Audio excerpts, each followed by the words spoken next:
Hola, master. How are you? Sorry for the yawn while starting.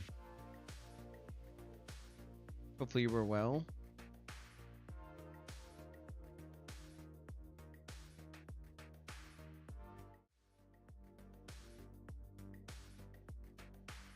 Hey, so tonight's stream should be a long one. I'm gonna put it for 5. See what happens.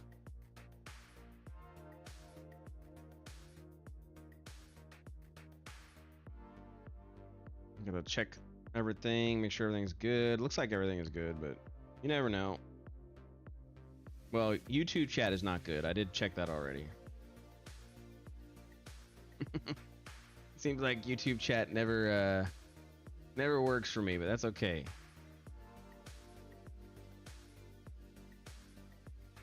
Nothing I can do about that. All right, we're gonna go over my internet cap threshold for the month. Let's see if they rate limit me. We'll know because then the stream will get all laggy. But hopefully it won't. So. Okay, so tonight we are going to test out the plugin for making the character. That is the goal. We're gonna make the character tonight, get that all squared away and looking pretty.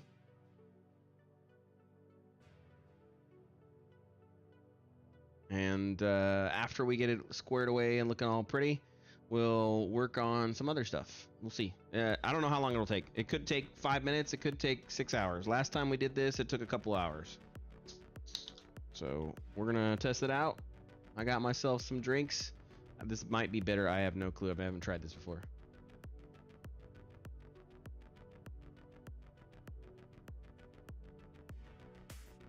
That's like a pixie stick. That's crazy what that tastes like. Oh, and my last stream got hit with a copyright claim because I didn't have repeat on. So it went into weird stuff. No. This is LMNT. It's basically like salt.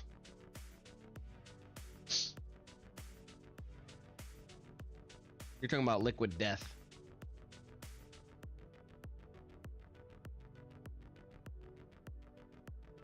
Okay, so let's go ahead and check to make sure it works. It does. So that is good. The plugin is working. So I can utilize that. We just need to make sure that my orientations are correct, because right now they are not. Modify settings. Oh, Windows settings. There we go.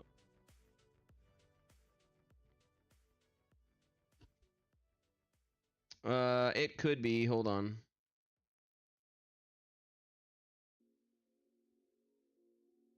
It might be the whole Caster Labs is broken, to be honest.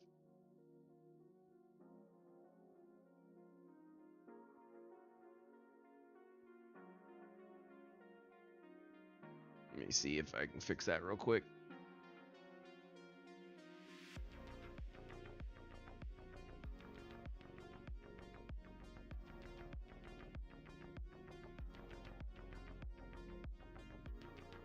Okay, so Caster Labs is up.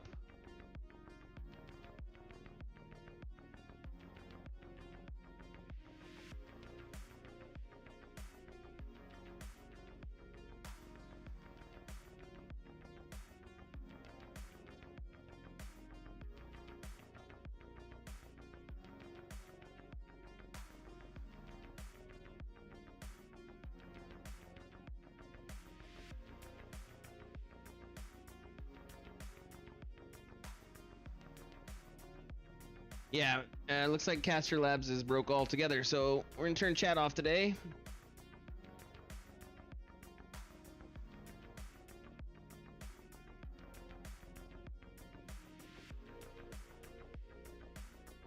I'll just have to rely on the 2 websites.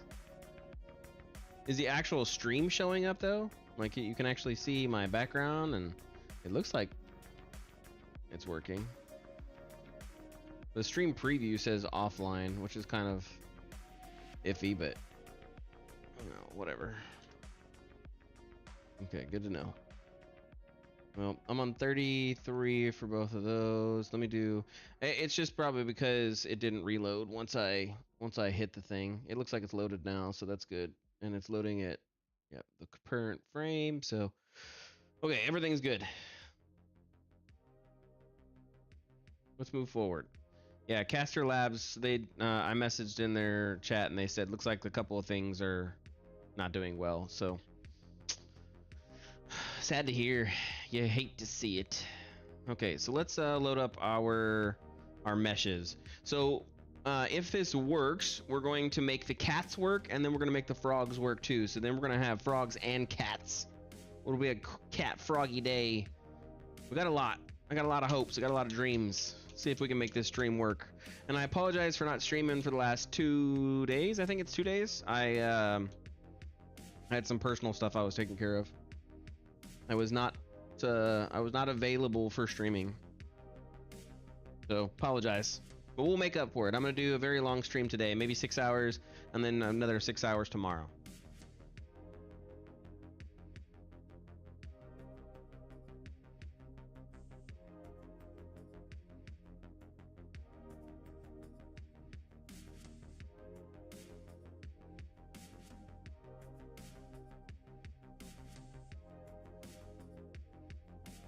Ew.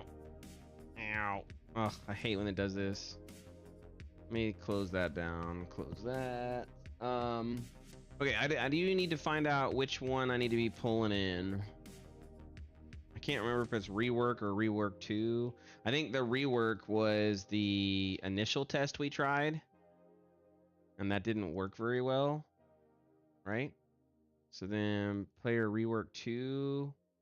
Oh, that was just the cleared bones. But I think this had the good stuff, I think. Neither.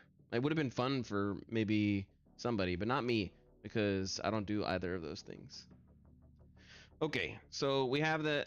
Oh, why?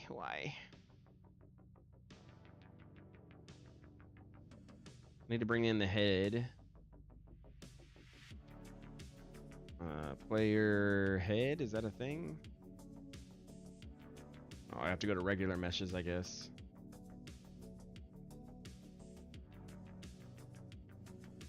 Yeah, okay, cool. So we'll bring this in. Let me.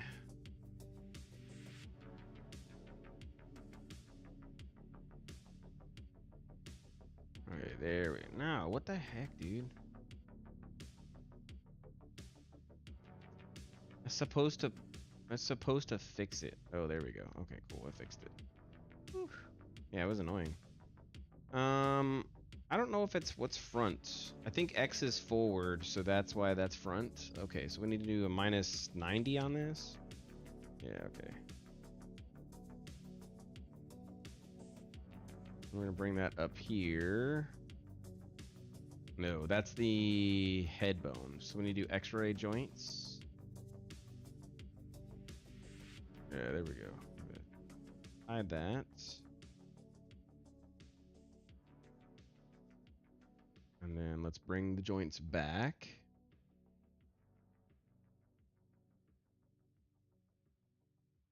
Okay, looks good.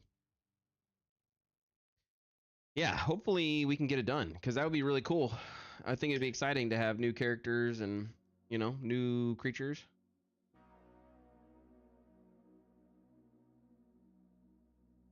Plus, I want to animate the frogs in a very cool way.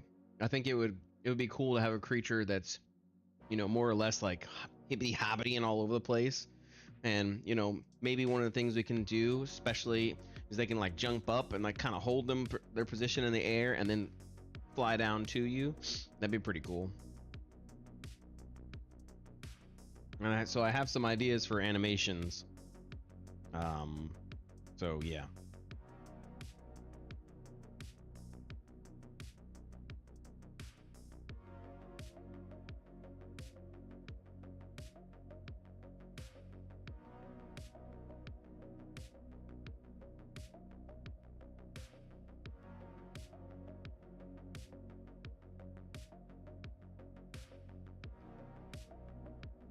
Caster Labs, hey, how's it going? Good to have you here. Okay, let me check it right now. Thank you for coming in and let me know. I just now saw your @ sign. I will turn my chat back on.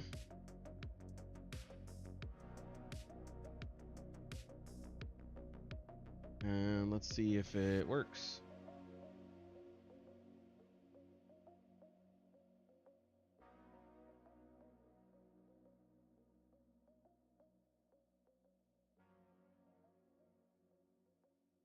It's logging in right now.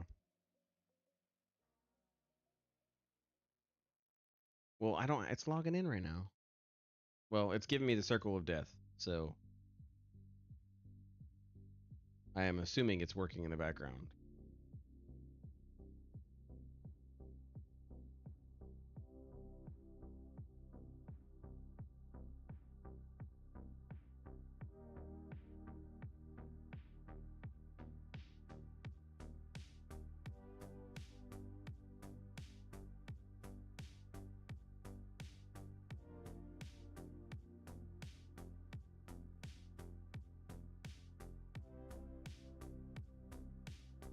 Nice. Well, I'm gonna load up the game real quick because we need to check something. So I'll keep Caster up in the background. Yeah, I have it muted, so you can't hear it right now. I didn't. I have heard it though earlier. I was like, what is that?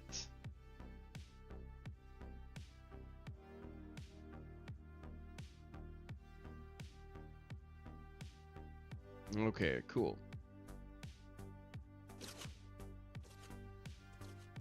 So we're gonna try to make. I don't know if they're still here or did I delete them? I think I deleted them. Oh, I deleted them. Dang. I thought I didn't delete them. I guess I deleted them.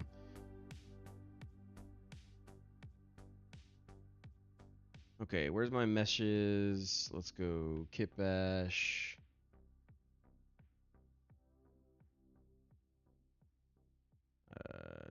Is it engine?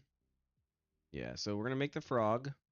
We're gonna get the frog animated, and then we're gonna get the cat, and we're gonna get the cat animated. So then we'll have the frog and the cat available for play. That's the goal for today's stream. Okay, that is the goal. So if we can make it happen, that's what we're gonna do.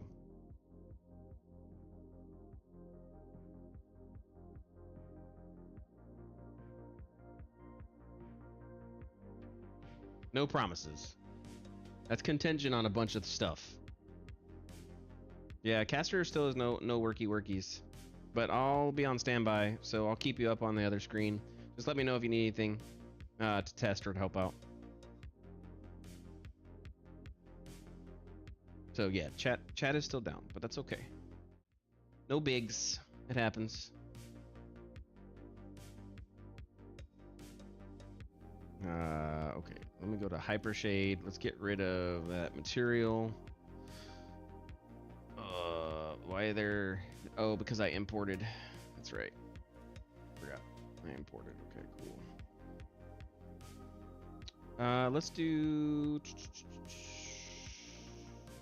G underscore. Yeah, no worries. Appreciate it, Caster. Thank you.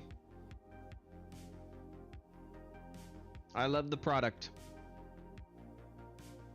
Maybe there should be like some OAuth like that you have to do, so that way it can avoid people from spamming the stuff.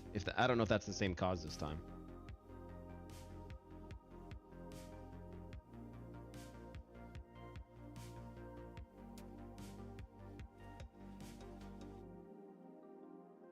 We'll call that meshes. I'm gonna delete that whole body chain because we're gonna recreate this using the plugin.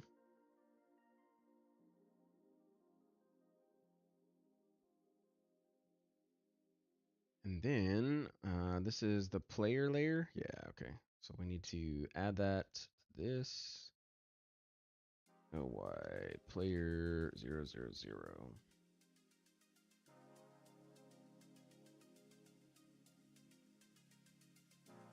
This one surprisingly seems to have just been a container hitting the wall. Yep. Well, those are some of the ones that happen. But spammies are, I get it too. Either way, I appreciate your service and diligence to your product.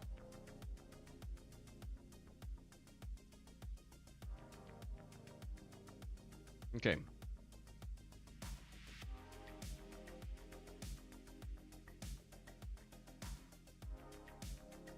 Let's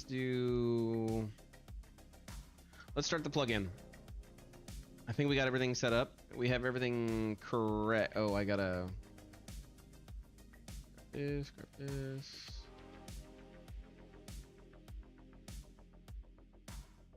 Okay, those are unlocked. Modify, freeze transformation. So everything's good. Let's delete history. The same thing there. So cleaned it all up. Okay, cool. So now we can basically turn it like this, and then let's start the plugin process.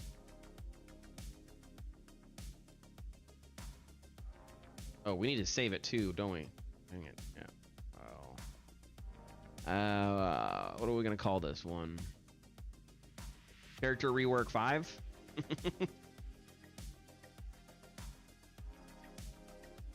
There's like literally 5 character reworks. All right, let's try this one. We are gonna save it. Whatever I had on that one is gone now, so poofity poof. Poofity poof poof. We increased all the geo for the wrists. We increased all the geo for the legs. So this one should be smoother. I think did we add a chain for the neck? We did. Oracle containers, which are Docker under a hood, I believe. Yeah. I'm surprised you're using Oracle. That's pretty nice.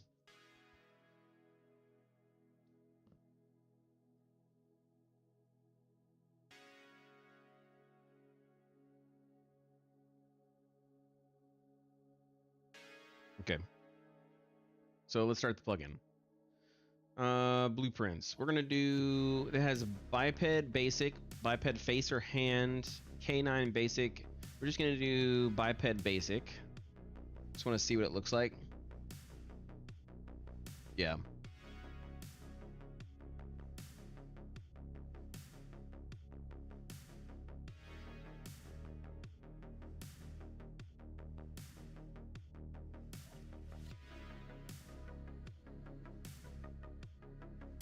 I'm surprised you're not spooling it through AWS, but I guess Oracle might be cheaper. I haven't looked.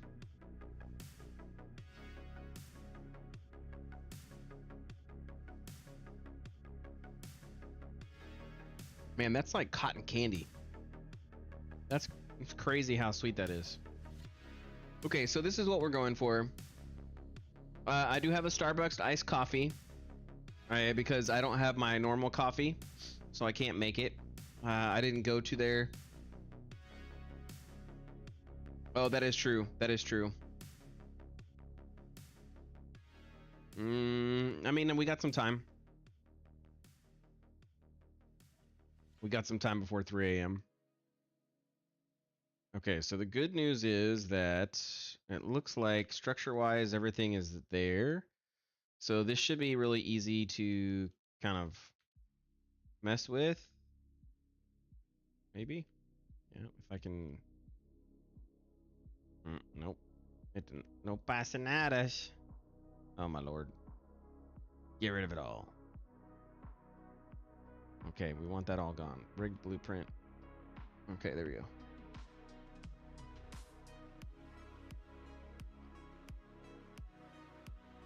Yeah, it's not a.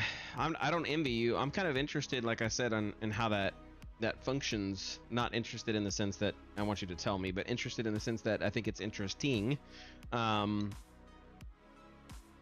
because you're basically using MySQL, or maybe you're using SQLite to manage that. I didn't think that you would need that for such a thing, but I guess you have to, because you're probably parsing the information from all the things, storing them somewhere, and then repulling them. So that's interesting. Plugin development for these things is cool. I like Caster. Ever since I heard about it, I have been a fan. It was a while ago. That was when the Twitch stuff and they started blocking everything first started.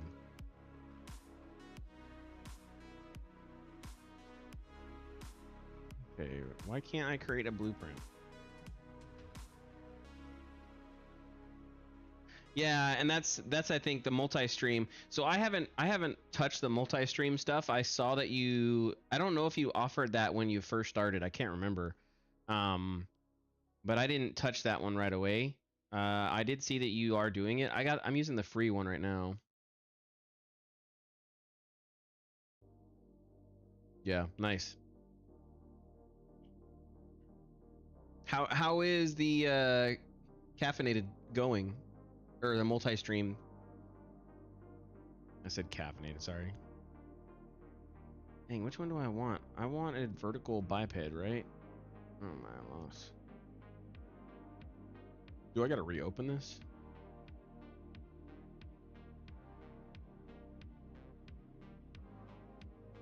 I broke it already.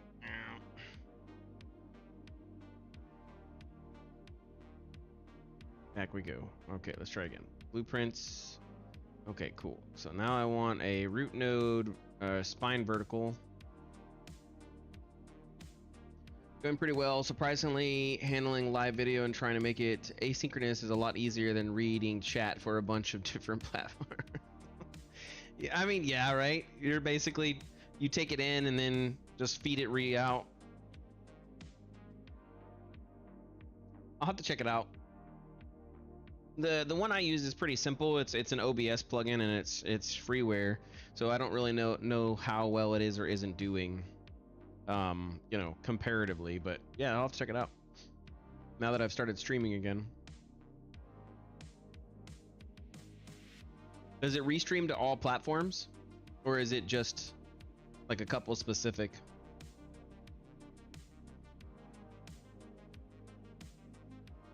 Okay, let's do vertical.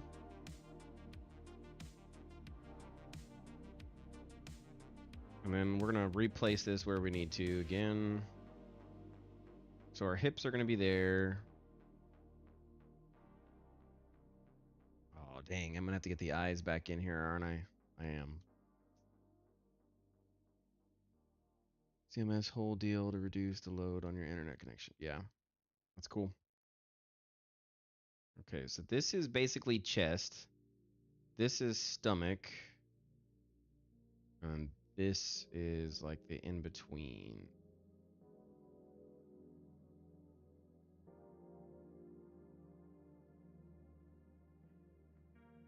Yeah. Yeah, I kind of figured as much. Nice. Cool. Yeah, because I've been trying to see if I'm going to stream to X. I know it's not a big, huge group of people, but I know there are a couple of people, so...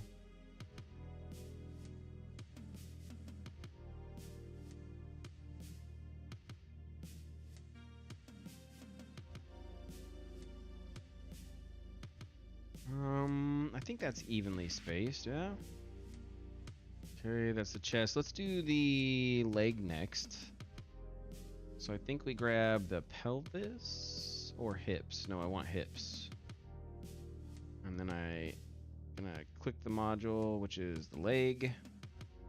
We hit add module.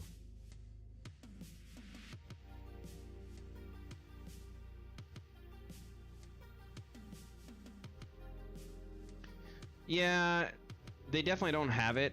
I agree too. I'm already paying for it anyways. I don't know if that's just because I'm a silly boy or what, but I am already paying for it, so I don't mind. Okay, so that structure goes down perfect. I need to bring this back up because we need to align the knee.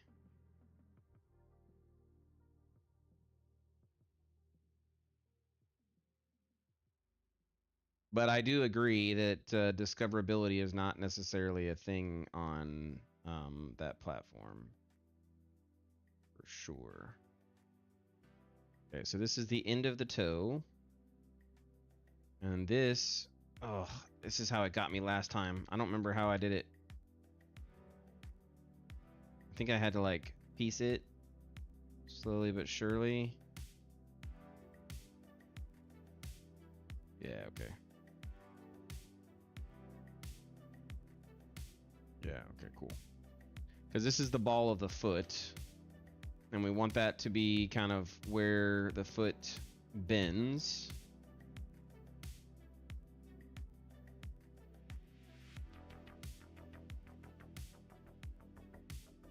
Yep.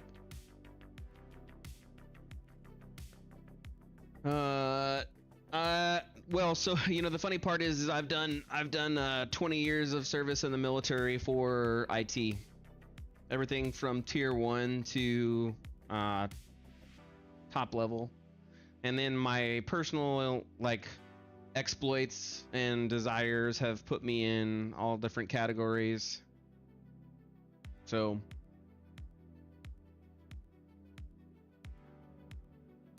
I actually, you know, when I first started making games and everything else, I got into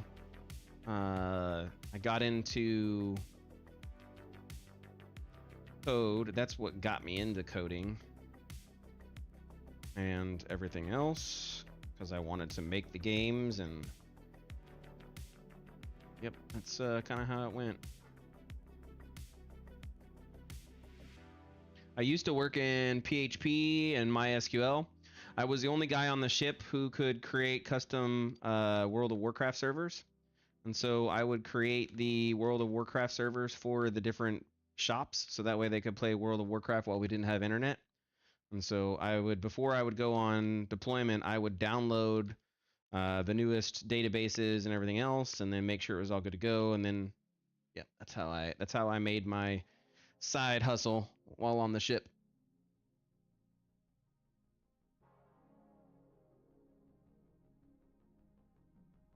No, so I mean, it was as good as it was back then, you know what I mean?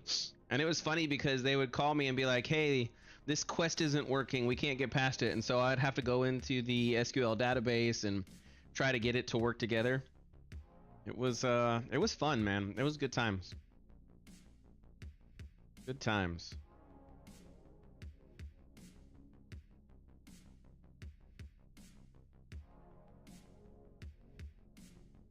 Good times indeed. Okay, let's add the arm.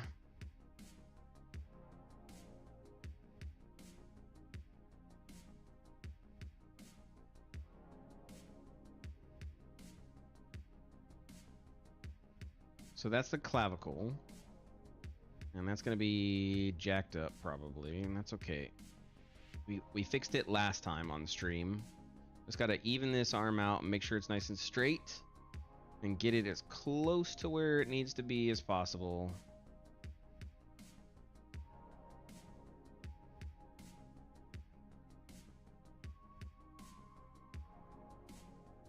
It's actually pretty good right there.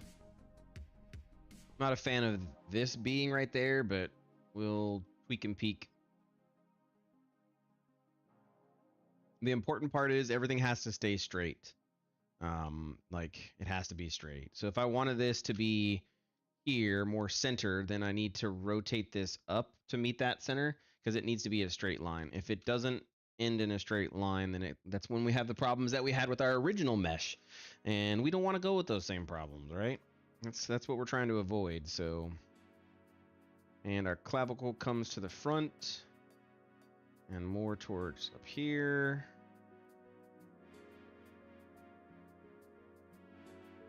Maybe pull that a little bit more towards the center. Yep. And then we'll pull this more towards the center. Oh, crap. Nope. I gotta go to object.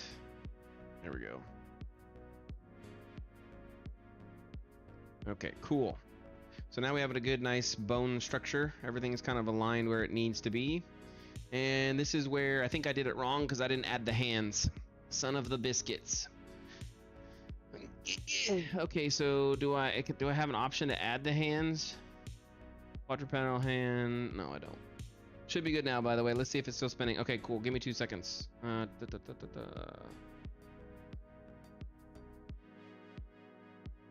really appreciate the support. That's rare. That's quality. Okay, that's quality. That's a testament to your product and the things that you provide to your customers. Even the unpaid customers, because I didn't buy anything. I have been logged out of all platforms. Eat it. Got it. Okay, well, that's fine. Let me log in real quick here. Hit continue. So let's see if that worked. Said success on my end. You have been logged out from YouTube. You may need to sign back in. So, yep. And then I'm gonna try Twitch. And it says you already have it. I authorize myself. Again. It says success on the website. And then I get spinning wheel of death. Oh, wait, no. So Twitch worked. Okay, so Twitch just went through, I think. Yes, Twitch went through. YouTube, I will retry one more time. This is, I mean, Twitch always is working. It's really YouTube that I ever have problems with. Like that just randomly stops contacting and working. And so it said success, but then I get the you have been logged out from YouTube. So I'm still getting, YouTube is still doing the spinning wheel of death. Not logging on. Wait, what? Does it show the icon next to your username in your app? You mean in the Caster Labs or somewhere else?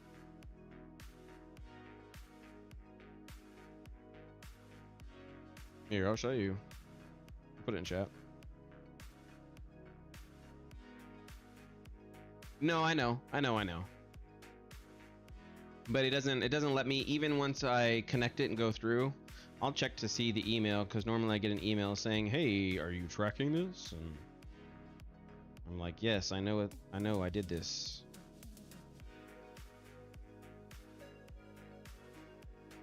Yeah, I know.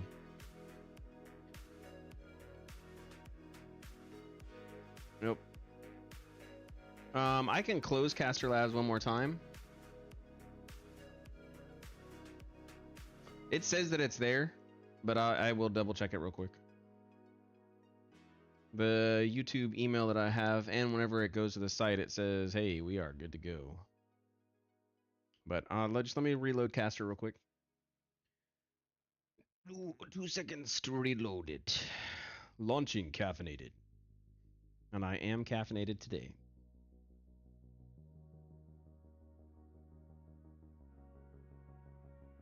Luckily, I don't have that many people on YouTube right now anyways.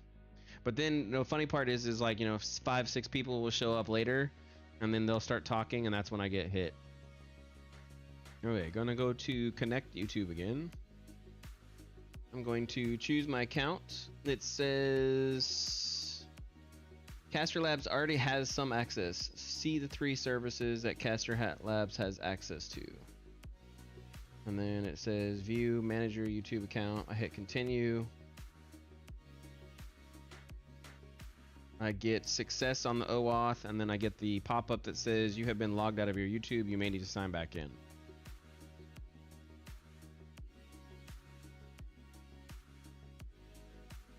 Yeah, so when I had this problem the last time, let me log into my YouTube account. And I'll remove all permissions for Caster Labs. I gotta remember where that's at. I always forget. Your connections to third-party apps. Yep, okay, cool. And then Caster Labs, I'm going to delete all connections, confirm. Okay, so I'm no longer connected to Caster of the Labs. Now I'm gonna go retry to reconnect.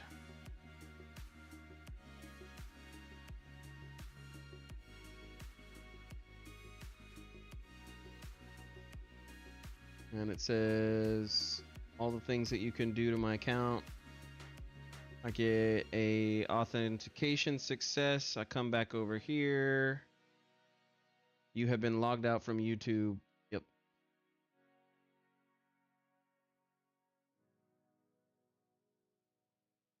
YouTube giving a 404 on your API request to get your YouTube account.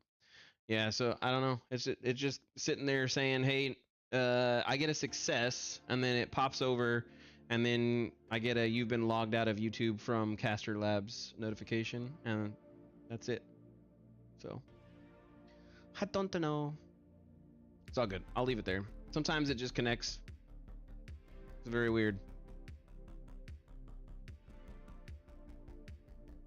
Damn, dude, I gotta delete this arm.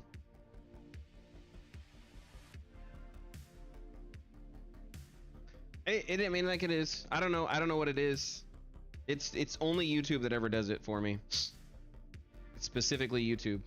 That's why I thought you were getting attacked by cat porn people or OnlyFans things. I was like, oh no, they're being attacked again.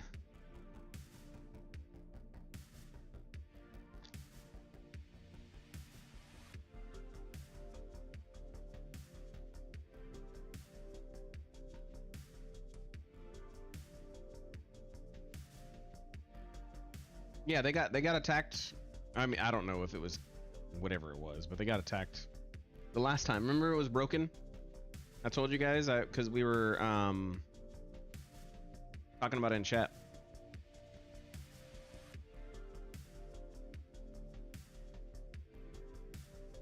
Okay, we have to redo the hand, or well, not the hand. We have to redo the arm because I didn't put a hand on it like a silly boy. It's okay. Had a DDoS attack. Fortunately, it was smart enough to put a hard cap on my many instances. Yep. That's the fun part, you know, is the defense part. I had the same thing. So I had people that were because a long time ago I was a silly boy when I was streaming, and I thought, you know, as an IT, I'm so smart. And so I had offered up my information freely and said, come attack me. And I got attacked. I got attacked, that's for sure.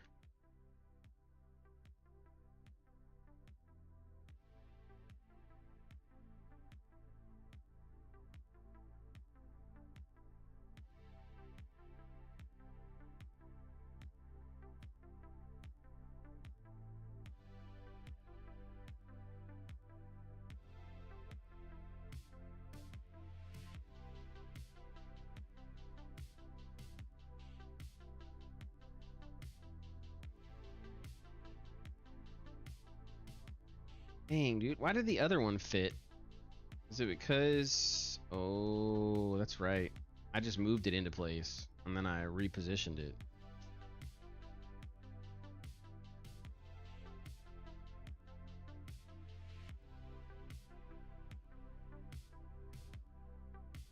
That's right. Okay. So that's still better. And then we're going to grab this and move this into place.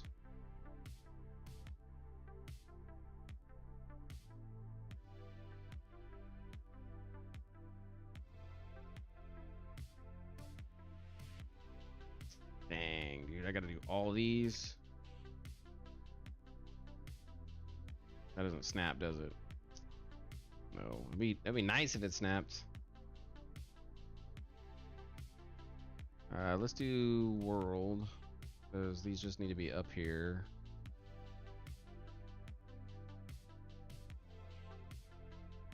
And then I'll snap them later. Yeah, I can try again whenever you want me to try, but the short version is I don't have a good answer for you. I apologize. I don't know. Okay, can I cheat this with doing object? I think so.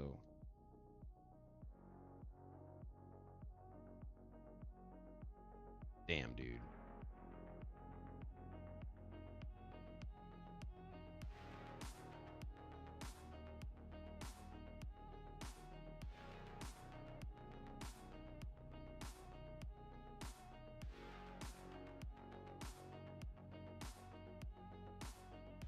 Okay. No worries. I very much appreciate the customer service. If anything, is it a testament to the quality at which you provide your people.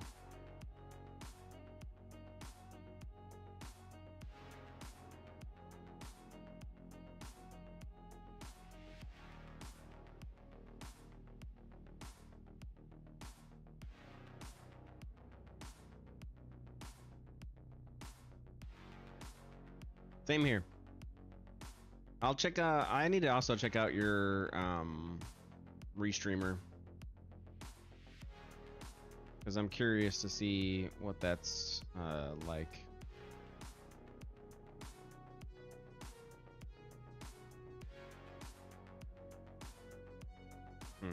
Okay, that's gonna be a pain in the butt.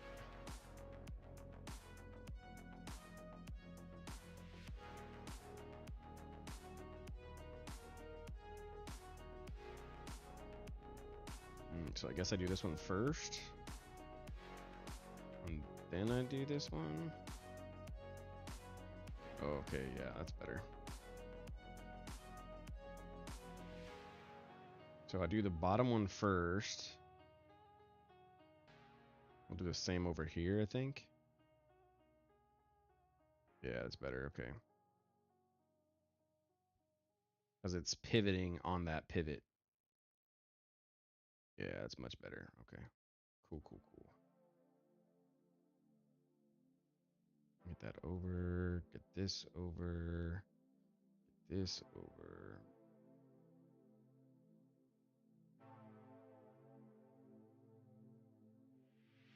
I mean, that's pretty actually close.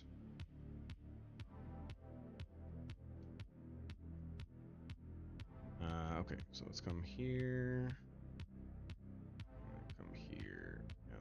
Okay, cool. Looking good. Let's go here. And let's pull this one back just a tad. And make sure I save real quick, so that way in case this thing crashes, we're good. Yeah, so the idea would be that we can basically, we want to make sure that the fingers, man, that's gonna, so that one is gonna be hard. I basically am gonna have to make sure everything has the same finger structure. It's gonna be interesting. It's gonna be some interesting modeling techniques that I'm gonna have to do. Well, we'll get there. Okay, turn on, yep, there we go. That way I can cheese these into place.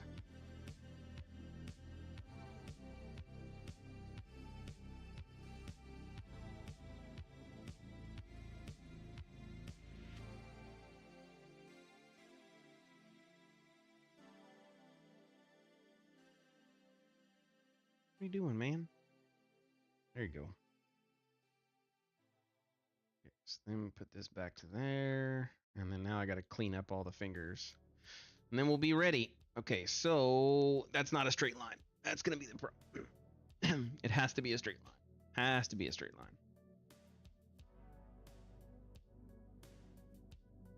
Got a little bit of a curve to it. Don't most game studios just rig 2 fingers, thumbs, and then group the fingers together? Yes, that is true. A lot do, because it is easier for you and makes less time. But I am going to go for a full finger rig setup.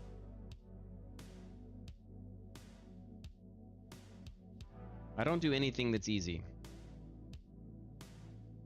I don't know if that's bad or good. I don't know if that's something to be praised for or something to be like, okay, you're stupid. But it is what it is. Steam VR compatible. Yeah, right? Exactly.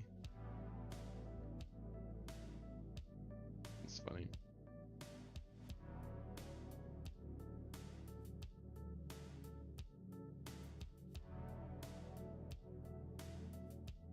There. That's the first joint, and then this is the thumb joint. Yeah, make sure that's hooked. Put that there. Okay, cool. Okay, we got all of our fingers now. So the next part is we got to do the head. Let's make sure we do a save, so that way we don't miss out on anything. Fingers are looking good structure-wise and everything else. And I can actually show you. I don't think I've opened it. Maybe. Oh, I have.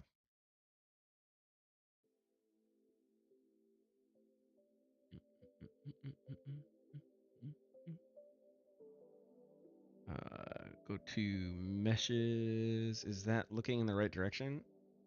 I don't know if. Oh no, it's not. It is definitely not. Let's do Z up. Okay, save. Yeah. There we go. So with the full finger rig, it allows you to have more control. Pro tip: code in VM and take the VM memory snapshots periodically to reduce downtime when the modder eventually crashes. Yeah, exactly, right. What happens is I have the ability to kind of control all the elements of the hand when it comes to the different weapons. So if I made all the weapons kind of the similar style, instead of what I've got it where each weapon has its own kind of animation set up.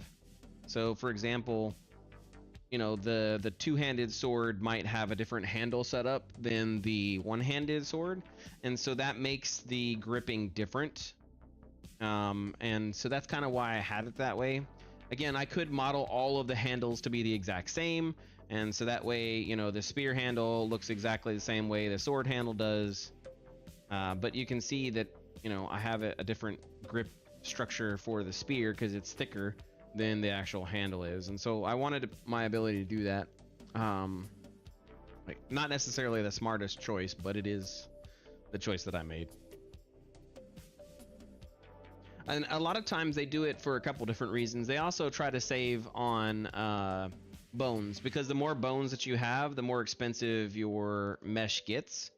But for us, ours isn't really that expensive, and I can kind of show you. So if I come in here to, let's say I want to have 40.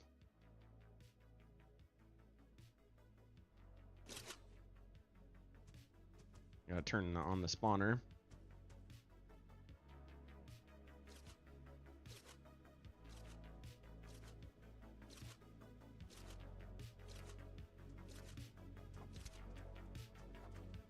So even with, we have, I don't know, 1, 2, 3, 4, 5, 6, 7, 8, 9. We have 9 up right now. Oh damn! What happened to his cloth shirt? We didn't take a massive, you know, hit. There's not a massive hit on our frames per second right now, and this is probably the most that most games would put on your screen, right? Very few games have anything more than that.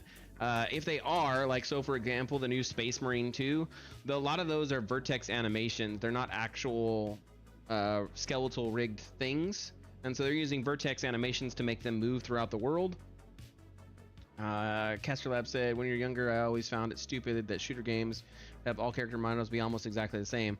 But now that I've experienced the horror of real-time systems engineering, I know that optimization, yeah, correct.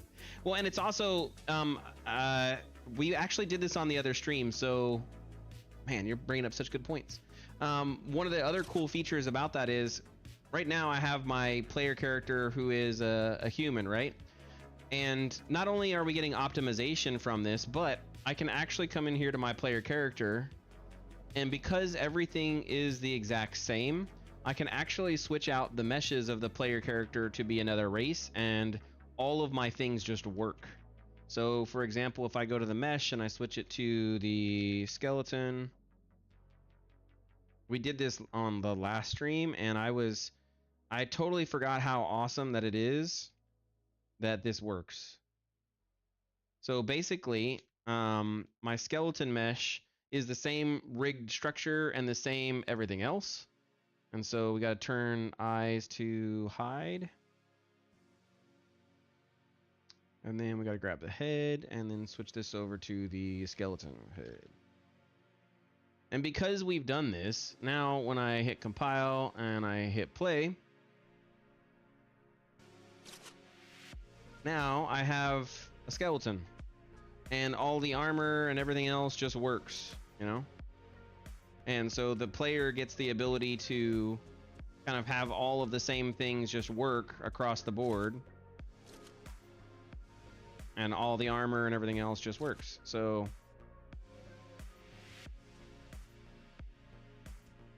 and that saves a lot of time and everything else, you know. So that's why I like it.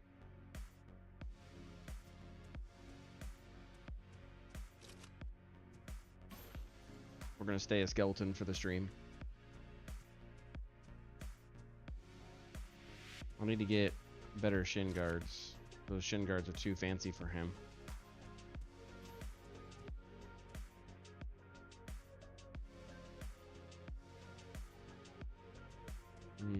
Let's get him that sword. Yeah. Now, it doesn't have the same animation particles. I need to make sure that when you change your race, the animation particles are better, but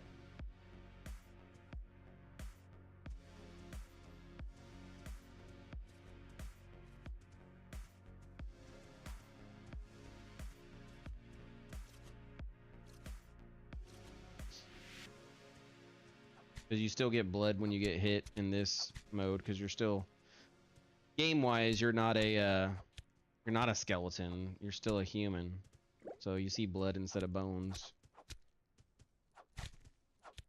But that's an easy change. We just add a race structure, and then we can pull from the race structure and say, hey, you are blah.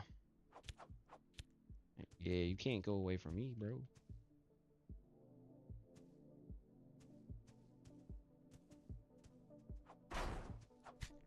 But it will be nice, because if we can get this structure and skeleton to be the same for the mesh, then that will allow me to make some kind of customization of the goblins, and I can make them more than just, you know, a head customization. That's what they are currently.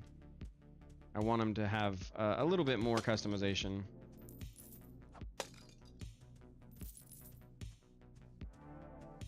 Okay, cool. Back to modeling. We got to go back to modeling. That's what we're here for. We're streaming modeling, not a stream of playing games. That's not true at all. We play games all the time. Okay. Edit.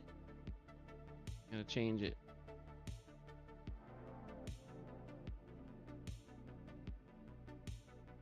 Stop. There we go. Now what now? Oh, what the heck happened?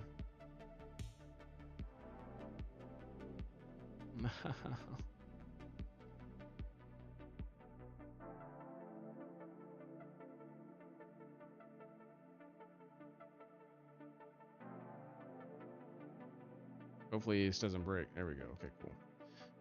Windows, settings and preferences.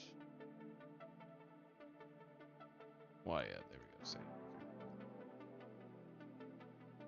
Cool. Okay, we're back to where we need to be. So now we can start finishing up this skeleton and get ourselves where we need to go. So let's go to adding a basic head.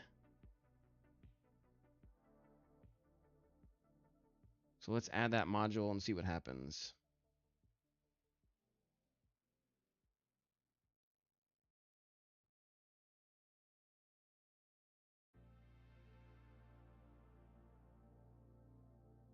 Okay, so for the head, we need to go through and move all the parts where they need to be. This is the neck.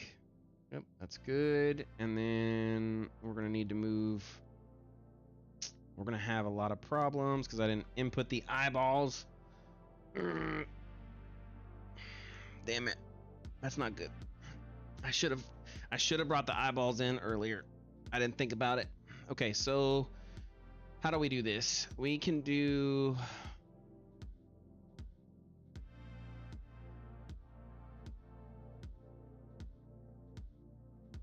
Let's cheat it. Let's cheat it. I remember trying out Zinco, now Stride, a long time ago. Wasn't a bad engine and had fairly decent PBR support. Never had the brain power to do it, though. Well, C# is where I got started. I got started in Neverwinter Nights. Why can't I grab the eyes? Oh, because I made them art. That's why. And that was C#. They had their own kind of little version of it. Modify. No, I need to unhook it. Delete. Okay, so let's export this. 2 seconds while my brain recalculates. Player I01. Yep. Okay. File new. Don't save. But yeah, I started in Neverwinter Nights. That was originally, and they were basically C#.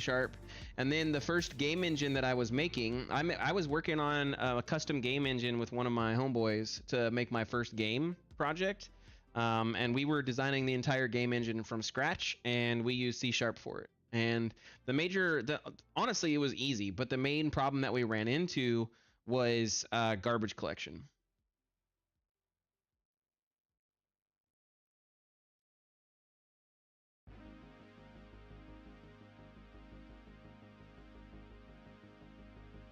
Yeah, I'm not a fan of Java.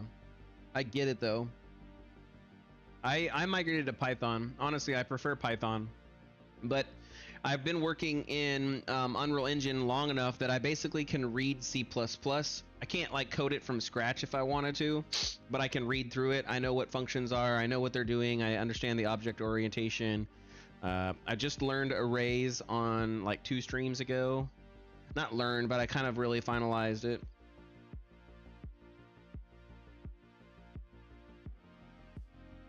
Nice.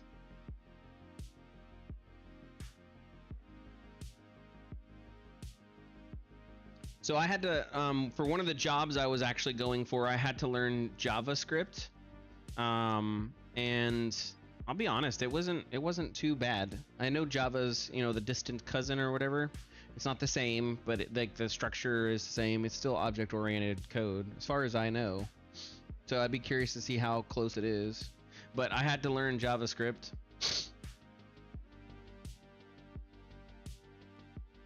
Did I call it player eyes? Oh my god, I did. Okay, cool.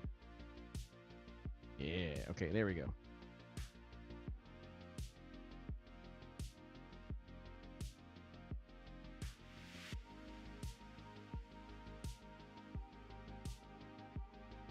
I wouldn't doubt it.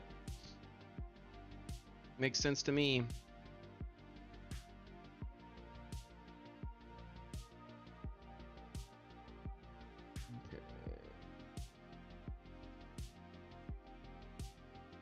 Okay, so now that we have the eyes in here, we can... Oh my god. What the F?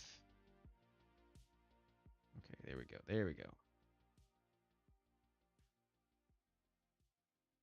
No! All my viewports got jacked. No! Okay, let's switch up music real quick. Because we've heard this song before, which means we've now replayed. Let's go to something classic from him about a year ago. Because it was really only intended for bootstrapping Java or Flash applications and performing other simple tasks. Yeah. Those were different days, Those are like different times. You could do some crazy stuff. Okay, so we're gonna say it's right about there. That's so crazy that all my viewports got switched. Ugh.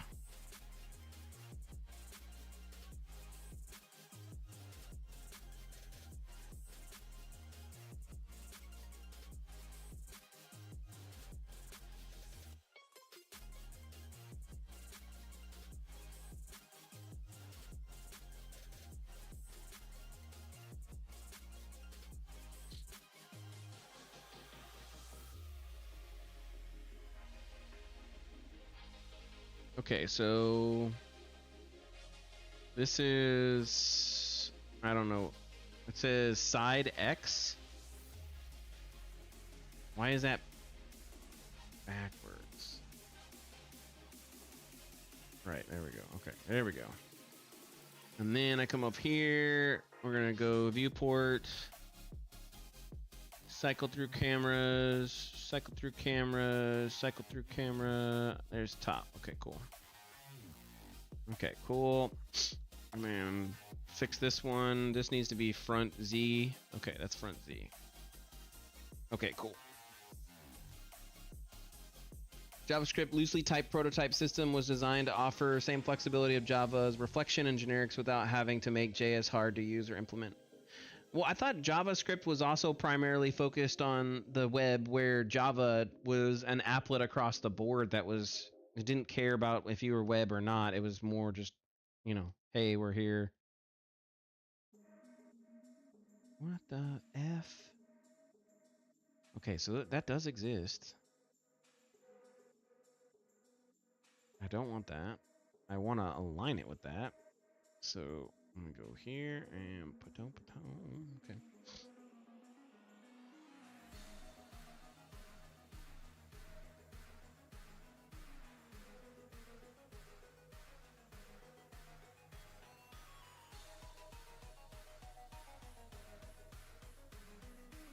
Okay, move that to the center, because that's the eyeball. We have to leave the jawbone in there, but we're gonna delete it before we make the actual thingy. And then we're gonna bring the head up and back a little bit.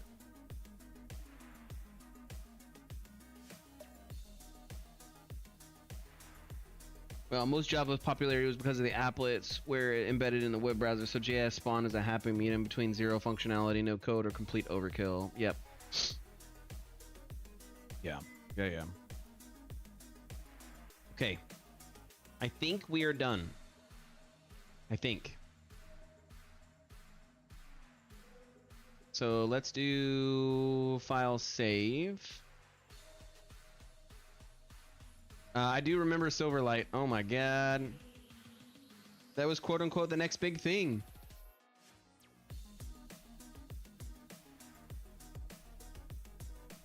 Okay.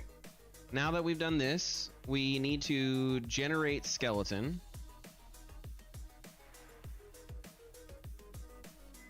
Nice. Okay, so we have our skeleton. Let's turn this off. Let me create a new layer for this and call this ly layer I01. Make that black.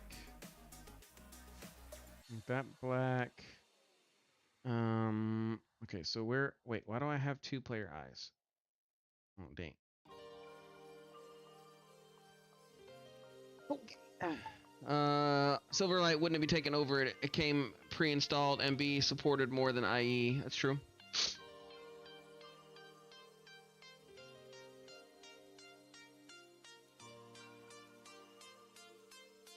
So that is in meshes. Well, that's kind of cool. Okay, so there's my blueprint and there's my skeleton. So everything is technically where it should be. And now I can edit the blueprint, modify it, or I can come back in. I don't like this hip structure, but I'm not gonna cry about it. Okay. So I can select that, and I can select the eyeballs, which is good. I'm gonna go ahead and say, I think I have to combine these two. I think. No, I don't want to do that. I just want the skeleton. We'll leave the head. We'll leave the head alone.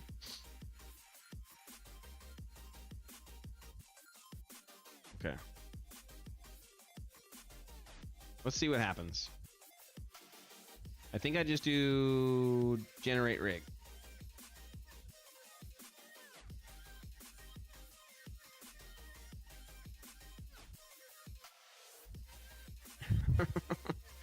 Yeah, Windows Phone was interesting.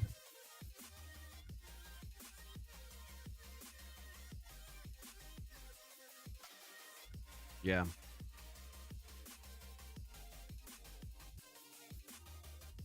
Okay, I got an error. No object matches name. Shader fall off. That's not good. Let me put that to him.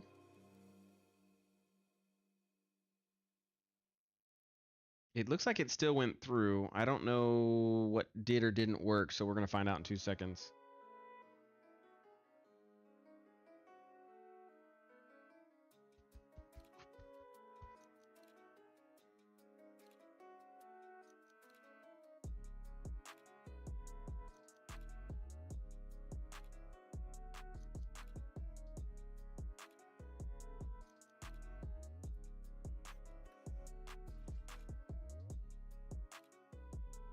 Okay, so let's see how well this looks.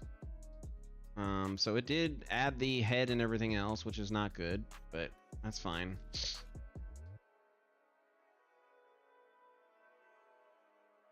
Again, don't really care. Let's see how this structure is. That's pretty good. Wrist is good. I'm gonna have to reweight a lot of this, but that's kind of normal. Is what it is.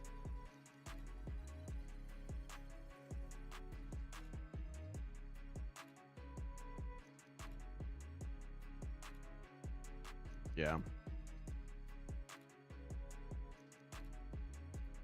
Oh, it removed the layer.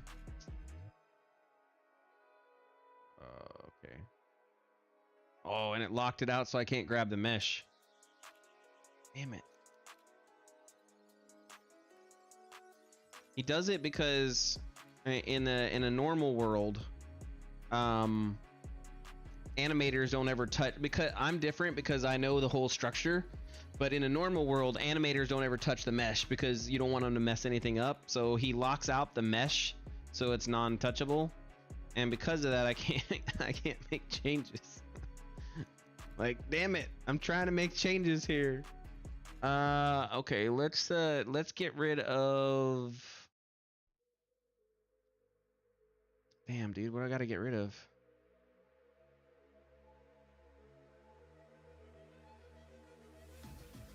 Because they're not curves.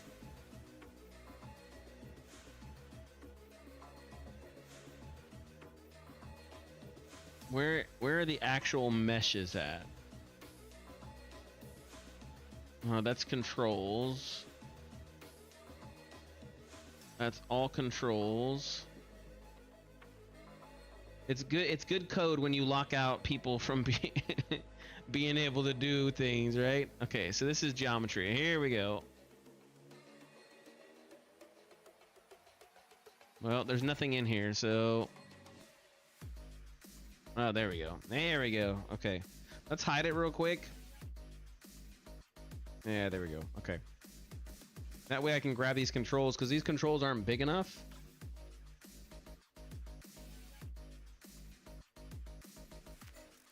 Okay, so it's looking good. Yeah, appreciate it. Thank you again for showing up, Caster. I'll try it again here in a minute. Actually, I mean, it's been a while. Let me just try it again real quick, right before you bounce. Let's see if it connects. I don't have anybody on YouTube anyways right now. Like I said, they normally pop in later.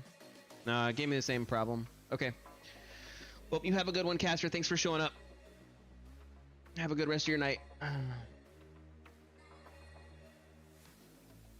Hey, it is insanity, but I don't care. Twitch is working. That's all that matters. It's not all that matters. YouTube is actually where I want to go and stream to, but I got to get more popular before I can go stream on YouTube's.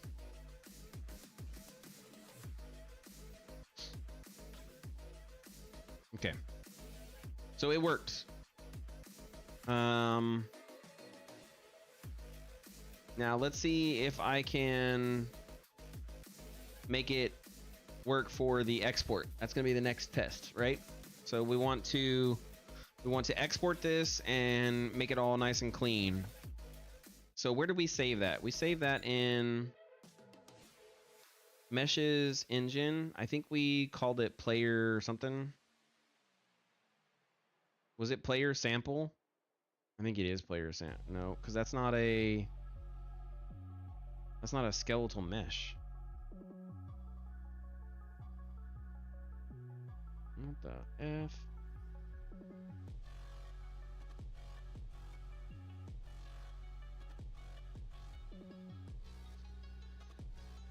We're gonna play as a skeleton for the rest of the night.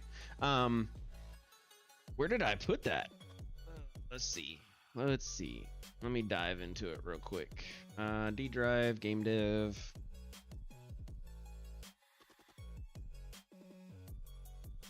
And then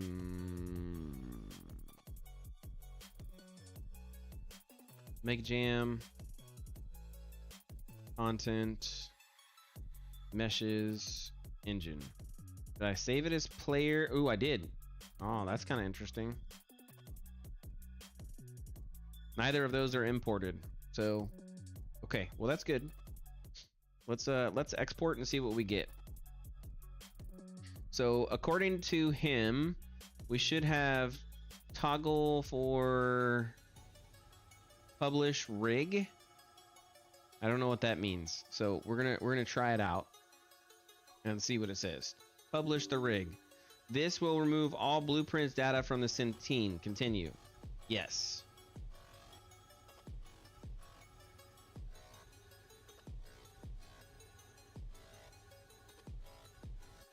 Okay, so now I'm left with no blueprints. And can I select things? No, he's still got it and do not touch. Like, no, you can't touch this. But that's good. That's good. Okay, and then let's do prepare for export. I think this will bake the animations and remove the rig. Okay, cool. So this is if we wanted to like export it out and we wanted to have it all done and over with, right?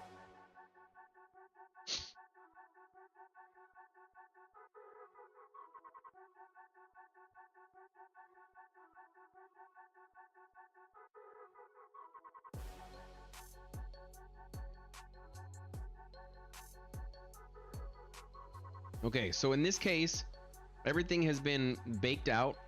We basically have our skeleton and we have our thingies, right? And so your skeleton is all here. And if there were animations, which there's not, then we would have those. And then what we can do is we can basically grab all of our objects. In this case, we don't want the head. And then we just want the bone and this. And we go file, export selection, meshes, engine. And then we're going to call this player rig 01. And then let's see what that looks like.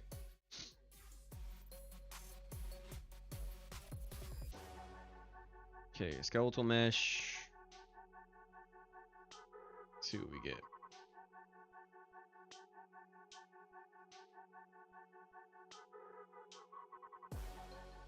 Nice. Okay, so it does work, and the structure is nice, so everything is exactly as it should be. We're probably gonna have to rename a bunch of these bones so that way that they match the current bones that we have.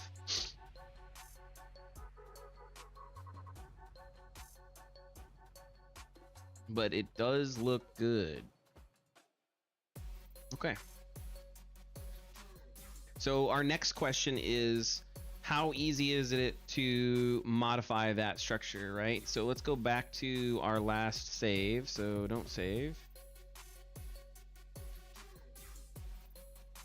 So we don't have the rig yet. We just have the skeleton. I'm gonna get rid of this head because I don't want him to actually modify those out. I just want this based here because we don't want the head part of that process because that'll be 100% weighted. All of this looks good.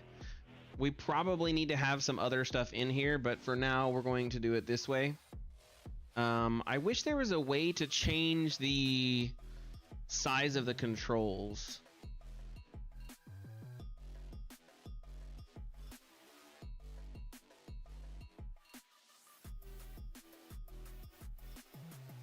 Because I'm not happy with how small they are.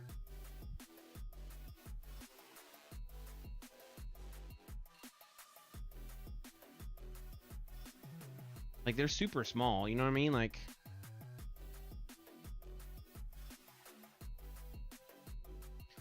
but what's nice is they have stretch. So this is what I'm really excited about because what I can do is I can use the stretch feature to make some really cool animations for the frogs, and maybe even for the goblins, because I can make them kind of like scrunch down and like whoop, and do some really cool, you know, cartoony style versions of themselves.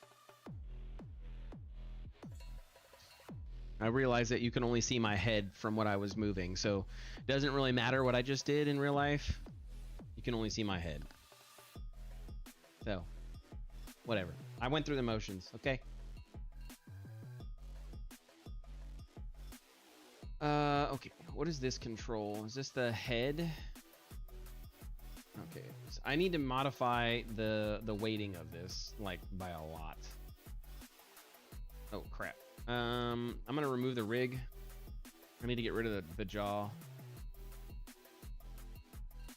I don't need a jaw. And generate rig. Let's see if this errors out. It shouldn't. It should be able to determine what bones are there, and then use the bones that are there, and create the rig. Okay, cool. It did. Nice. Cool. Okay, let's say this is version 2, because in case I need to come back to version 1. So version 2 saved. We have everything. I am going to need to cut in here to fix this. Do not touch geometry. Okay, cool. Let's hide that. Yeah, see how small these are? Like, how am I supposed to grab my shit?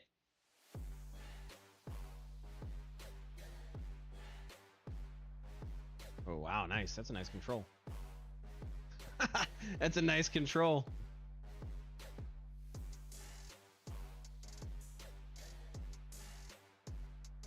Wait, why isn't that the whole body?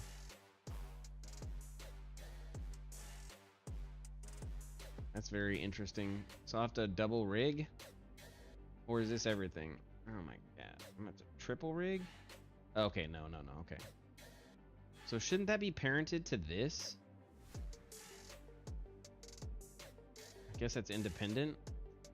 Fuck, man. I don't know. Yeah, these controls need to be bigger. I don't know why why they're not bigger. That's the arm?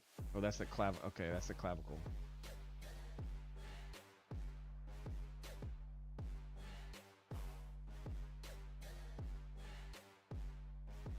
Oh, that's not cool. How do you control the whole arm?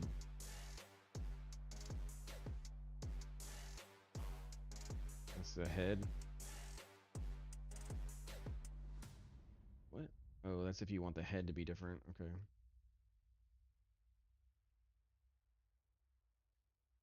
Interesting. Very interesting. And this is the foot roll, which is super cool to have.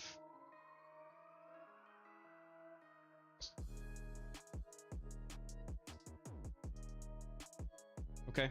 Well, I'm excited. It looks like it's working, and we were able to get everything there. My question would be, what if I rename all of the bones, right? So if I rename all of the bones, does this all get jacked up? And let's find out. So, sorry.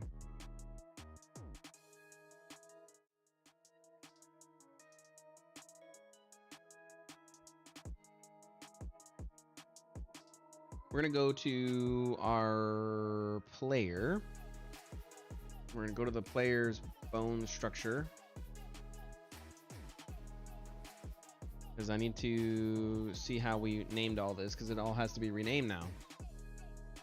We have pelvis 01, spine 01, spine 02, and then chest. So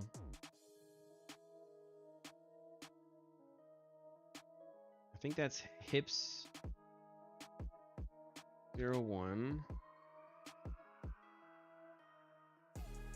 pelvis 01, Random thought, but didn't you used to play League of Legends on stream? I used to play, not League of Legends, Dota 2.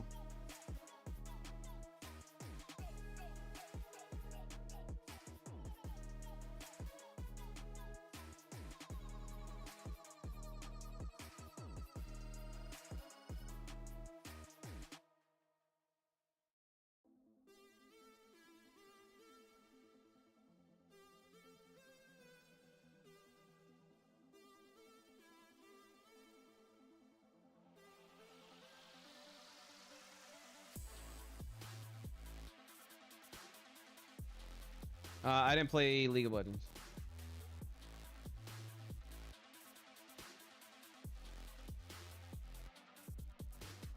What is that? Left eyelid upper. Oh, okay. I don't know what that was called. What did I call that? IL01. IL01. IR01. We'll have to rename the lid crap. And then this was clavicle L01, I think. Yeah.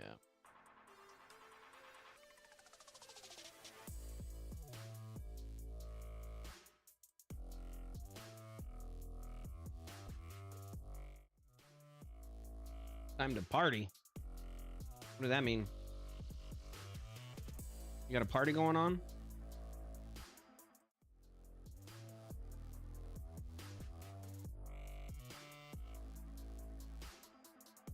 What? Why don't I have shoulder? I should have shoulder. Oh, upper arm. Did I call it upper arm? I did. Oh, what are you partying on? Upper arm L01. So I have a twist joint. That's my... Oh, man, that's my problem. I have a twist joint, and he doesn't have a twist joint. Should I have said there's a twist joint in here? Uh-oh.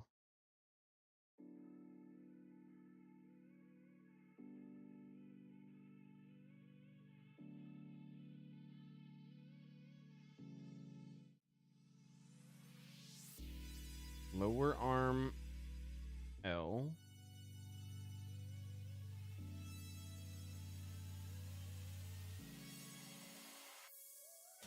Well, go have fun then. Is this wrist? Wrist L01.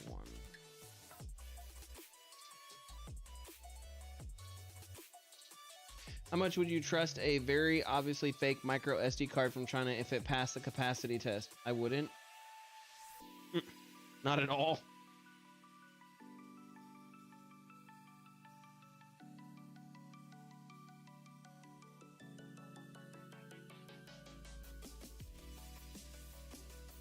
So that's my rotating order. That's my stretchiness.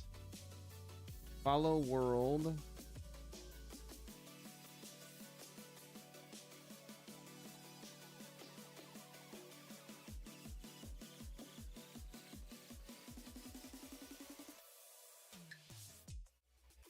So what is that one?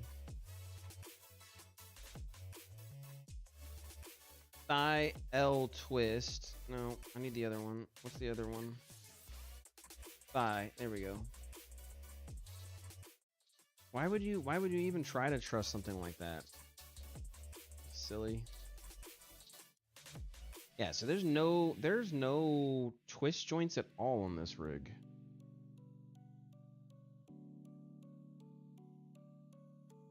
I mean, yeah, it's cheap, that's true. Hey, if you're willing to risk it, I'm not risking that. I'm not risking it for the biscuit.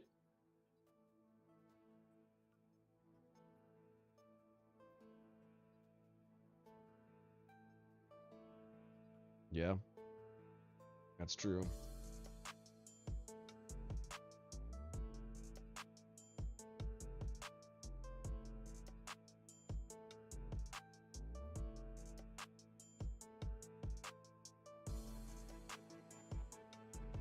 Okay. I don't know how bad this is gonna be.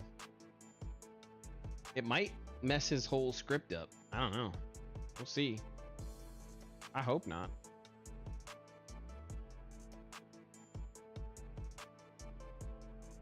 Yeah, that's pretty crazy. I'm not gonna lie. So that's foot. This needs to be foot L01. I mean, it shouldn't, but again, his script is probably using the a very specific naming structure. So I mean, I guess we'll find out. What is that? Toe. Oh my gosh. Toe L01. Toe end L01. I mean, it doesn't mess with the rig, which is good. I am wondering what it does to the script, though. That's kind of why I wanted to play with it. So, okay, we've renamed a bunch of things. Let's do toggle. Let's do publish the rig and see what happens.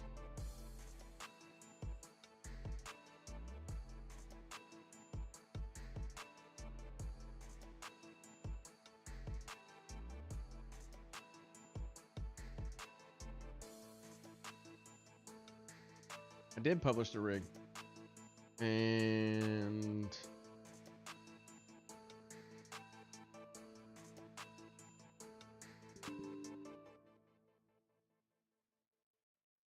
yeah, it messes up.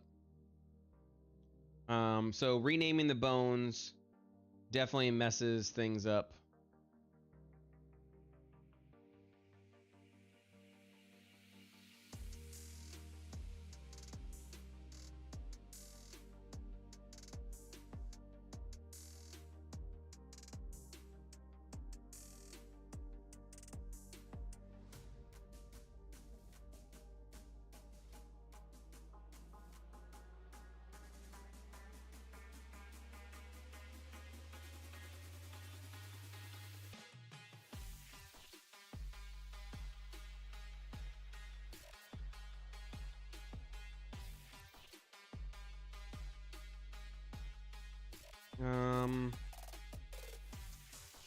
Okay, so that's gonna be an interesting thing,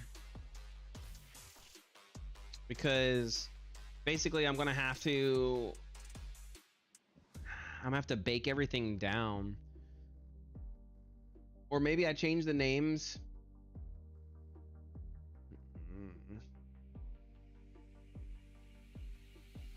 Let's don't save it. Maybe I change the names after I remove the rig.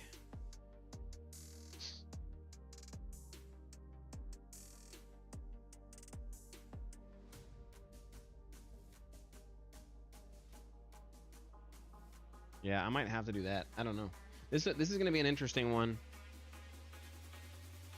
We're at what, an hour and 30 minutes? That's not too bad. And we also played around a little bit and tried to get Caster Labs to work, so not too bad.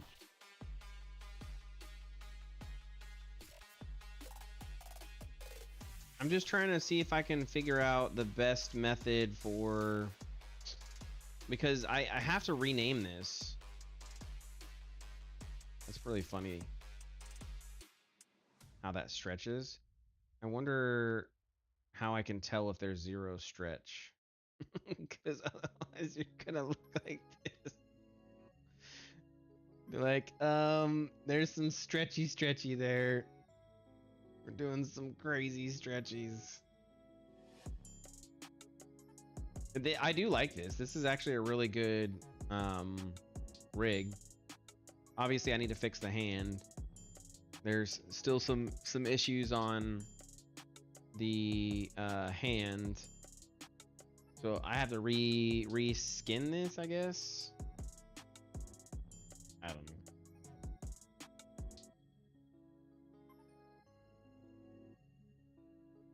It's gonna be interesting.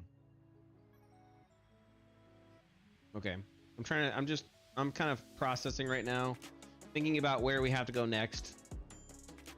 I don't have a good answer.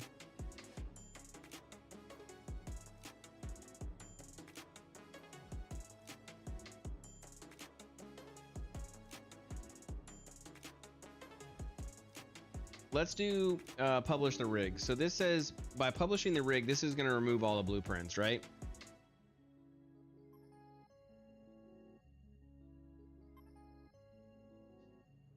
And by removing all the blueprints, everything should still work.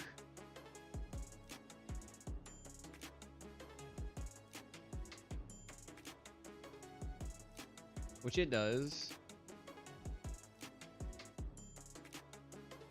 Can you not do that? You can do that? Why is it rotating like that? You can do that in real life.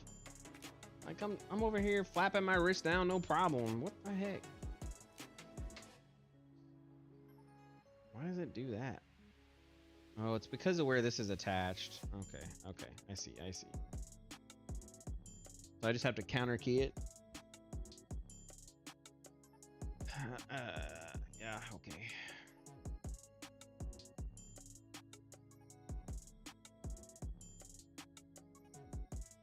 Yeah, there's a lot of waiting.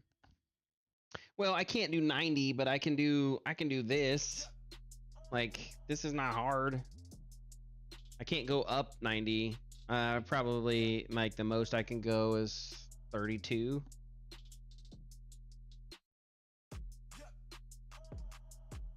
It's just that you just have to move this is all. And so that basically evens it out, and that's fine. The main reason why we're doing this is for IK, and everything is fixed now. The skeleton is fully fixed, but I also am going to have to animate with this rig, so I need to understand what this rig is doing, because now all of my animations have to be derived from this rig. And so if I don't understand this rig, then we're gonna have bigger problems later on, like problems that I don't want to have.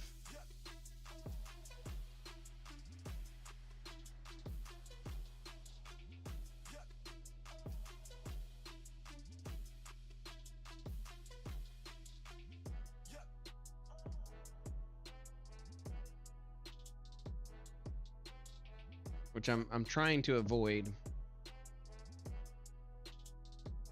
I really need to fix the size of these, and I don't have an option to scale these things, which is kind of annoying.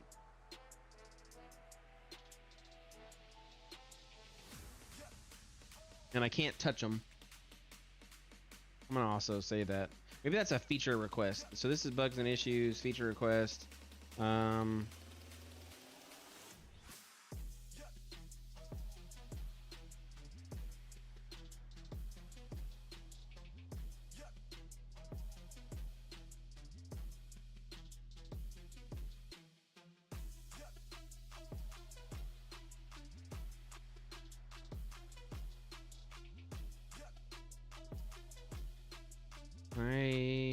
So scale. If I do like 5, that scales everything.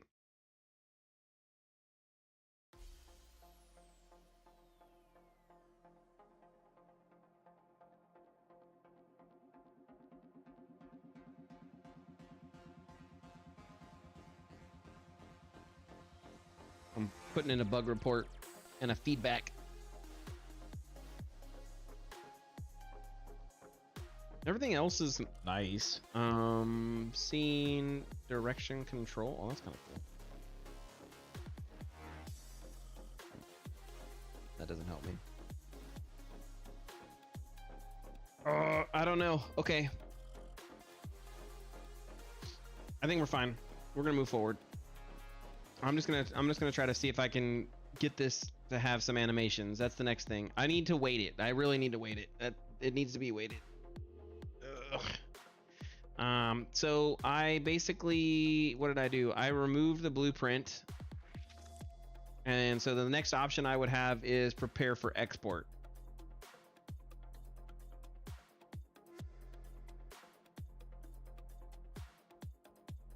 Can I go back and add all the blueprint stuff, or did I F this up? I think I F'd it up. Oh yeah, I F'd it up. Oh, and I saved too. Yep, I saved. I saved with the blueprint being gone.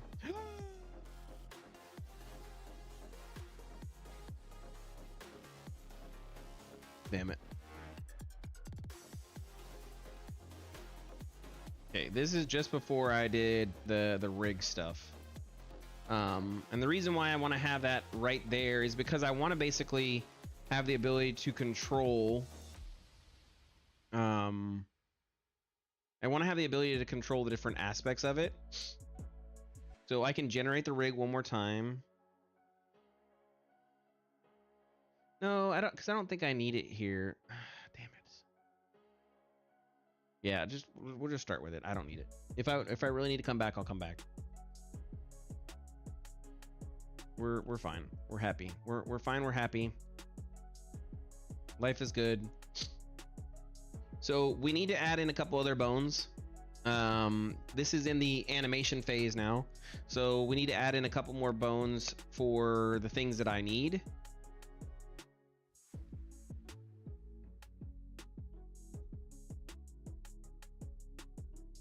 Let's just verify what those are real quick. I think it should be a weapon attach, a shield,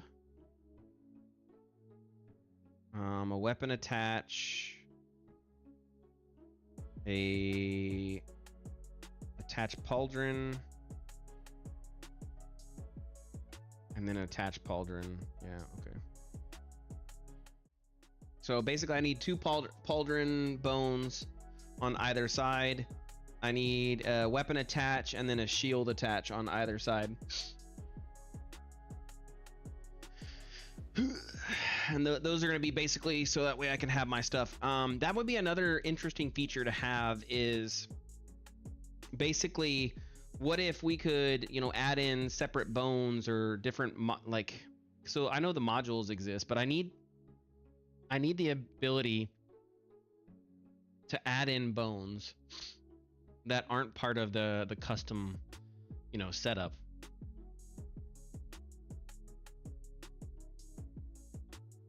And I don't know how to do that in this current structure.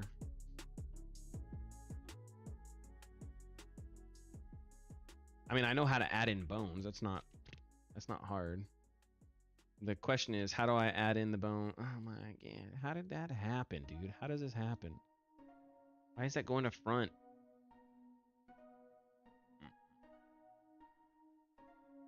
Pissing me off.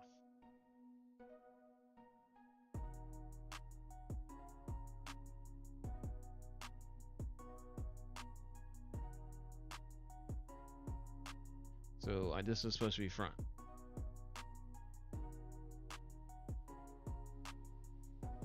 Okay, cool.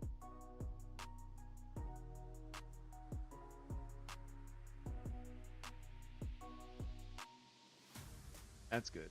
Okay, so let's save that. Come back. Yeah, I'm gonna come here. Let's turn on the grid real quick. So we need the pauldron bone. All right. Come in here, grab the name real quick so that way I can come back over. Is that left or is that right? That is right.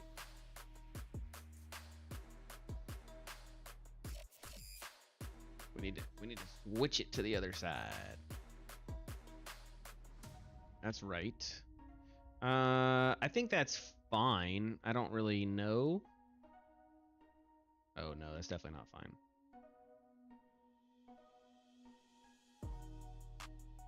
Let's make it 2 so that way I can kind of structure it properly. So it's at the center point. And it just needs to be there. Well, how do we have it here? Yeah, we have it at the center point. Yep. And it's right above the shoulder bone.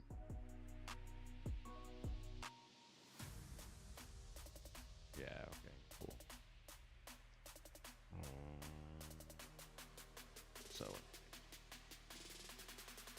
I need to put that in there, the request as well. Because it strips the layers.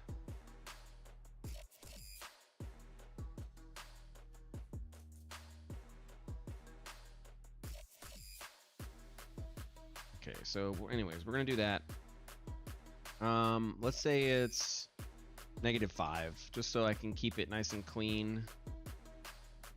Oh crap, no, I don't want to do that. -5. It's in the X. So in the X, it should be -21. Yeah, okay.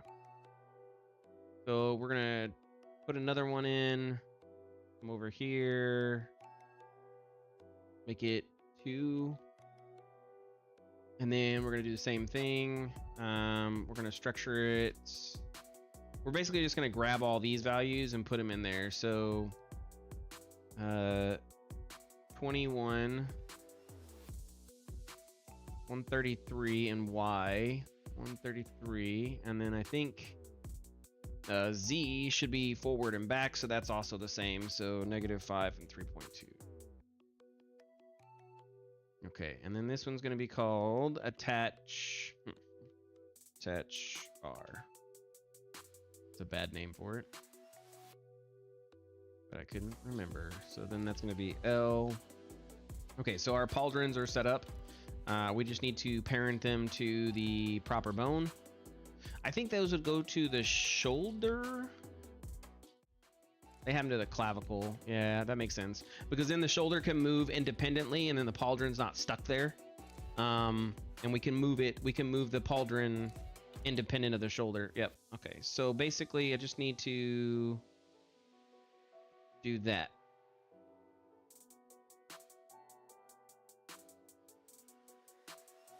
Hey, we're going down a path. This is a new path. Okay, so we're gonna see here. And I don't have the controls for these either, so well, we're gonna get crazy up in here.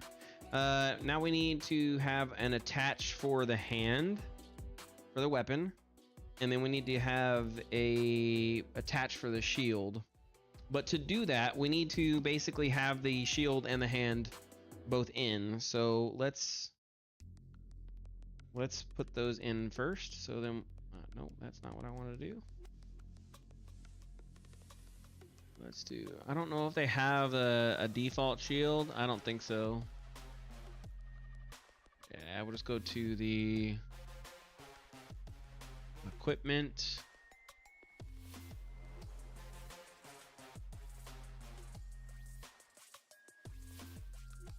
Okay, so we'll pull that in.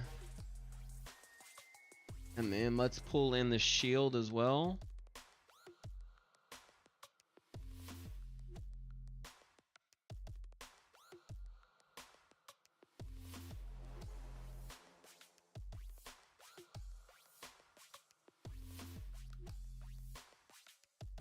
Okay, so now we have the shield and that.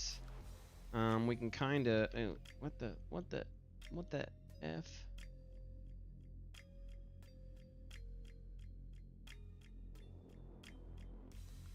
What?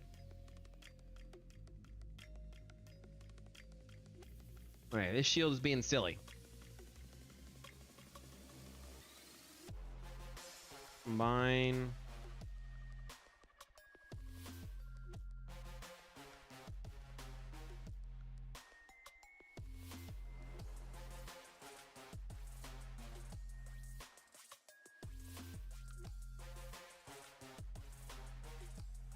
Okay, cool. So shield is good. Is the sword good? No. Why would it be?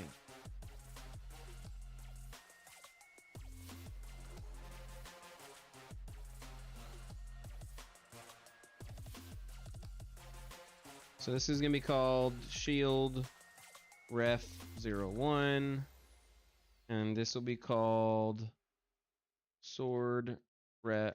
Maybe we should go ref sword 01. Yeah, I like that better. Ref shield 01. Okay, cool.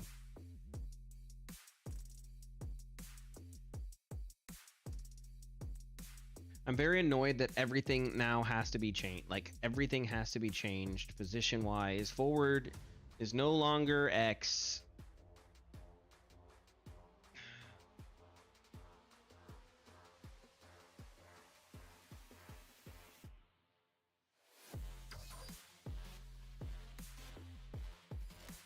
There's nothing I can do about it. I don't own it. It's not mine.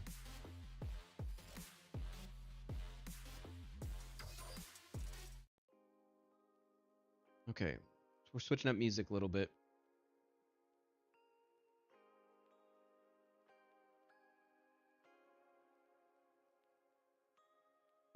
Okay, so we need shield is on the left hand. Yep. I think that's correct. Yes, okay, cool.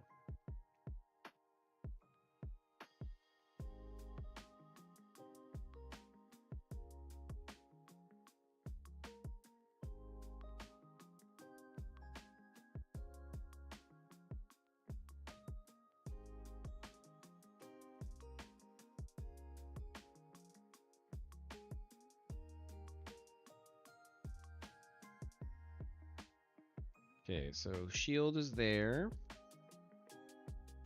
And then sword is in the right hand. But I need to change the pivot.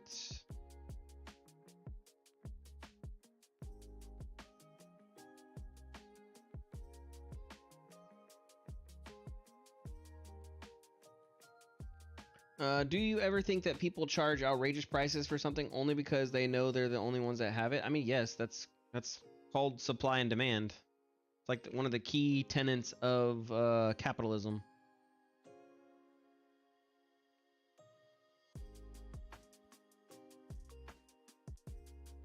And technically, there's nothing wrong with that.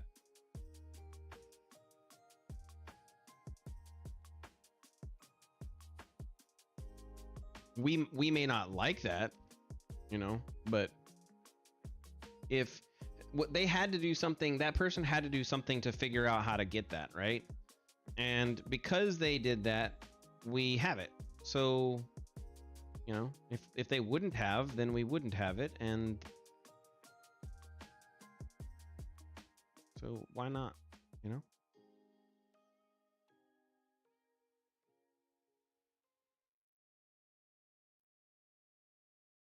Why not?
The F? Why is that finger like that?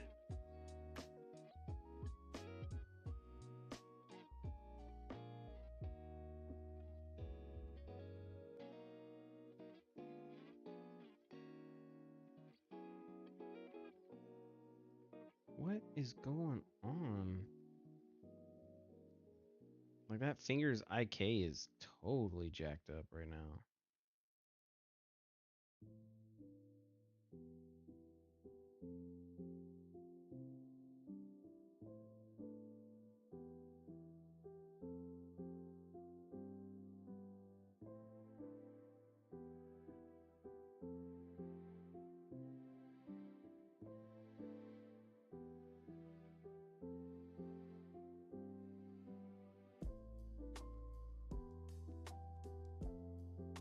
just gonna have to be what it is, but that thumb is not gonna be good for me. It is proper, but my mesh's thumb doesn't match up in a line. So because my mesh's thumb doesn't match up in a line, this IK is like totally wonkadicious.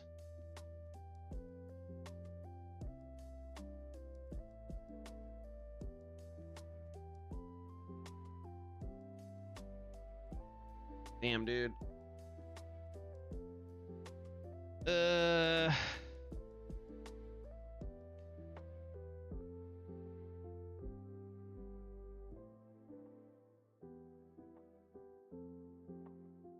Nothing I can do about it. It is what it is.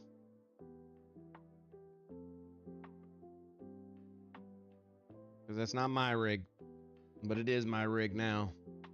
Okay, so this is where we're putting everything. We're just gonna zero everything out again. So that way, I did this so that way I know the best spot for the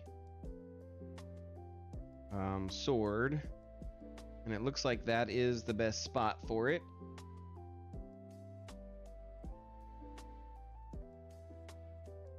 Okay. We need to bring in the mall. We're gonna call these G-ref items. We're gonna bring in the mall so that way we have a good idea what that looks like. And we'll bring in a spear as well.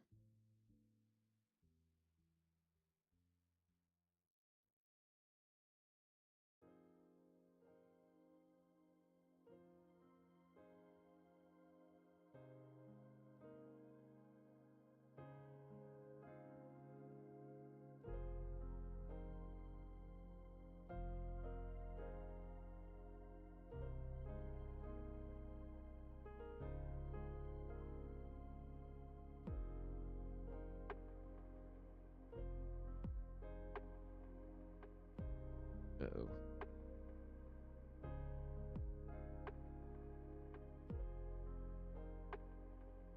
Put that here.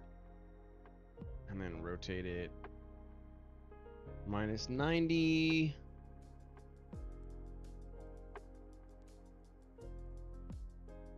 And then that'll go the same spot. Okay. I think I can do modify.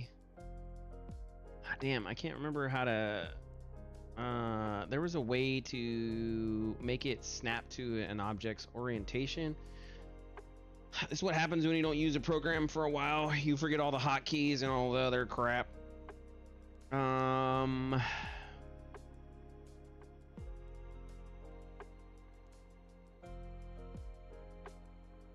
yeah, match transformations. So I think I grab this, and then I grab this sword, and then I do mass transformation. Yeah. So then I grab this, and then I grab the sword, and I do the same thing. So now everything's lined up.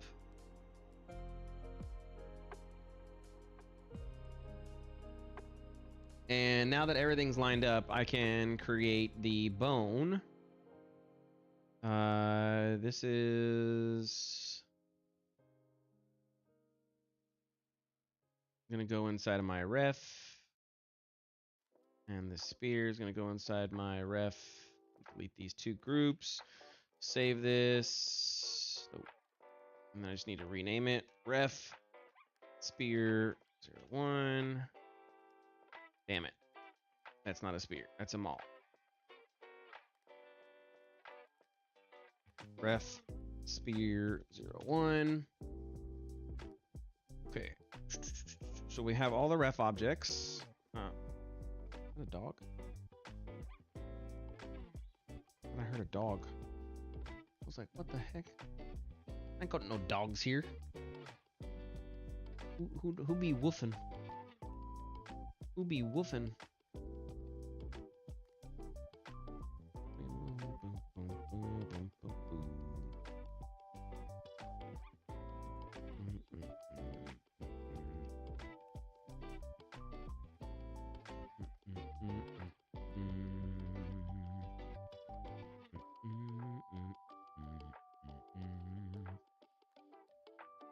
let's see. Where do we go next? So we have all those. We just need to create the attachment bones for both of those, and then call it a day. So we can kind of see where the center line for all of this is, and that's kind of where we want the attachment to be. That's really where we want the attachment to be. So I'm gonna zoom in really close, and then we're gonna go to our rigging, and then I'm gonna basically put it right there.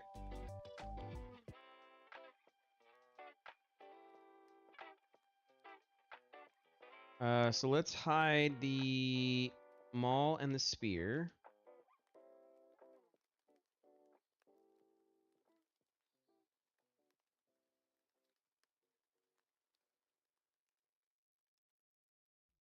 I mean, that's pretty damn close.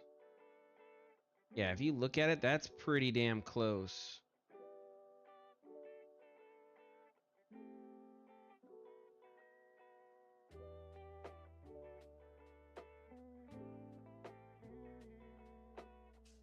Ooh, wait, hold on. Haha. Let me do if I do modify and match transformation. Ooh, yeah, that's what I'm talking about. Ooh, yeah. Snap into a Slim Jim.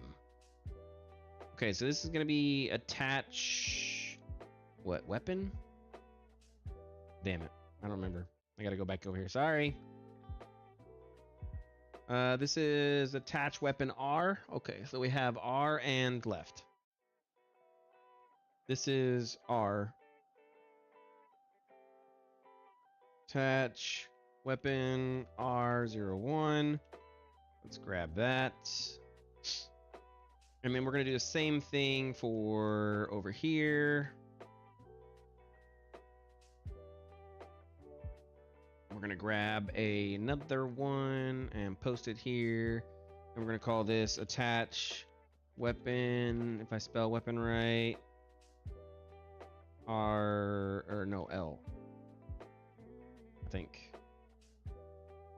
Yeah, okay, good. And, right? Weapon. Do not judge me for my weapon. Okay, well, I didn't want that, so Shift P it. Damn it. Okay.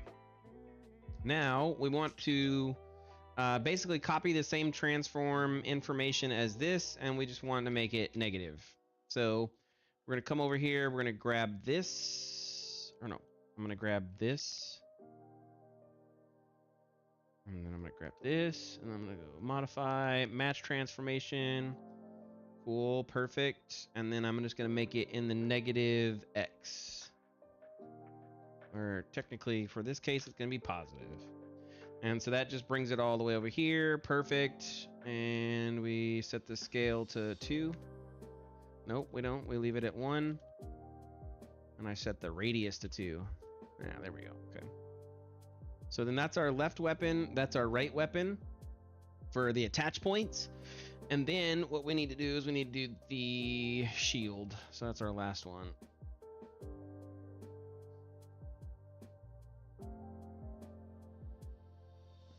Okay, so then we grab that, we go modify, match, and then translation. Cool. So basically that gives us a nice little spot for where the shield should be. Again, we make this a 2, and then I think this is attached shield. I can't remember. Yeah, attached shield 01. Okay, cool. We're keeping all of the bone names the same, so that way when I import this in, a lot of the logic doesn't have to change, because we don't want the logic to change if it doesn't have to, right? Okay. So we're going to grab both of these, and both of these are going to... they look good. Is that how that looks over here? Oh yeah, it is. Okay. So then this is just gonna come here and go P. And so that moves, that should move with that wrist, which it does. Good.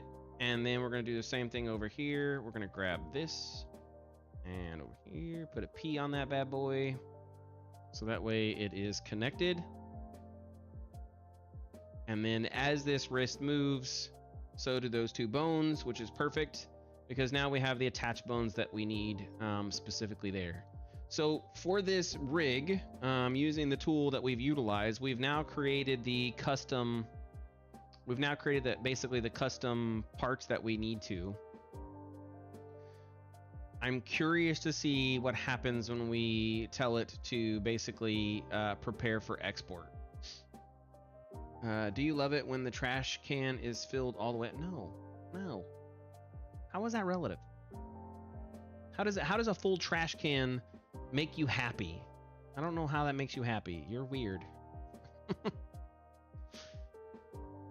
Unless you're speaking in a non, I don't know. No, you're weird. Stop. Okay. So this is basically what it should look like prior to while I'm animating and everything else, right? And so I'm in here, I'm animating, I'm making things look good, and yeah, I figured as much. And I'm doing all my happy days and everything else. And so then when I'm done, I'm gonna go over here, click this tool, and I should be able to say prepare for export. So let's save this real quick because we're gonna test this prepare for export, and then we're gonna try back.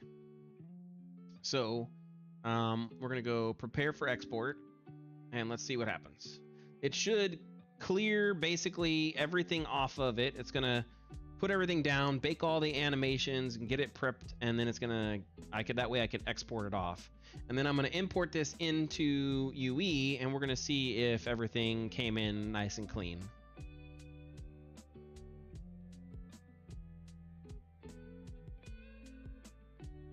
I mean, I guess.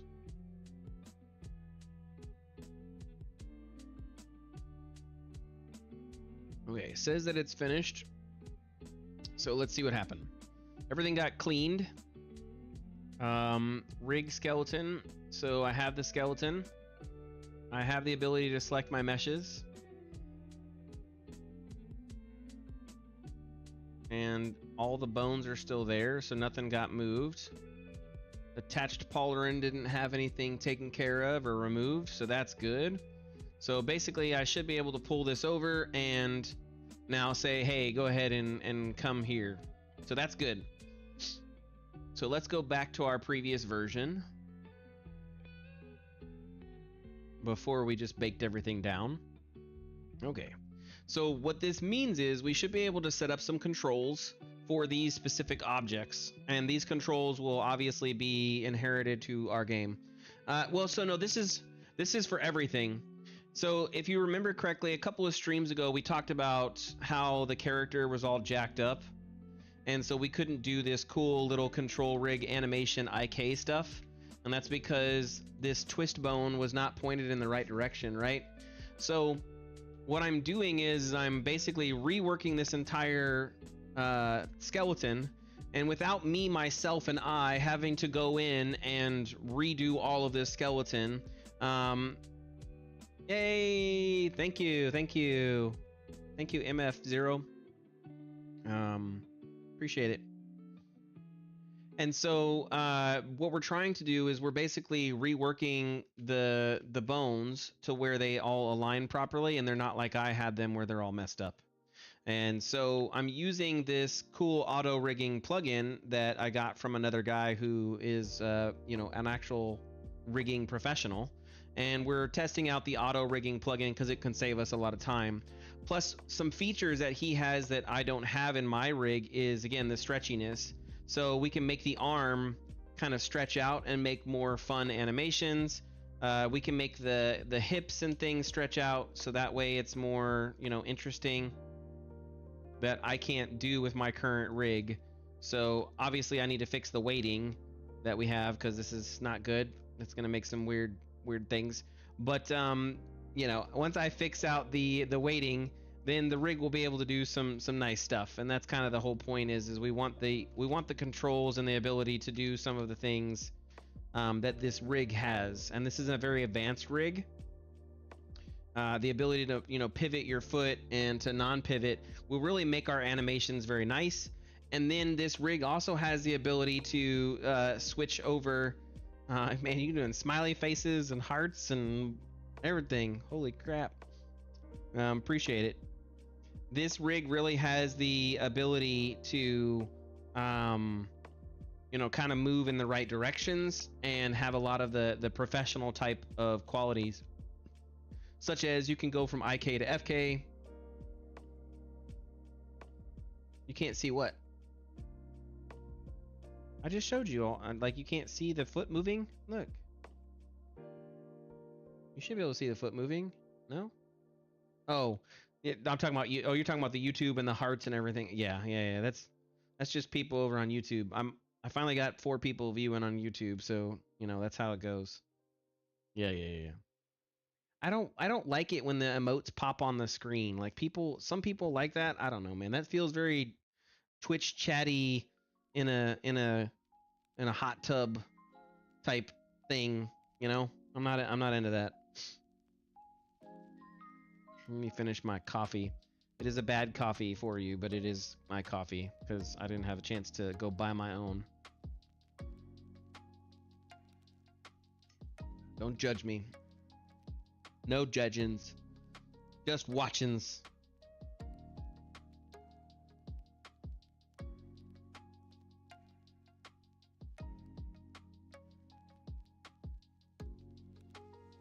Okay.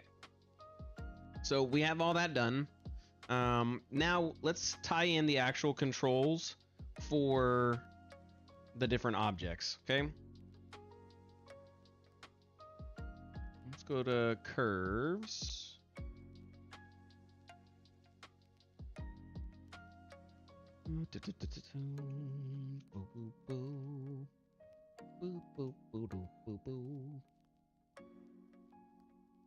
Okay, so let's put in, let's make that go there. And so this will be the control for the weapon. Don't tell me you're one of those people that buy a Keurig. No, I don't have a Keurig. What I do is I get the Cuban coffee. It's like a Cuban, I don't know, they call it cafecito, but it's basically a Cuban coffee. I got put onto it by a friend of mine, I want to say a year ago, and I don't know what it is, but after that, I'm all about the Cuban coffee. Is this top? Oh, it's front. How does it keep changing? I didn't change it.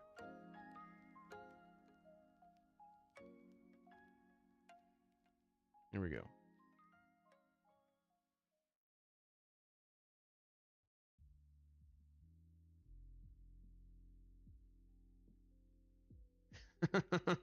I don't know.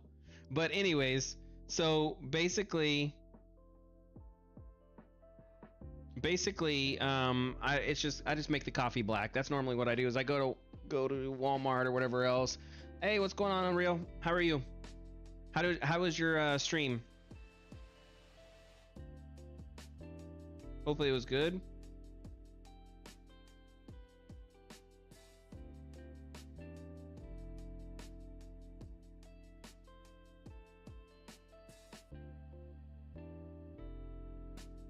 Basically it's a pretty chill coffee. I like it. It's good. And I make it black, put it in a mug, and good to go. Yeah, YouTube is working this. That's good to hear. It's not working on chat, I don't think. YouTube chat is not working, but it is working, so I can try it again. Caster Labs was in here earlier troubleshooting with me. I don't know, sometimes YouTube is silly with Caster Labs. I don't know what it is.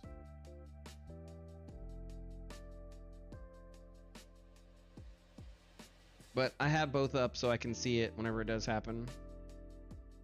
So I got the authentication success, and then I'm getting logged out. So yeah, YouTube chat, no worky, but that's okay. I can see it. That's all that matters.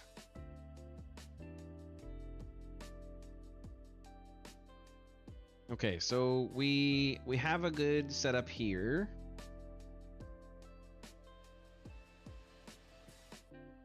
And then I'm gonna create this and say layer, create a layer. This is gonna be ly ref sword 01. And make that black. Save. And so then that way I can see where the sword is, and I can see the sword structure. Were you able to finish up your project, or do you still have a little bit more to go?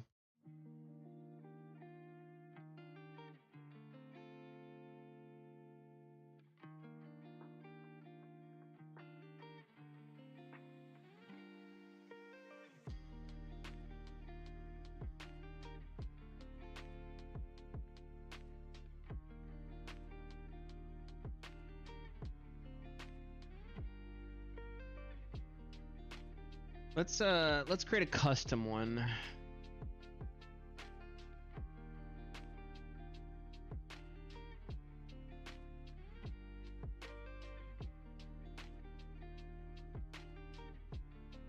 Oh crap, never mind.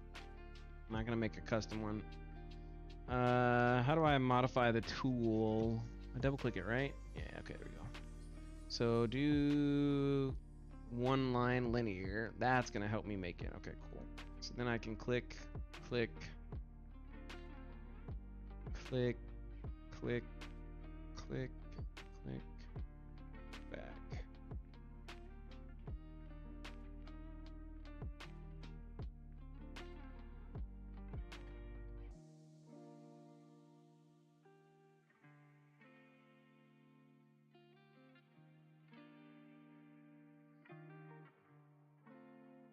Nice. So this basically gives me a handle for what the weapon looks like and where it's facing.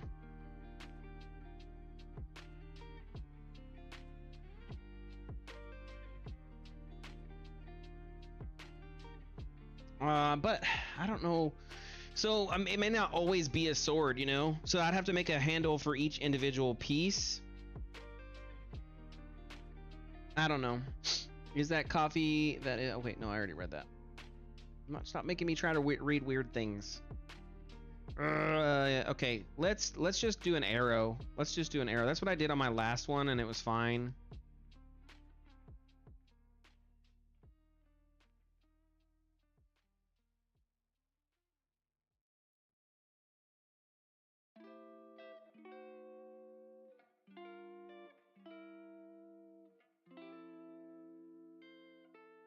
Other than the fact that I just messed up that last part. So close. Try again. Okay, so we want to come from back here because I want to be able to see the back side of the weapon. We want to come up to the forward part, maybe just a little bit out.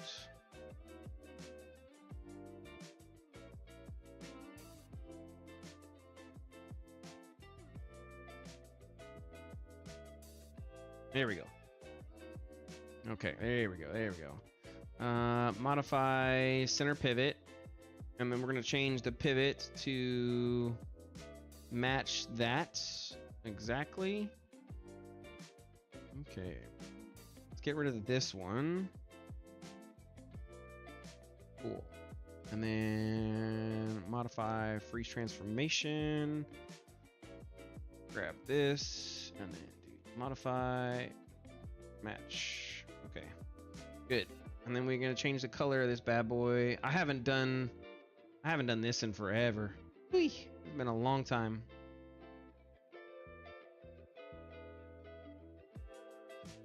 I like this to be yellow because that basically tells me that it moves in all the directions and has all the transforms.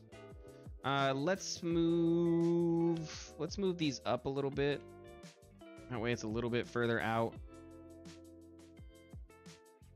Yeah, okay, good. Okay, cool.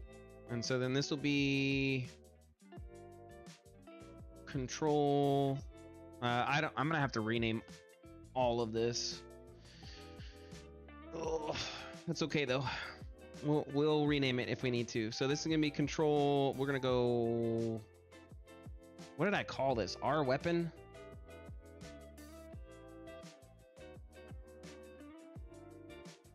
Yeah, we're just gonna do that. Okay, cool. And then go modify freeze transformation. We're gonna duplicate that, and then we're gonna grab this bad boy right here, and then go modify match, and that way I have it on both sides. And then this will be... Okay, well, that's R. Did this just rename this? Okay, I thought it did. I was super excited. Okay. And then we do modify freeze transformation. So now we have the left and right controls for weapons. I need one for the shield. That's just going to be a nice circle. And we'll do modify match translation. Okay, cool. And let's make it smaller, so that way we kind of have a good idea. And again, this will also be a circle one, so go to attributes. Oh, there it is. Okay, so both of those are yellow. Cool. And then I'm sure there is. That's just not the coffee I'm talking about.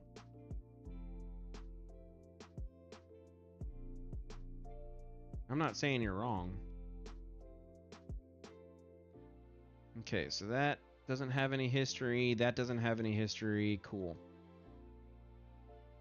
And so all the transforms are good. This will be control, attach, shield. Is it? I always get that messed up. Let me make sure I got that right. Yeah, okay. So that is correct. That is good in a good position. Nice.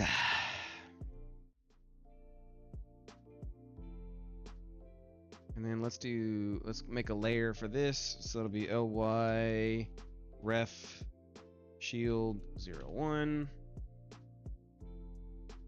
So basically we can turn that on to a holder as well. So now we'll see a good position, kind of like structure wise, of where it looks at and how it looks.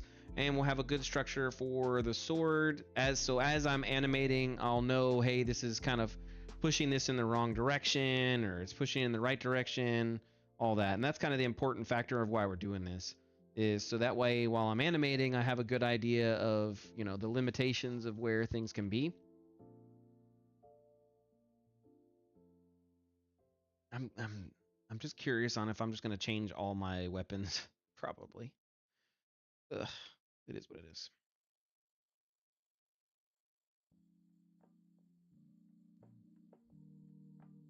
What are we at? We're at... Oh, we're almost at 2 hours. Yeah, we have 2 hours and 20 minutes. Nice. Good job, team. 2 hours and 20 minutes. We do want the head back in. And then we're also going to bring the eyes back in so that we can see that.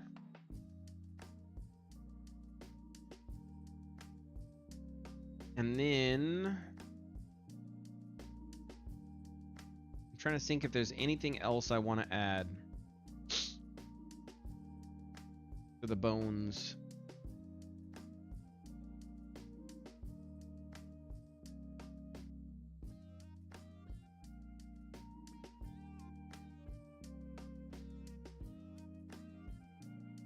Yeah, I think we're fine. Let's go ahead and set up the actual... This is going to be G controls, because these are my own custom ones, which is kind of annoying because they're not part of the created thing. So I'm going to have to basically quick selection. I wonder if I can add them to the...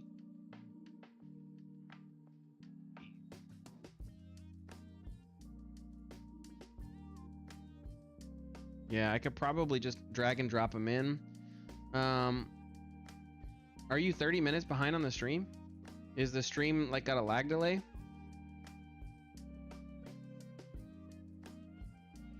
It doesn't look like it has a lag delay. Maybe it is. I don't know. I don't think it has a lag delay. I can't really tell. You'd have to tell me.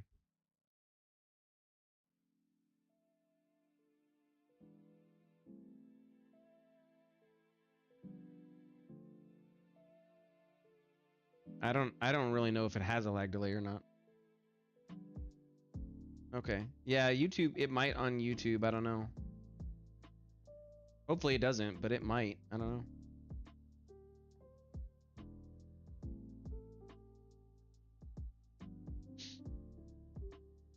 A 30-minute lag delay is crazy though. The stream is great. I probably clicked on the video progress bar. Oh.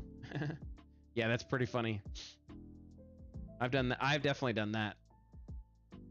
Okay, so I could probably add this. This said center control. I don't know what that means. And I really want to know how he colors these. It's super cool how he colors these.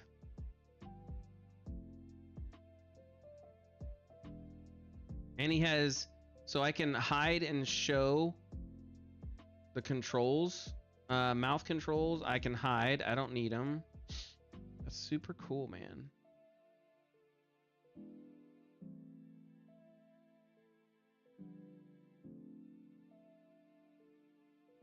And I can turn off squash and stretch, which is awesome. And I can do export geometry, locked, rig systems hide, rig deformers hide, skeleton show. Yeah, interesting. There's a lot of cool little features. This is why I like about Maya. Maya has all these cool little sets that you can do and do some cool stuff. I don't know how you name, like you color the name though. I really want to know how to do that. Like I really do. It's got to be somewhere in here. Yeah, I don't know. And all of his names for his stuff are control. Ask ChatGPT, right? Actually, that's probably a good point. ChatGPT probably would be able to help me.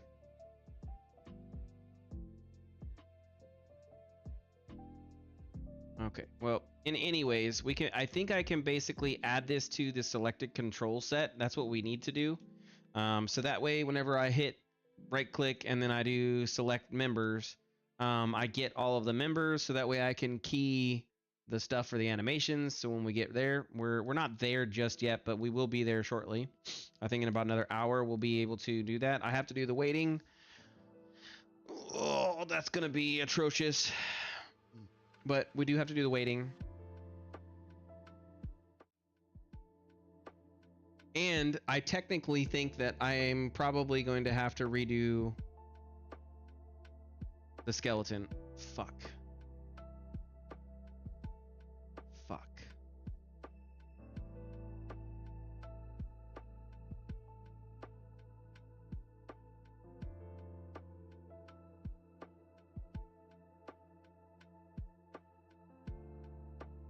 I don't want to have to do this all over again. Oh man, that's not cool. Okay, let's test it. I mean, it's better to know now than it is later, and then I'm effed. Okay, so here's my bipedal group. I got to go into do not touch, and I got to go into geometry.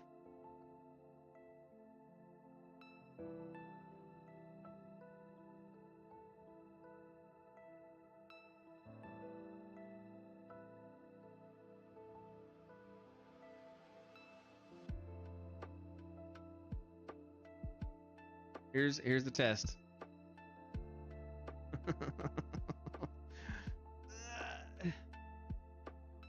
Oh, this is gonna be so bad. Damn it.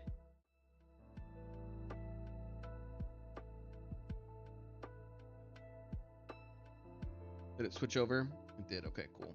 You guys gotta see a cool little white screen. Let's UV map this mesh. Oh crap, I didn't send it out before I...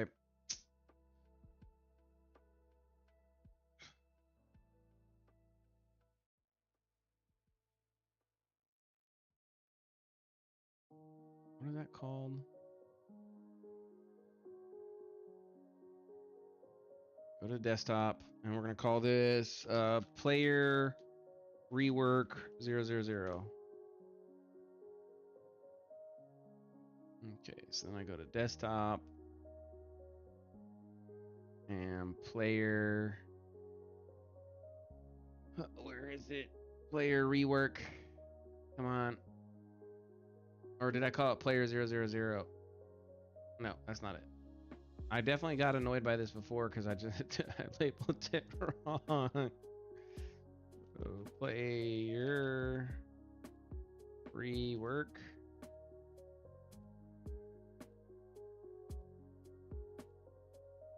I just did it not export it yet? It's like, oh my god, it hasn't exported it yet. So NextFest is actually what's going on right now in Steam. Dude, did I crash? I crashed it. Oh my god. Oh my god. NextFest is what's going on Steam right now. So export selection. Is it here? Is it here? Player rework. Okay, it is. It's okay. Let's see how bad this is. I think this is gonna be bad. Yeah. If it is bad, it is bad. Nothing I can do about it. Desktop. And let's go player rework. Come on, show me the player rework. Where is it? Let me get this done real quick so that way my brain is free. And then I will okay, so there's player rework open. We want 240, 240, keep it. You have changed some UV rooms. Cancel. Let me go to UV. Okay, cool. So the UV is fine. Not really. Okay, unwrap. Okay, that's better. I don't like that the body is tilted sideways, but it doesn't really matter. Do you have an affiliate code for 3D Coat? I don't. I need one. I really need an affiliate code for it because dude, you know how many people I've turned over to 3D Coat? I've turned so many people to 3D Coat, it's not even funny. Let me see. Hold on. I might. Let me log in real quick.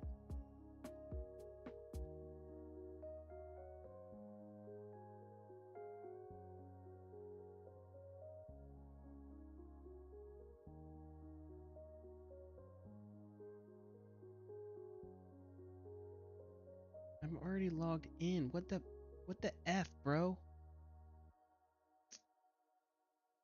Ukrainian websites. Okay. Profile. No, it doesn't look like I have. I don't think they have an affiliate code thingy. I wish, that'd be cool. Doesn't look like it though.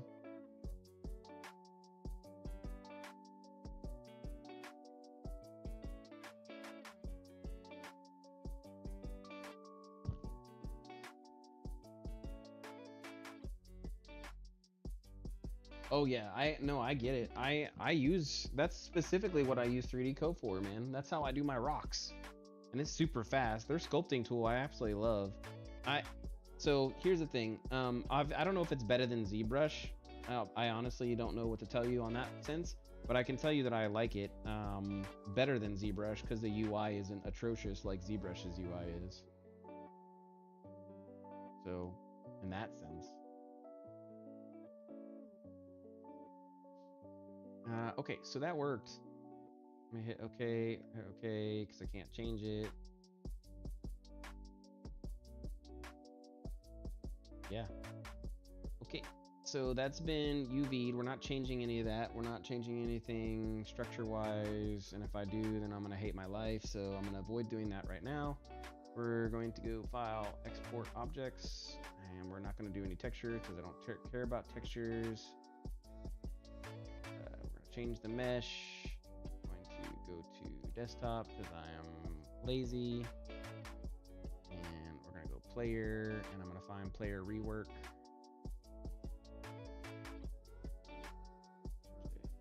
Export that bad boy. Let's see what we get when we do this. So I'm gonna delete this.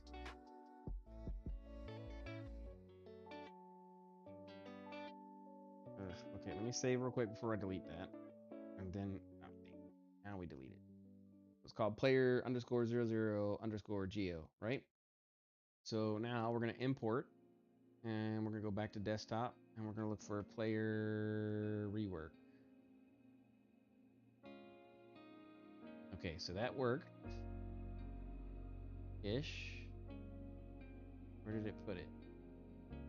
Okay, I gotta put it back in the export geometry folder. Oh, he had it locked. Now it's not locked. Ha ha ha ha ha. Yes, that's what I'm talking about. Now it's not locked. Woo. That's what I'm talking about. Even though it probably should be locked because, you know, horribleness, but whatever. Let's get rid of all of these extra textures because we don't need them and they're going to cause problems for me. I grab this. Okay, cool. So now that that's not locked, I can actually add it to the geo layer. I'm probably going to regret all of this. I don't know. We'll see, I guess. We'll see, I guess. It's probably not going to work now. This script is like, nope, we're bugged. Sorry, you've destroyed this. Okay, so let's see if it works. Let me go to AnyScript, grab this, tools, and we're gonna go prepare for export. This is basically gonna get rid of all the rig and everything else. Let's see if that works. So ideally, what I should be able to do is I should be able to come in here and rename all the bones and everything else prior to saying, hey, get rid of my export, and then I can export it out and it'll be cleaned and there'll be no rig stuff. That's kind of what we're trying to hope for. So that way I can have a clean mesh, everything will be baked out properly, and we'll be able to move forward with the clean mesh into the editor. And it looks like, yep, all my stuff is there, and I have the skeleton, so cool. We have to revert backwards now. So that is good. That basically, but it didn't get rid of my custom controls because it didn't understand. You know, they're my own custom controls, so they're not part of his script. I'd be curious to know if anything that's inside of the folder it would get rid of. So that might be something to test and verify, because if everything inside of his little folder that he's created, it says, hey, get rid of everything in this folder. So then that means I just have to put my stuff inside that folder to get it fully properly done. That would be interesting.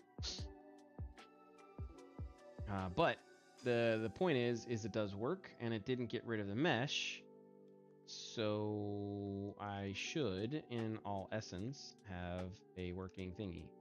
I also didn't attach the mesh, so that's also a big problem. Son of the biscuits. That's okay. Let's revert backwards. Let me grab his. So bipedal. Do not touch. And I'm touching it because I am special. Okay, and then we're gonna go import, and then we're gonna grab that same thing that we just had on the desktop, which is the player thingy. We're redoing everything. We were just testing earlier, so now we're doing it for real now. Player rework, bring that bad boy in, hypershade. Make sure I delete all these extras. Okay, and then we're going to add this. It's a Maya stream today, and we're gonna save. Cool. Do I have 3D code open still? I do. Cool. Let me file save as, and then that's 3D code mega jam files. This is gonna be player rework 001. Okay, because I'm gonna have to redo this texture. We're not gonna do it right now. I don't want to spend a stream doing that, but we are going to have to come in here and redo this texture. Primarily because we need it to be good. And so let's say it's 80. Let me just save it real quick. Yeah, okay, cool. So we basically did a gradient on the player's stuff. I don't want a texture until I get my my Wacom tablet in place, which won't probably be until March. Unless some crazy stuff happens. which is possible, but I doubt it. So long story short, we're not going to be doing any texturing. We'll do basic texturing, but not like actual texturing. Not going to happen until then. But then once I do get my Wacom tablet, I will 100% do some cool texturing, and we'll do some hand painted stuff and get it all nice and pretty. In the meantime, we have plenty to keep us busy. I can promise you that.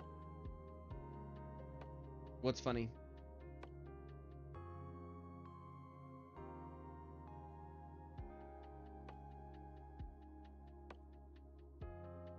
Okay.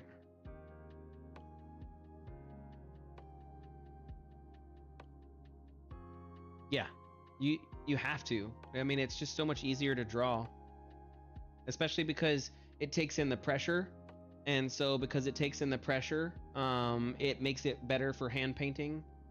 I can hand paint without a pen pad. In fact, there's streams of me doing it back in the day. Do I want to do that? The answer is no. If I have the ability to pen pad it, I will pen pad it every day.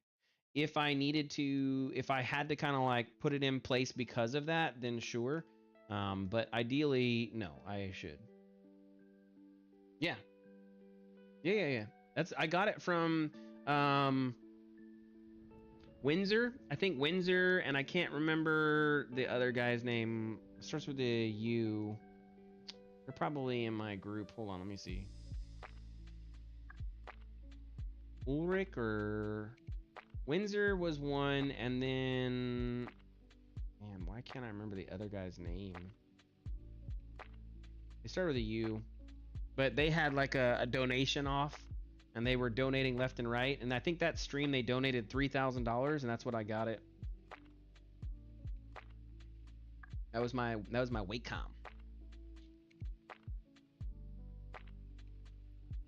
Which is crazy.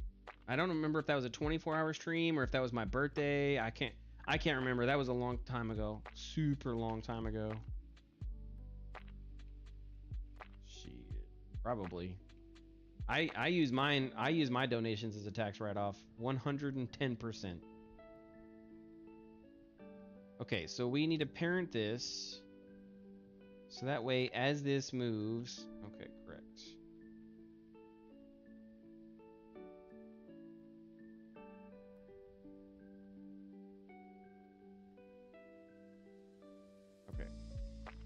We need to make sure these are all zeroed out first before I go parenting things.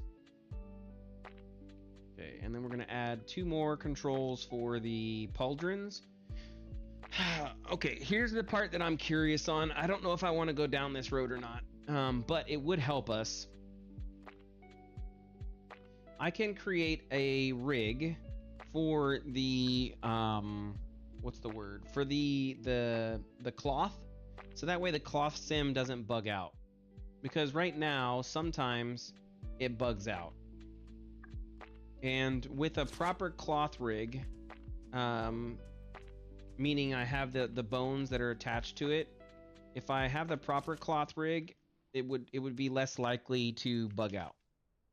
Because it tells it where it needs to be, and it forces it there. You can say 50%, simulation, and 50% where the rig is, and so then it'll basically default to making the cloth back to where it needs to be, rather than kind of what it is right now, which is all simulation. And sometimes, like most of the time, it works well, but sometimes it gets stuck.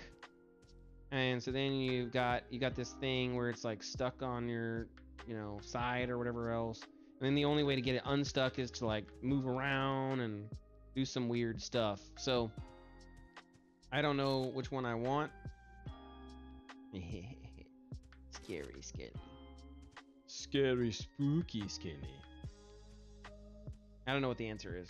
That's what I'm saying.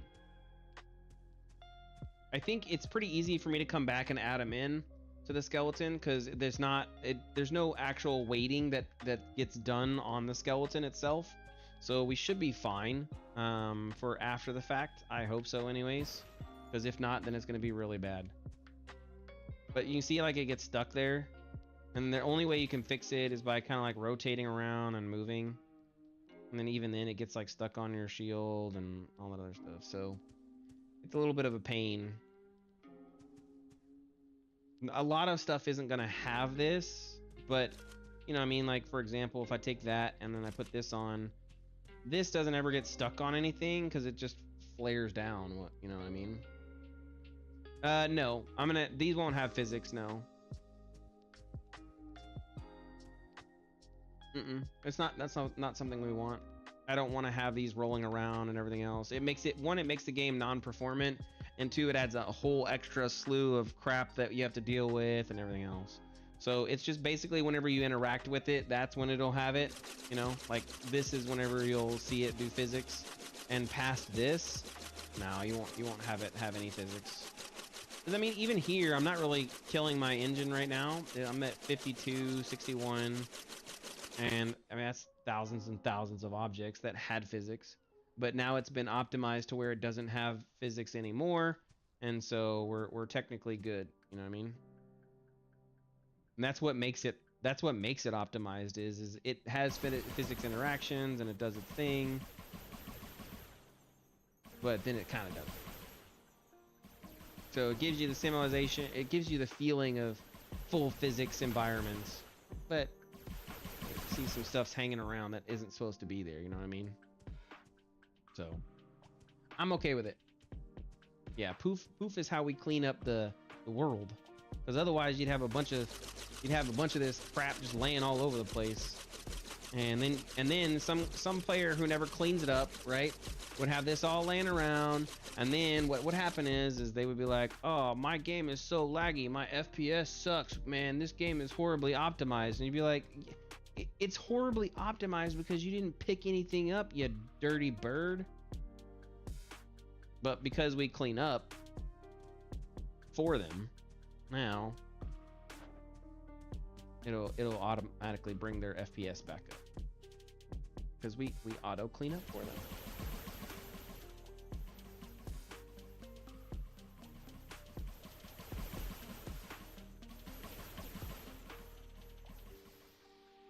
Oh look, my FPS magically shot back up. No, we have, it's a pretty good time frame.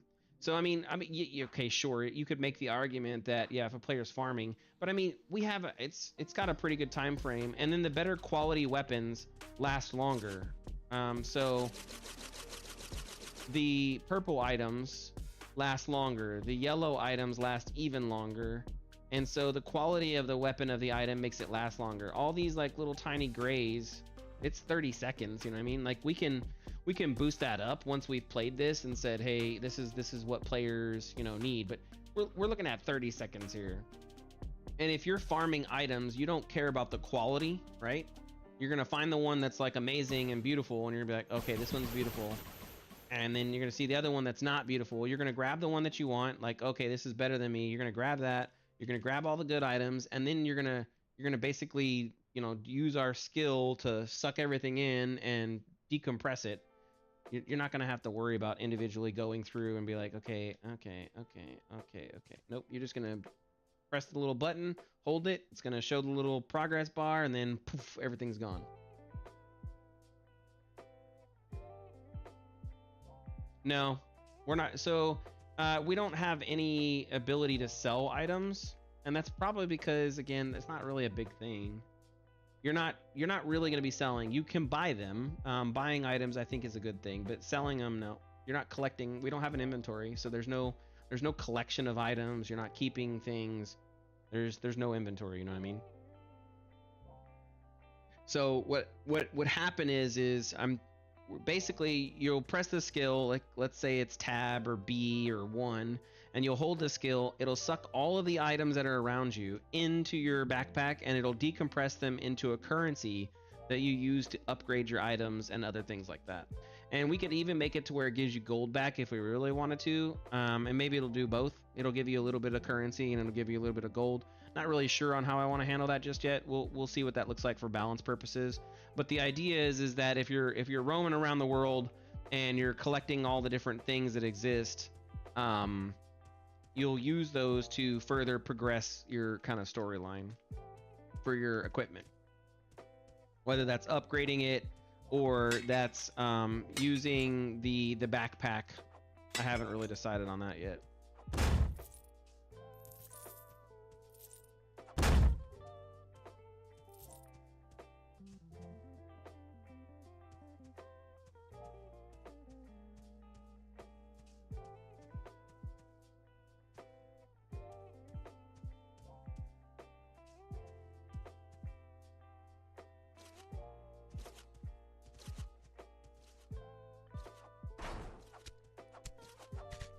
Oh. Yeah, I got 2 at 1. Walmart discount 2 for 1. Let's go. Yeah, you did. Boom.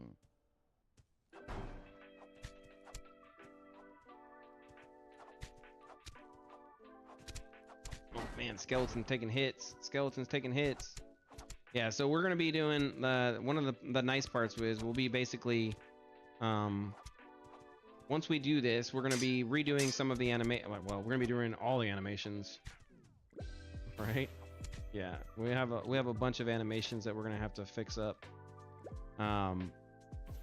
But with the new stuff, I'll be able to do some pretty cool animations, you know.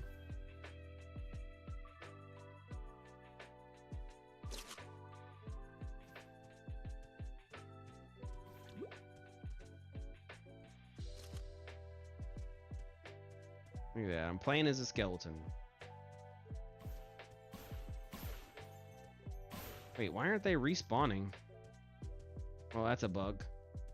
They're definitely supposed to respawn. Oh, unless I set a hardcore limit. I don't think I set a hardcore limit. What the? Max currently alive is 40. Yeah, max total spawn is not there. Oh my lord. So I made max. See, this is where you have to learn. You have to learn where to put things. You put them in the wrong spot, everything gets broken.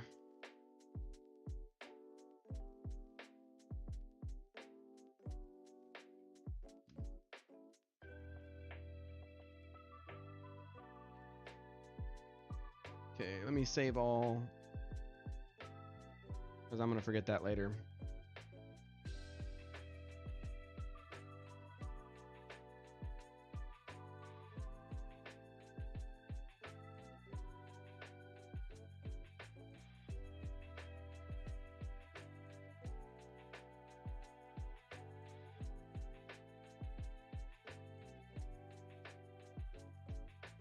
Test. Is it me or just Twitch not bringing up the stream? I have professional level internet. Shikama, I have no issues with it. I would refresh. Cause I have the stream, no problems. And I checked it. Let me check it on the phone, but I'm pretty sure I checked it on the phone a little bit ago.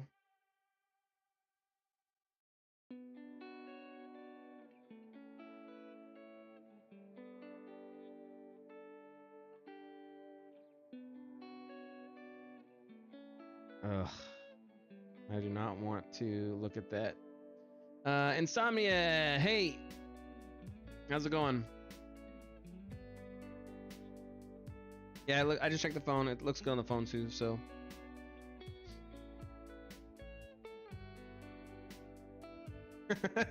Everything else works in my 50 tabs. Yeah, I don't know. I'm sorry, I wish I could help you.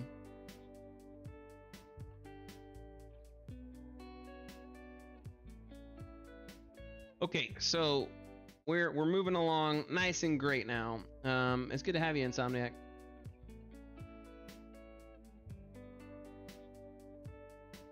We've gotten 90% done. We just got to finish the other things. Those of you who are new, thank you for being here. If you have any questions, let me know. I will definitely answer them. I am here for you. Okay, so let's do modify freeze transformation. Let's switch up the song a little bit. This is a little too chilly step for me. Let's try electric. It's called Twinkle Tunes. I have no clue if Twinkle Tunes is good. Don't judge me.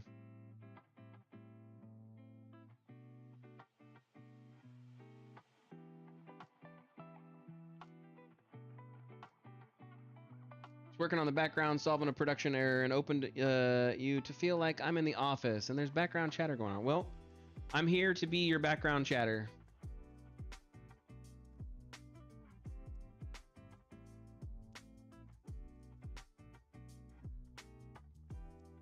Either way, hello and welcome.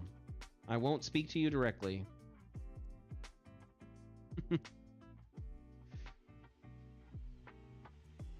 Nice. That's good to hear. I'm glad that I came in only after your tabs were deleted.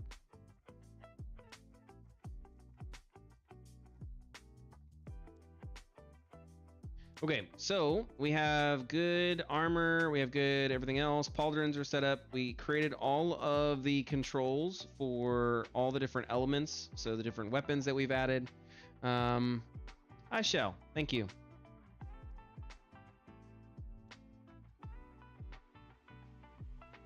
Let's go ahead and color it out real quick. These are basically rotators, but we might actually shift their location, so we'll make them yellow.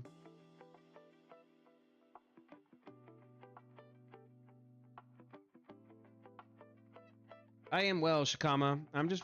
We're working on getting the character rig done, so that way we can have the custom characters and everything else, with the IK and all of their movement abilities. So we're gonna spend most of the stream. I've already been streaming for about 3 hours. We're gonna spend probably another hour working on getting this right. I think that it's gonna take me about an hour to do the weighting, because the weighting is definitely jacked up. But we're gonna see. And then once that's done, we'll be able to have the new character in that can have IK. And that'll be really nice because we wanted to have IK properly in the game for a bit now, you know. And that gives us a couple more controls. Because right now, you know, you're like, let's say I'm here, or I'm up here. There should be some IK happening, but I don't have any IK happening, so I get a little bit of floating. It's not, I don't think it's big for an indie game to have floating. I don't really personally care. I don't mind it, but if we can get IK in, why not? And so we can. And so, you know, that's kind of what we're trying to do, is we're trying to get it there. Plus, this new rig will give me the ability to do some cool stuff, such as stretching. So it actually has stretching going on, so I can create more cartoony animations. And the hope is that we're going to actually... No, it's not short for insta kill. I wish it was. I don't really care. Yeah, that part I'll be like, listen, I'm an indie company, so unless you want to pay me to be, you know, higher on some high level, I'm doing all the art myself. You can IK it up the boo-boos. Anyways, the idea will be is that if we do this right, we'll be able to get the other creatures inside, so we can have the frog as a character, and then we can also have this as a character, the cat. So then we'll add some new, not only will you have skeletons and you'll have goblins and you'll have gladiators, but we'll have some frogs that can attack you, and then we'll have the cats that can also attack you too. And I'm thinking the frogs will be, you know, kind of jumpy. I really want them to have like a super jump animation where they come down and maybe pause in the air, give you a couple of seconds, and then they land down and hit you. That would be really annoying to deal with, and you know, you have to block properly. And then I think the cats I'll make super fast. Maybe even they can like jump very short or big distances, kind of, you know, and then swipe. So it's kind of what I'm thinking.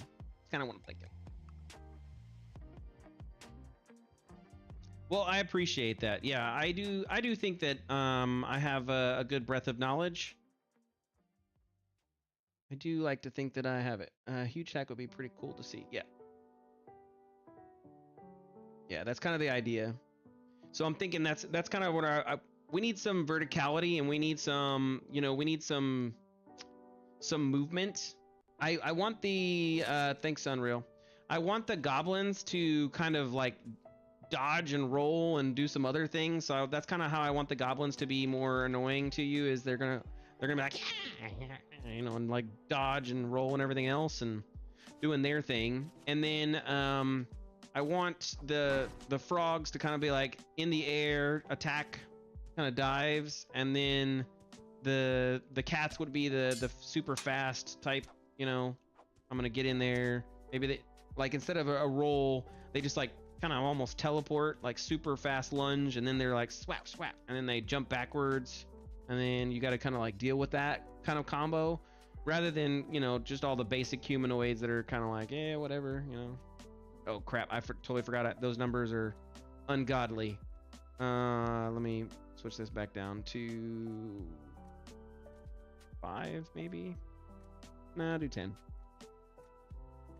Because I think that would be like, you know, if you, especially if you're what was the question? To stop the floating when they jump, I have to define physics in Unreal. So yes and no. Depends on what you mean by floating.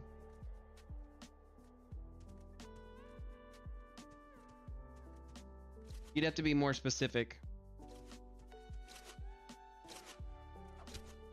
Oh crap. Yeah, so imagine you had 10 of these, right? And then you have characters that are jumping in the air and landing, and like it would be chaos, you know? And so you're having to like dodge, and you're having to like move around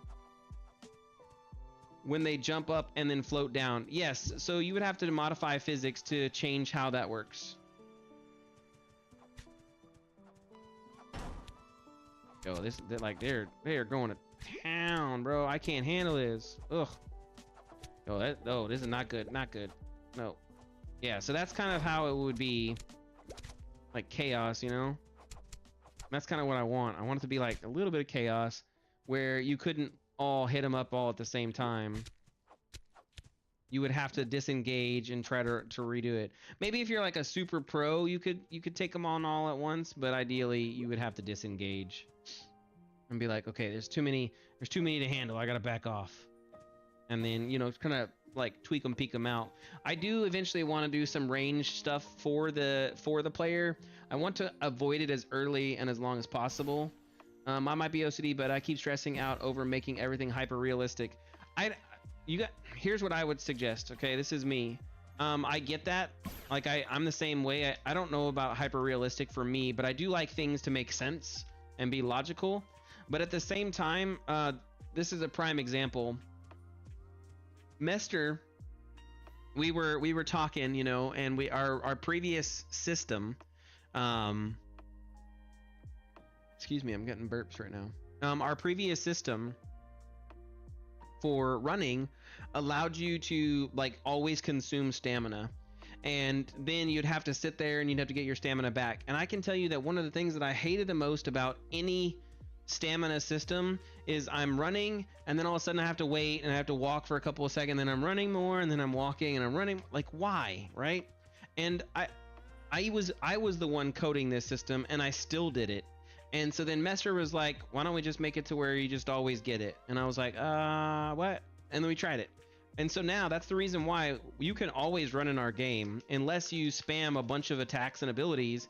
But even then, we're pretty, you know, I'm spamming attacks right now, and I'm not going all the way down for my stamina. So we're pretty happy with how the stamina works. And here's the reason why. I can still run. I can still do what's fun and enjoyable, and I'm not being punished for it, right? And there is a punishment in the sense that I can't attack as much now, and if I get hit, I can't block as much now. But I still have the rudimentary fun, which is I need to get where I need to go, man. Like, why punish me in a sense because it's more realistic? That doesn't work for every game. So, you know, I'm not saying that would work for your game. But for ours, because it is mostly centered around fun, the combat is what's fun, not the running from point A to point B. You know what I mean? Yeah, and so that's kind of similar to ours. But we just make it to where you can sprint. Like you can like we had the sprint, and then we had the run, and there was a toggle between the two, and then we were like, why? So we just got rid of it. And so now you automatically are always sprinting. And honestly, I can tell you that this makes the system feel a lot better. The ability to, you know, roll and dodge down hills. There's nothing cool about that, or there's nothing realistic about the fact that I can jump in the air and then dodge, but it is one of the funnest things to do. And honestly, when I'm in other games, I'm sitting there trying to dodge while I'm in the air. It doesn't work, and I'm like, so I get frustrated, right? So I don't know. Like I said, I'm of the same mind, but really, honestly, what I've come to through this game dev process is if it's fun, keep it. It may not make perfect sense, but as long as it's fun, that's all that matters, because that's what the players are going to do. Is they're going to be like, hey, how can I have fun? Now, if you're making a Tarkov, okay, then that's the shtick of your game, you know, and that realism and loading each bullet into each magazine. Okay, that's your game, then sure, but that's not our game. You know what I mean? So I would say my argument for that would be find out what is really needed to make your game match what it's doing, and if you can keep the fun in while still avoiding adding in unnecessary things, do so. Your players will love you because of it, I promise you. That was a lot of talking.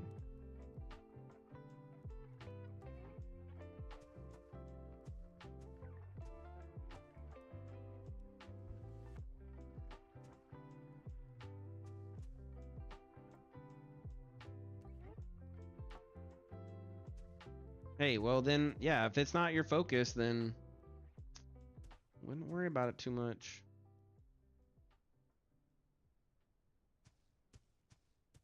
Yeah. Well, I wouldn't use Call of Duty as a good game. But that's me. Don't listen to me. I'm just jaded. What the? Yo, he came out of nowhere. He got a bone to pick. He thought he was gonna come after me. Nope. Cut your leg off, bro. I'll take your leg off. See how it gets stuck? And then like you have to like do flips and corners, and then it unstucks. Oh, look at that. That's pretty nice. That's a nice little sunset. The game's gonna be pretty. I'm excited about how pretty this game's gonna be. Okay, let's get back. We've taken a break. Let's get back to focus, okay? We gotta focus. We gotta stream. We have things to do in this stream, okay?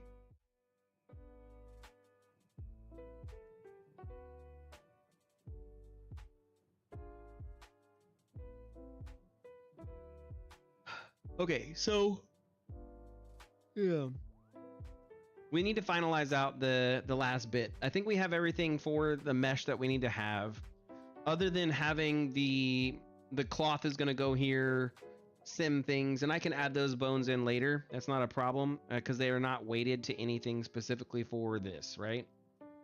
So what we need to do is we need to grab this, and then we need to go to rigging, and then skinning, and then we need to skin it, and then we bind it. Let's check the settings for it. Joint hierarchy, closest distance. I don't remember. I think closest distance is fine. I like dual contornian. Interactive is fine. Weight distance is fine. Attributes is for skin cluster. I don't remember all these settings. It's been forever. I don't care. Colorize, remove unused influences. That's technically what I should do. I think that this is going to create problems for me because then I have to add them back in. But yeah, let's do it. Fuck it. So in his selections, right? One of the things that Auntie teaches and goes through is you don't want to have all the bones doing everything, and so he has a section or one of them that basically you can do for this. Now he's automatically done this already, and I've kind of already jacked up all that because I deleted it. So basically I should have created a selection group only for the bones that matter. Didn't they make rigging with I'm so bad remembering because I do 50 things all the time? I think the example was you don't rig every leg of the centipede, you give a general rules. Okay, I followed like 3% of that.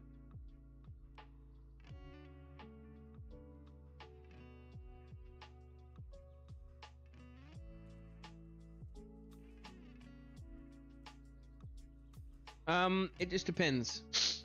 Again, it depends on the complexity, right? So, if you need a very complex rig, then the answer to that would be yes, you need a complex rig. And if you don't need the thing, you don't rig all the 100 legs. Oh, okay, sorry. Again, it's up to you. The more bones you have, right? So this is important to remember. The more bones that you have, the less performant your game will be. Now, that being said, many games nowadays have like 500 bones, especially when you have the ability to modify the face and the facial structures and everything else. So the more bones you have, the less performant your game becomes. And so that's the idea behind this, is that you want to get rid of as many bones as you possibly can, so that way it becomes more performant. The second part of that is your influences. And so, for example, that's what we're talking right now. UE4 / UE5, they basically take the number of influences and the number of influences. So like, let's say your number of influences is 4. That means the maximum amount of bones that can have influence on a vertex is 4, right? And that's very important to understand, because what you're doing is if you say, hey, max influences is 8, that's more data that has to be stored. Magma Heady, hey, how's it going? That's more influences that has to be stored inside of the data and the memory. And so the more influences, that also increases the more or the less performant your game is. So the general rule of thumb is 4 max influences. Maya defaults to 5, but the general rule is 4. And if you go to 5, then right, yeah, we're talking about verts, we're talking about bones and weighting and everything else. If you go to 5, Unreal Engine doesn't have something for 5, so it automatically puts you to 6 or 8. I can't remember. And so it's very bad to go 5. So you're supposed to go 4, because otherwise you're throwing an extra data, like a whole crap ton of extra data. Okay, so now we have taken our stuff, and with our stuff, we now have our rig, and let's see how well it looks. It actually did it pretty good. It's not flawless, but it is pretty good. It is pretty good. Okay, let's grab. Dude, why does this camera keep switching? No, we're not using 2-finger. Oh, he's talking about basically having rigs only having 2 fingers instead of all 5. And then what you do is you basically, because this is basically how real world works, right? In real world, you're very rarely ever going to use all of your fingers independently, unless you're doing something like piano or typing, right? So in most games, especially in the older games, that wasn't a thing. So what they would do is they would combine the fingers, because this is how you could have a better grip, right? And so you would have the thumb, which is definitely independent. You'd have the 2 fingers up here, and that would be your top grip, and then you'd have the bottom 2 fingers, which is the bottom grip. And then in really old games, they would basically just have the thumb and the hand, and then all of those fingers would work together simultaneously to say, hey, I'm gripped or not. So that's what the 2-finger method is talking about. The more you add, again, it just depends. If nobody's ever going to utilize these fingers, and there's no reason to have those fingers in your game, then why add those extra bones? You can save on resources, you can save on time, you can save on a lot of things. Magma, how did you make your characters' bodies? I make them from scratch. 9 times out of 10, I just create a cube or a cylinder, and I go to town. I think there is a stream. I don't know. Let me look.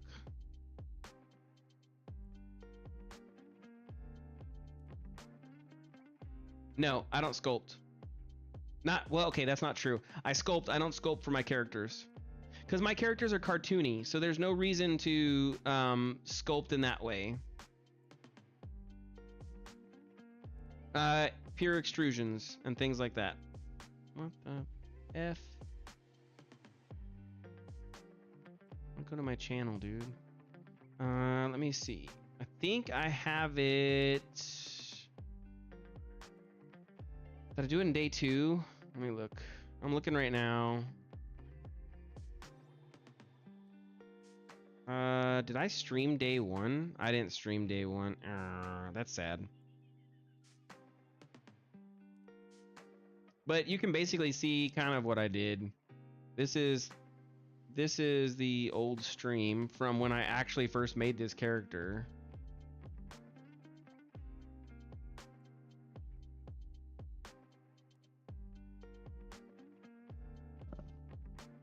That was when we were doing the game jam. This was day 2.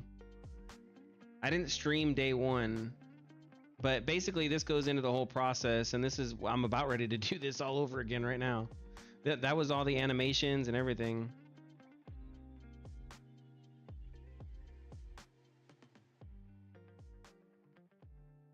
I have a couple other like tutorials. I don't really. Yeah, I have to look at them. But anyways, yeah, that's from when there. Well, that was during the live stream. So, like I said, I live streamed my entire game jam.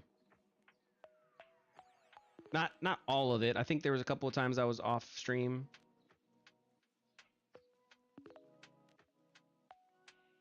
But I did make this character during that event, and that was the live stream. We rigged it, we weighted it, we did all the little fingers. And so you can see that those streams were what was those streams? For rigging and weighting, those streams were basically 3 hours and then 9 hours. And that was for rigging, weighting, and getting it all good to go, right? We've been streaming for, what, 3 hours now? And with this guy's script, this is anti-script, rigging and weighting is already done. I just was being extra because I want to have my own character work a certain way. So, you know, maybe another 3 hours and I will be done fully rigged and weighted, rather than the 12 to 13 hours it took me before. So half the time is saved, and everything's proper. I was sleep deprived, and that's the reason why we're having to redo it right now, because I jacked up one of the directions.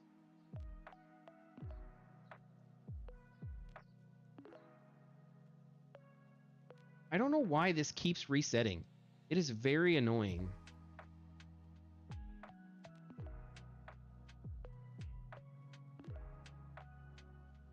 Okay, there we go. We did a lot in that stream, to be honest. Or not that stream, but that game jam. Most of the game was like the core logic was all done.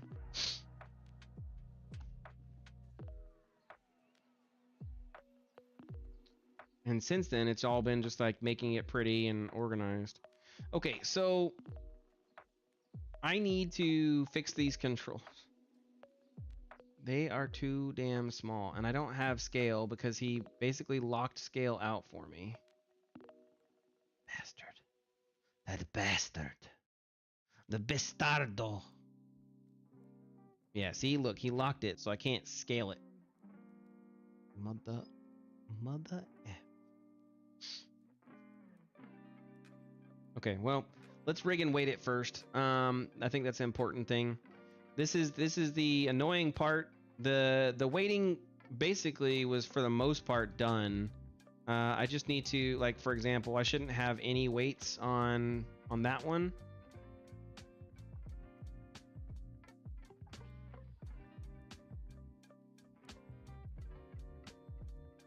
Because that is no buenos. And then we have to make sure that it's kind of better for all the rest of them. Are you putting objects in the hands, or can you just add them when you import it to Unreal? So you can import it when it's in Unreal. Like that's how we do it, right? Our character doesn't have anything in his hands. The hands are empty. And then we have all the individualized weapons, but you need to have the reference to understand the location. And so here, that is what this is. This is a reference, so that way I understand the shape and how big and all that. So when I'm animating, I can make it properly look right. Now what you can do, are you just about to say, wait, and you just say bone 4 or whatever? No and yes. So when you animate, basically what we're talking about is you basically need to have a good idea of where it's at, right? So that's kind of why it's there, is it's only for a reference. Now, what you can do is, if you want to get all fancy dancy, which I'm not saying you do, but if you wanted to, you could do IKs for every single finger, and then you can actually, inside of your control rig in Unreal, you can actually set up the IKs to where it properly will move, and then you can save that position. The other option that you can do is you can save different poses for different parts of the bone. So you can save an animation where the hand is clamped, and you can save an animation where the hand is open, and then you can actually, through code, programmatically handle that. No, it doesn't matter. I think either or is basically the same. IK does take a little bit more, but it's so inherently built into Unreal that it's basically, it's there kind of already. So I wouldn't call it less performant. Like maybe if you were doing, I don't know, YouTube or something, or not YouTube, what's the word I'm looking for? Maybe if you were, damn it, what is that called? Handhelds. I can't think of the name right now.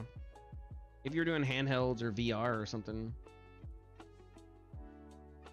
And I just lost sight of the spider in my room. Well, time to burn the house down. Nope. You know, I used to be the same way, and then I just became friends with him, you know? It's best to just be friends with him. Okay, I can't remember if it's left to right or right to left for the weighting. Oh, crap. I think it's left to right.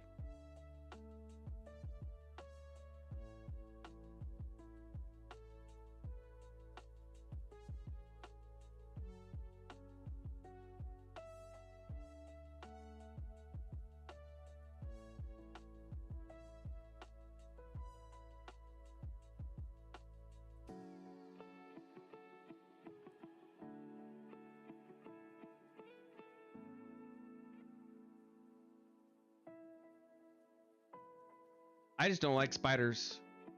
But after I don't really know when, but at some point in time, I became okay with the concept of them. I try not to kill any bugs, to be honest. It happens. I used to kill everything I saw. Cockroaches, I think those are still on the kill on sight list. And same with mosquitoes. Yeah, I agree. Never mind. Yeah, sure. So basically, the way weighting works is it is just like your skin and your tissue, right? So creating bones and your skeleton is just like the bones inside of your body. But the problem is that unlike in real life you have tissue and muscles and everything else that's attached to the bones, and the skin is attached there. And so as you're moving your hands and you're moving your arm and you're doing all these things, your bones are there, right? So now I need to tell the game or the program the same information. How much is the vertice that is currently here attached to this bone, right? And so that's what the weight is I'm saying the value between 0 and 1. If I move this part or this section, how does this vertice move? And so if you think about your skin, you probably have millions and millions and millions of vertices that are all there. And we don't have that inside here. So basically, and well, if you do a crazy mesh, you probably do, but I don't have that. We're doing a very nice low poly mesh, so I don't have a million vertices that have to be weighted. Now that can also be a bad and a positive, depending on how you look at it. But the point is that I have to tell each vert where it should be affected by each bone.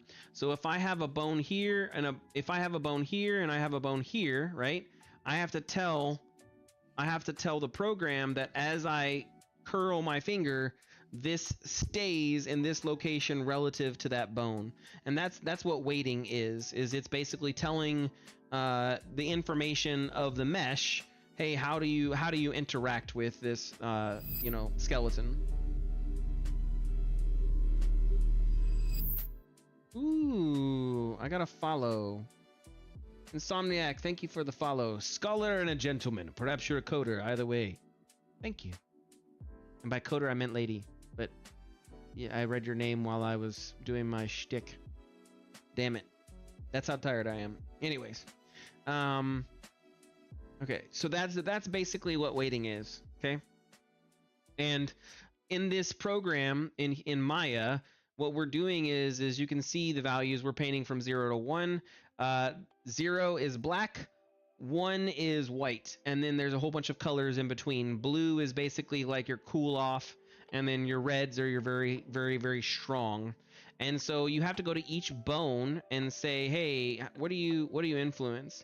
And because, so for example, I don't want this to influence the shoulder, but it is, I need to set the weights to 0. And so now this isn't influencing the shoulder and it's influencing nothing, right? And that's kind of how we want this to work.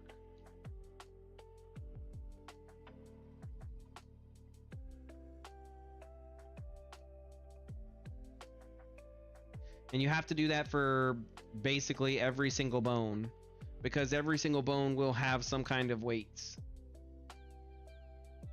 This is a very lengthy and long process. But when done properly, this is why your fingers move in the right directions. This is why everything moves in the right way. Master says, we bought a new stove for the Home Depot with delivery included. It came free with cockroaches inside. Yeah, yeah, that makes sense.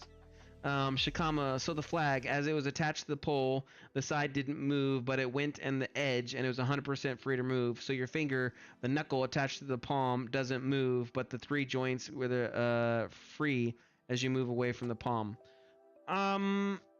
Yes and no. So again, it all depends on the weights. So for example, let me just show you real quick, right? Right here is my wrist, okay? And if I go to the mesh and I go to the skin weight and I look at my wrist, you will see the colors that it has. And so everywhere there is a color where black is not at will be modified when this bone moves, okay? So if I take this and I manually move this bone, you can see that this is messing with the structure. Now that's not how this bone is supposed to move, but I'm just showing you so that way you can see if I move this up, everything that is colored in the way that it is colored is being affected by this. And if I change the weight to higher, so if I change this weight to 1, then you can see that it actually matches 100% where that bone is, right? And so that is very, very important for you to understand, because that's basically telling each vert where it needs to be. Okay? That's how that works. So you have to go through each bone and say, hey, this bone modifies this vertice this much.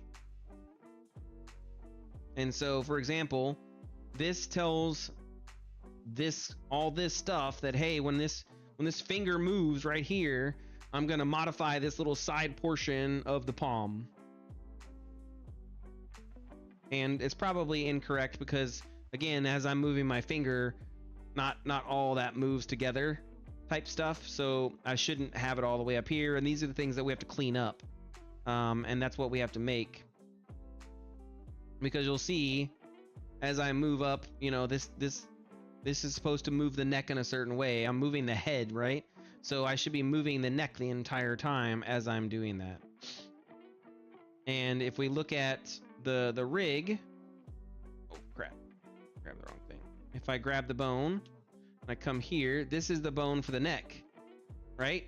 You don't want to have your neck cave in like that. That's not realistic. And because of how that works, we have to come in and we have to modify what that bone looks like for that section. So if I come here and I select this, the reason why it does that is because it's allowed to come down there. Well, so the logic for metahuman, right? The logic for metahuman is vastly different because UE has such a good department. But yes, the people who created metahuman, yo, that's a whole different ball game. Those people will be genius, bro.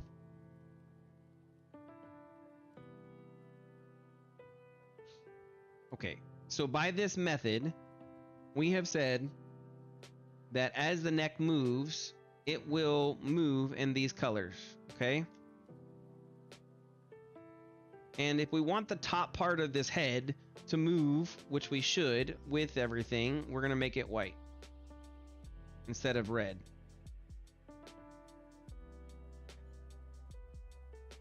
So now, if I move this bone, you can see that I have a good thing, but you can also see that it's creating unrealistic movement. And that's because, again, that's what makes this process so annoying, is you really have to kind of play with it and tweak and peak until it is kind of flawless. Sometimes you want it to do like what just happened and it folds in, like we'll do that for the arms. But for areas that are very common like this, you don't want that fold in. You want a nice blend. And then you can see how strong this is on the back end, right? We don't want somebody hump with them on there, right? So that's not how we want that to look.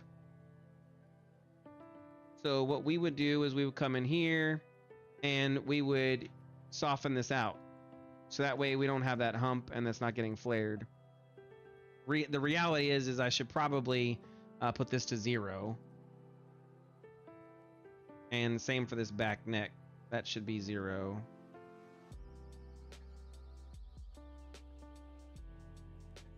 And then basically we're going to smooth this out.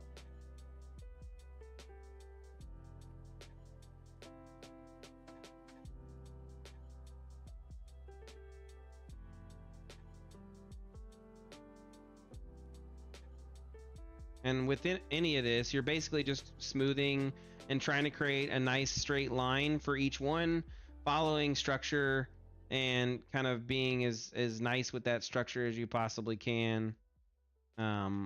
And kind of going through and doing what I'm doing right now. So that way, as the neck and everything moves and as it goes into weird directions like it is right now, you know, you have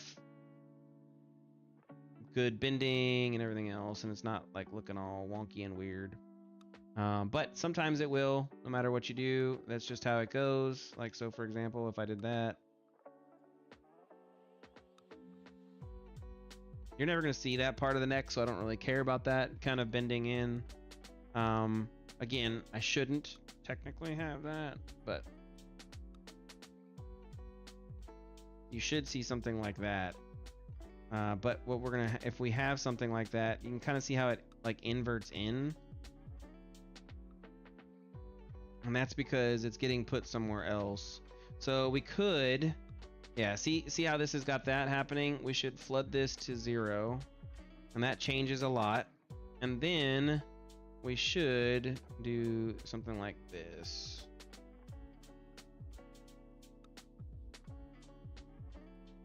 Where is... That's probably not the right answer. Let's do 0.5. Yeah, 0.5 is better.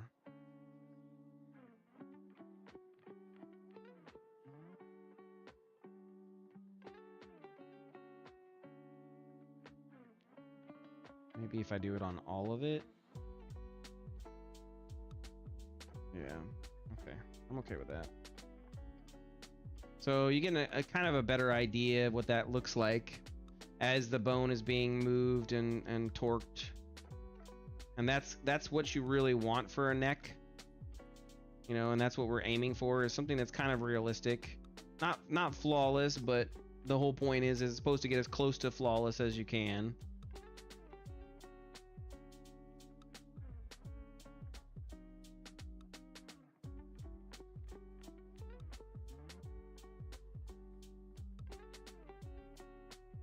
Those character assets, I've never used them, and they come with 20 heads. You have to put in the blender and then import each to Unreal, or can Unreal just handle it alone, like the assets of 20 different COD guys? So it all depends. If it's weighted properly, then yeah, you can just import as many heads as you want. But it has to be weighted properly. That's the key there. So like, for example, with mine, right? We have 5 different heads. I have 5 different head models. Actually, I think I deleted them all. I did. But prime example, right? The skeleton here, it's using the same bones, and it's using the same skeleton that the player has, that this one is here, right? But they're two totally different meshes, and they're still looking and working the same way. And so the question is, how do you do that? And the answer to that is pretty simple. It's basically like what we're doing is we're setting up proper skins and weights, and as long as they kind of match the same dimensions, then you're good to go. But Unreal can handle different skeletons, and it can transpose things over, but it's not going to be flawless. That's the problem. Your weights have to be properly set in all directions for it to work and look flawless. Otherwise, you'll see some weird shifting at the seams where the neck is connected and everything else, or the armors. So weighting, that's why weighting is such an important factor, is because it is a big factor in how this works. Okay, so let's grab the chest. Yeah, see, so this chest has influence there. This should have no influence on the neck at all.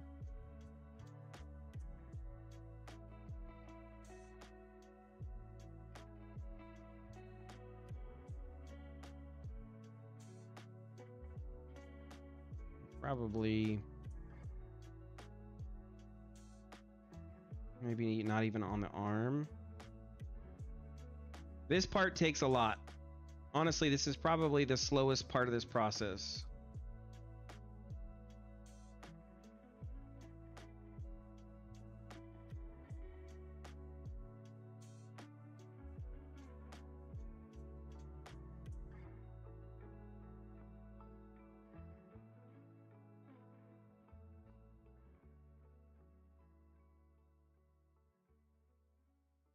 It's kind of fun, but kind of not. What's not fun about it is it doesn't always work. When it works, it's fun.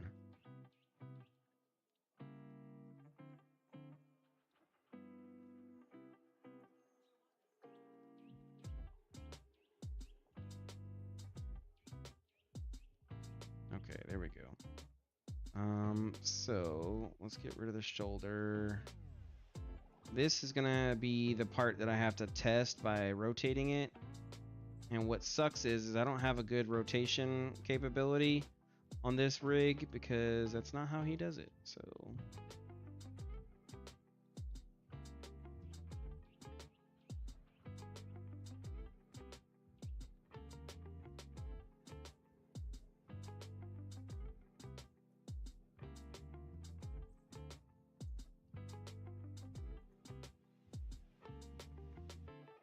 and there's no twist joint on this either. I don't know if I upgraded or downgraded. I don't know. It's all in relation to just that joint. Correct. And you have to do it for each joint. But yes. So what I'm doing right now is I'm basically clearing up, because I use the tool to generate this automatically for me.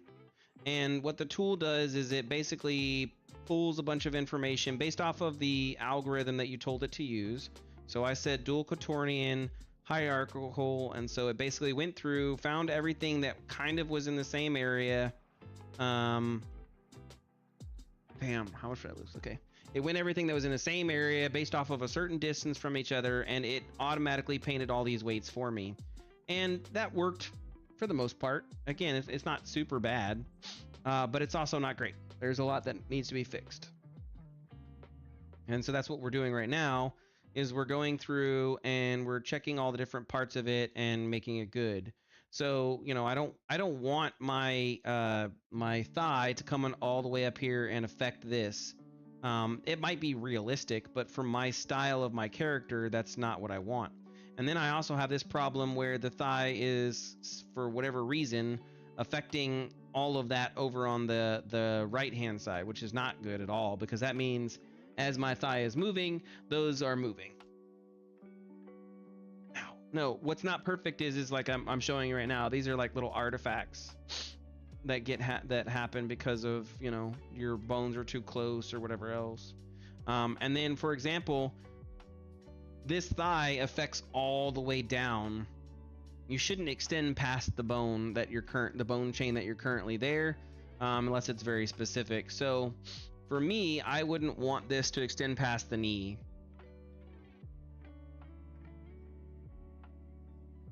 Again, if you're doing a very realistic human, your weighting is totally different. I am not doing a realistic human. I have a very stylized character. And so this has to be done a different way than a normal human, because it's very stylized in how I want it to look.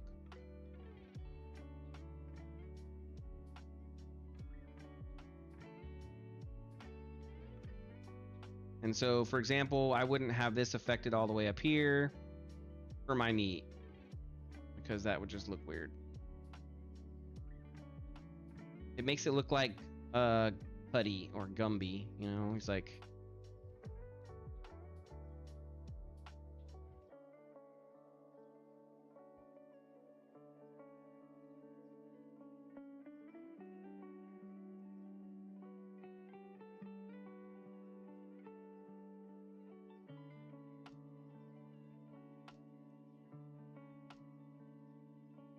And that's where, so your mesh, this is how it all kind of plays together. Your mesh needs to be a certain way and needs to be handled a certain way, because it needs to, you know, bend in these areas. And so if I don't have enough geo, or I don't have enough verts to handle this, then my weighting becomes far harder, because now I have less verts to kind of, you know, attach to the bones. So when you're making your geo for your mesh, you want to make sure that you make enough geo for the location that's happening. In this shin area of the leg, not a lot is moving, right? So I don't need a lot of verts there. But where my foot bends, I need a lot of verts, because they have to concave on themselves. And same for the knee, I need a lot of verts, because I have, you know, they have to concave on themselves. And so any kind of joint areas will have a lot more vertices for them, because that's what's required for it to properly, you know, cave on itself.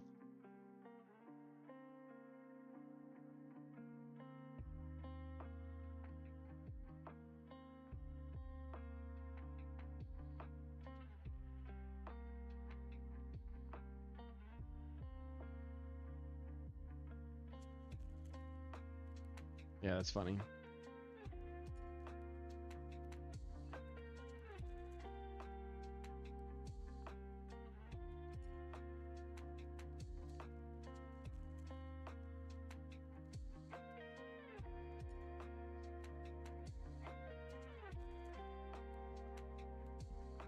And then the second part of this is, once you've weighted things out, you always have to kind of test it. So you can see that because of what I just did, I'm getting some not so good stuff.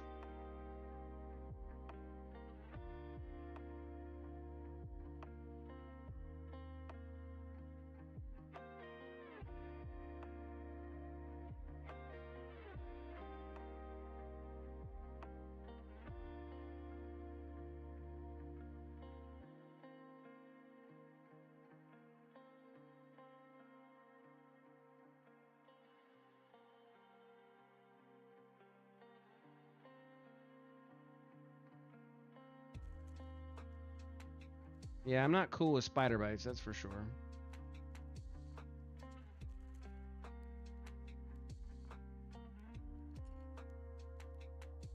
So now you can see we have a much better foot looking thing, but you'll see that we also have a problem with this, right? So I should be able to bend my toe up, which I can, but now I have a problem with this. And so what that tells me is that I need to have more weight on the foot and less weight on all of this up here. So that's when I would come here and I would say, you know, maybe here is a 0.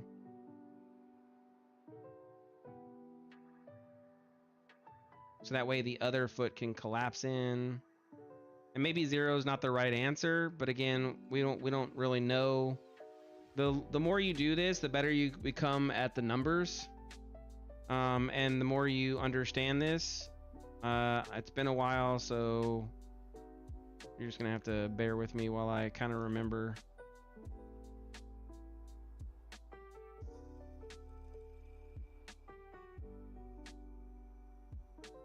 Normally what you would do is I should have put the ankle up higher.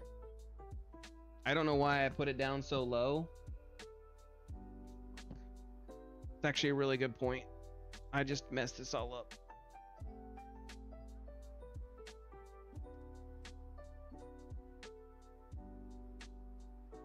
What happens when you're tired and you're doing like 5 things at once?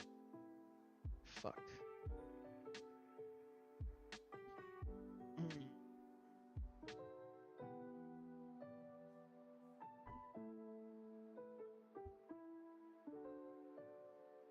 Mother F, dude.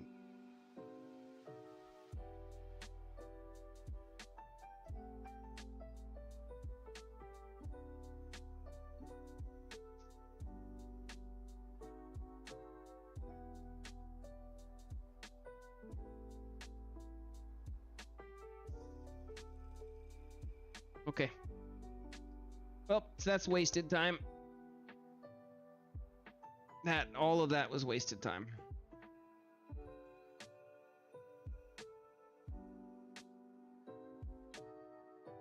Damn, dude.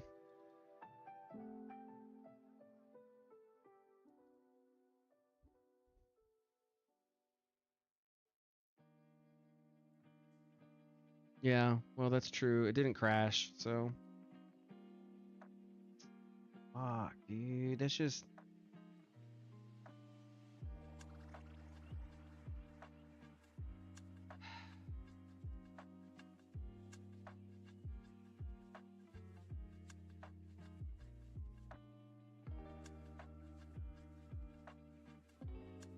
Mother F, bro.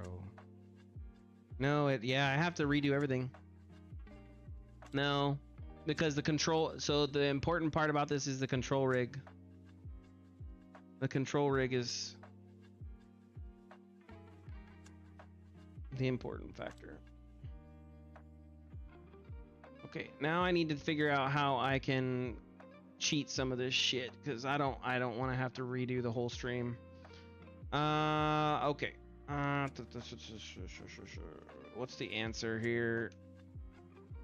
We're gonna gut this so I don't have to redo this part of it.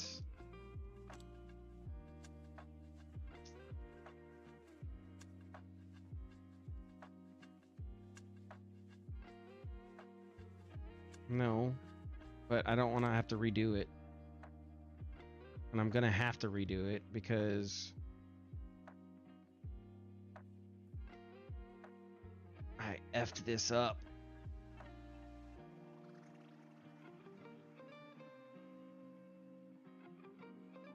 Well, it's either gonna work or it's not. That's basically where we're at right now. So I'm gonna try to cheat it and see if it works. And if it works, cool. And if it doesn't work, then F my life. Because it just means we're redoing everything.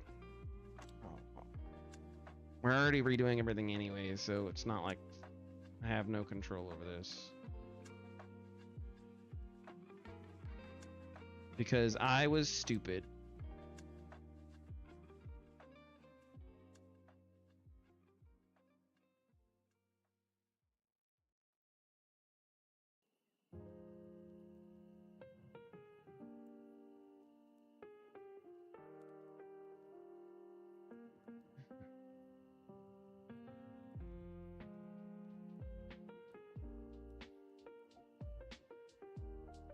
Okay. We're back to square one. Woo. Yay. As someone learning Unreal, are those videos, watch the videos, make this amazing scene worth my... No, it is not. So here's the thing. I'll tell you that 99.9% of the people who say, hey, I made this in, 2 days, watch me.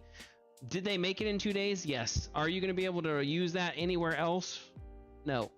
Now, if you can glean information from that, then this is the important part, right? They are going through the actual process for how to do it. So like Gorka Games, he actually does a lot of good ones where he actually goes into the code. So if they're going into the code and they're showing you that, it might be worth the benefit of it. But in all honesty, for you to really learn it, here's what my suggestion would be. Go join a game jam, give yourself a deadline, make something simple, and go mess up a bunch. That's the answer. Like, you really have to just do that.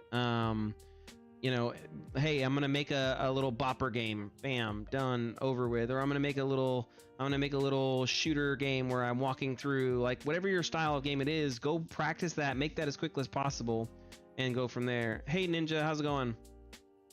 It's good to have you here.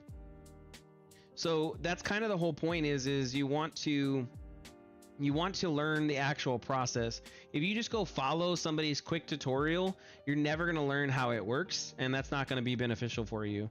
You really have to have a good understanding of what it is that you're doing, and that comes through playing with and modifying and learning that way.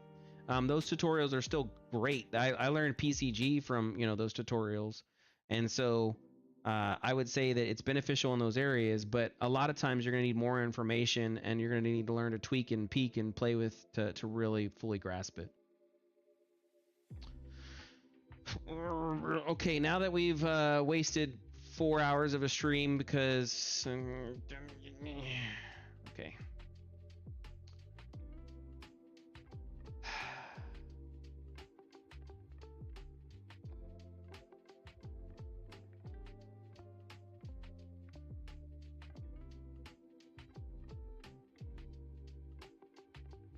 Yeah, I'm hoping that it's not a total loss. I think I have an idea. I think.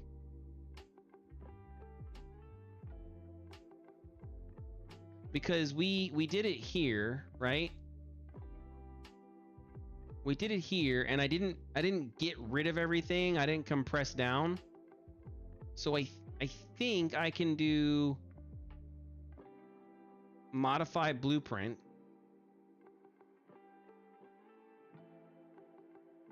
That didn't work. Edit blueprint. There we go. Okay, there we go. Okay. We're back to this part. This is what we're currently in Maya. Could make some French toast, garlic toast, etc. Ask ChatGPT on how to salvage it. No, ChatGPT doesn't have all the answers. The salvage is me just not being stupid. That's the salvage. Me stop being stupid. That's the answer. And I think I have an idea. Yes, this is Maya. Okay. So what I was supposed to do is I was supposed to put this at the ankle, which is where it's at now. And then this is my toe, okay? That's why we were getting that. It will automatically do it for me. That's what's awesome about this script is it will automatically do all that for me, so I don't have to do it. I'm hoping that I can save this blueprint because it says save blueprint, right? So I'm hoping that I can, with this being saved, save it, come back over into the other file, load the blueprint, re-rig it, and then we'll be back to where we were, except for I have to just reattach the bones and restart the waiting process. But this will save me 2 hours, 2.5 hours, if this works. I'm hoping it works. Okay, so I'm gonna just double check the bones now that I'm here and we're making sure everything is right. That all looks good, that looks good, that looks good. Hips are fine. Maybe bring it down just a tad bit. That way it's, yeah, it's down. Okay, cool. And then all that looks good. No issues. There we go. Okay. So if we come here and we take a look real quick.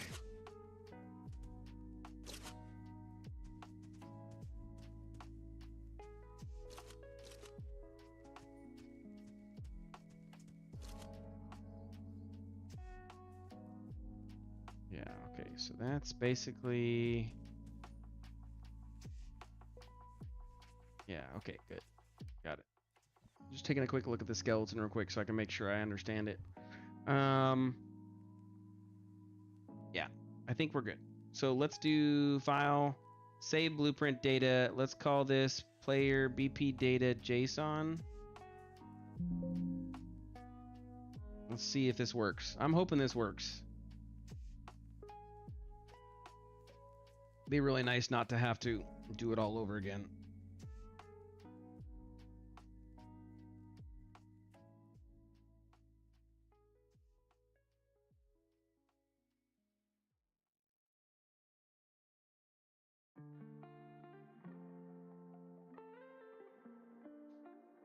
You don't, yeah.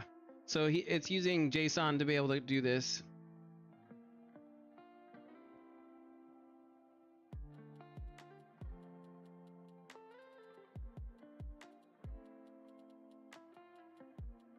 This actually saves a lot of time, so like I said, I'm super hyped about it if it works. Okay, so let's go to my number 3. I'm gonna save the changes here. Okay, I'm gonna pray, dear baby Jesus, 6 pound 9 ounce, help me in this process. Let's go. Okay, file, spine vertical, add module.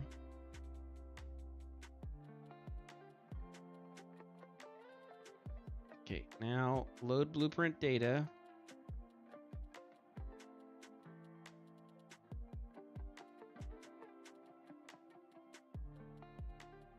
That's not what I wanted.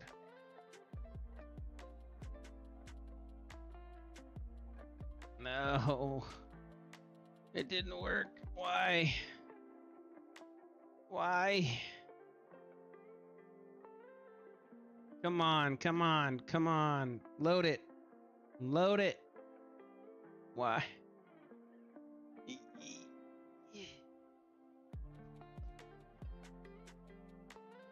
Why?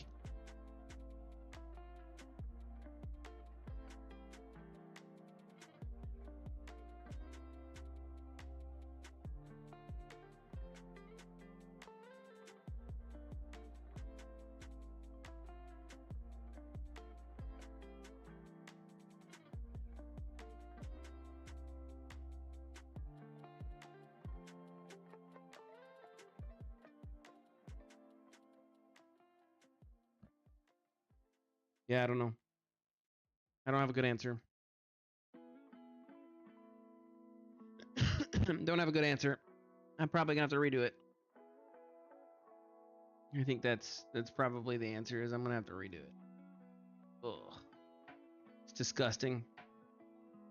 Makes me want to throw up. Because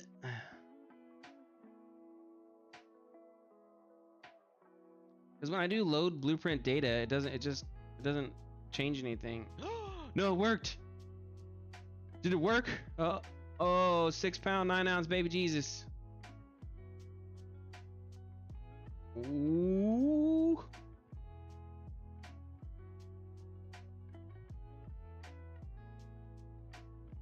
This is good. This is good. We're in the right direction now. The great and powerful Matt Weinstein, what? Can't remember his name, said for me to think of a game and then go only look for tutorials to teach me the things to make each part of the game, but I don't know what my question is. So I don't know. Who's Matt Weinstein? Look, there's a lot of charlatans out there, bro. Like, there's a lot of charlatans out there. I don't know who Matt Weinstein is. There's a lot of people out there that will tell you, hey, this is how you go make a game, and then they've never done it. Oh, the one that's like boop boop boop boop boop boop boop boop.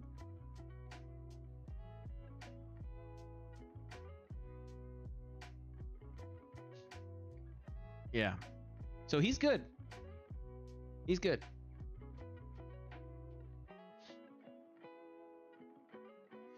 The thing is like I said, you have to learn to play with it. That's the answer. You have to play with it. If you're not playing with it, you're not trying to figure it out, it's not going to work the way that you want. Okay, here's the good news, fellas and gents and ladies and everything else.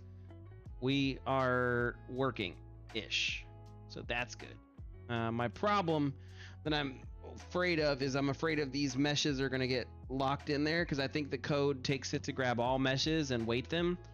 That's going to be a problem, but we'll see if that happens. I'm kind of, I don't know yet. Okay. Back when I was learning Minecraft modding and Java in general, there were a lot of YouTube tutorials that were just plain bad. Yep. Here's the good news. The skeleton came in. This is a plus, okay? So it says toggle twist joints. What did I just do? I just added a joint. Toggle twist joints.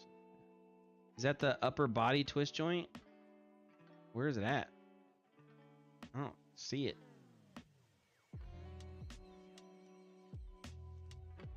Not somewhere. Did the same thing happen with the arm? No. Toggle joint orients? What does that even do? I don't know. Okay, whatever.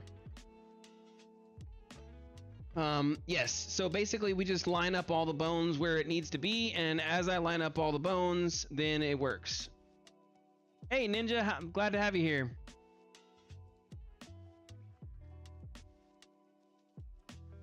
You line up all the bones, and then you're good to go. Let me make sure I follow you. I think I'm already following you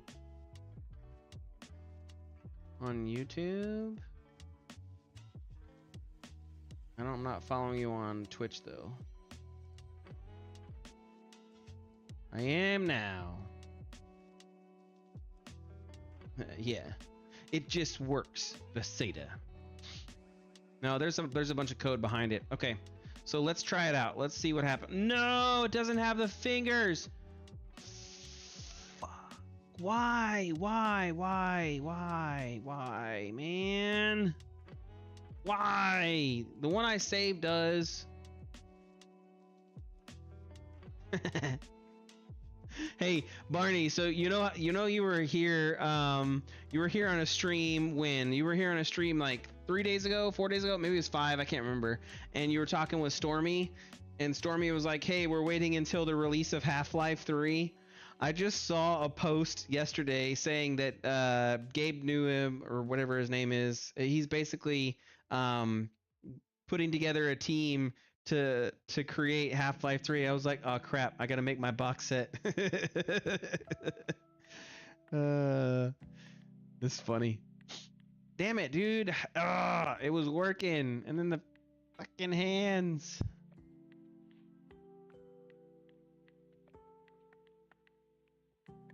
Why? The hands are here. They're here. Why? Bro, this. Look, I want to save all the data. I'm going to call this player 2, I guess, because player 1 didn't save. Let's see what happens.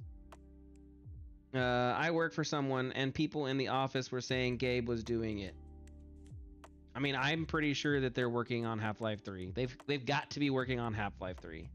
Now, are they gonna ever release it before it's like 100% flawless and no, they definitely will not. That's like their bread and butter. There's probably so much pressure behind that.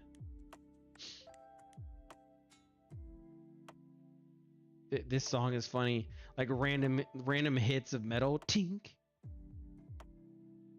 Like, wait a minute, am I playing a game inside? Okay, let's try Groovy. Let's see what Groovy's like.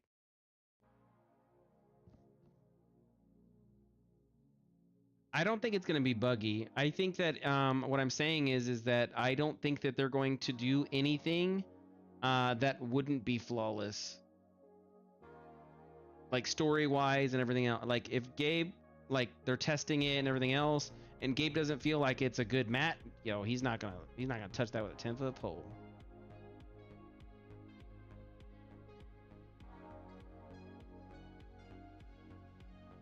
Yeah, see?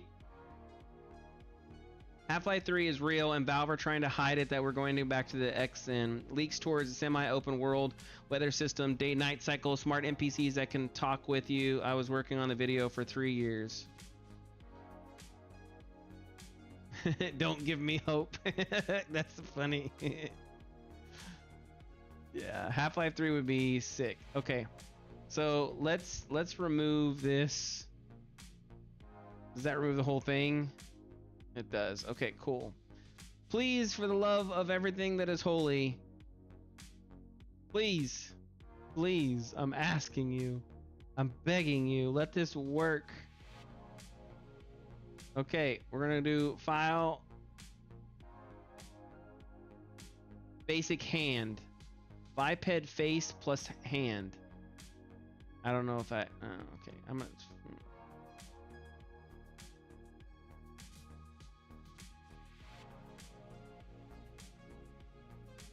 you don't see the load bar. It's loading right now. It's just sitting here.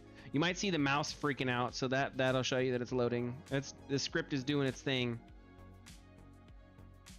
I did a hand in this one, so I'm hoping that it loads in everything.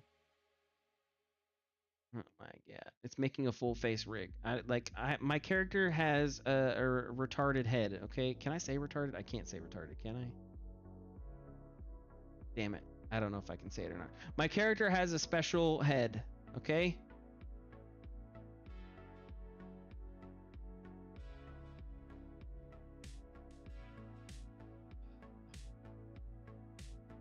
I didn't say that my character was retarded. I said the head was retarded, but yeah, you're probably right.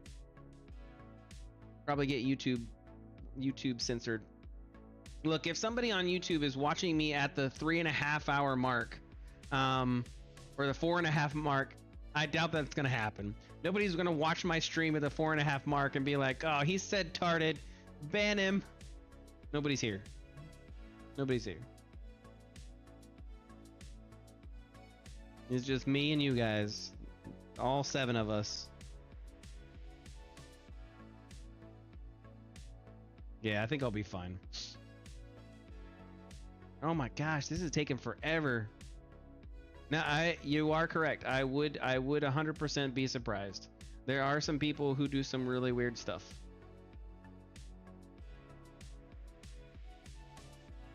Come on. The script is still running. You can't tell it, but it's still running. Like, there's the mouse. That way you know. Yeah, I do too. A lot of the people I watch while I'm in the shower. Or I'll while I'm doing breakfast in the morning. Okay, did the script finish? I'm not seeing it move any buttons anymore. So let's see if it finished.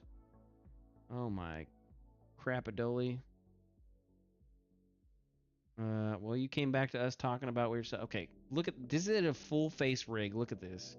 If I had a face, this is how many bones would be there. No, I'm not in the shower. You can clearly see I'm not in the shower.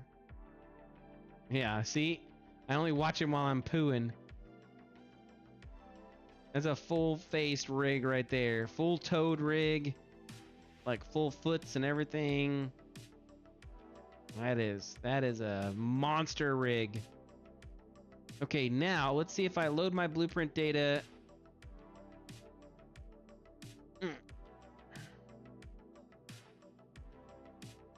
Okay, so the hand worked, but look at all that crap that's on the head. Oh my god, that's a full face rig, like, and it's got toes all over the place. So is this, I think this might be a bug. I think that it only loads the rig based off of what you have.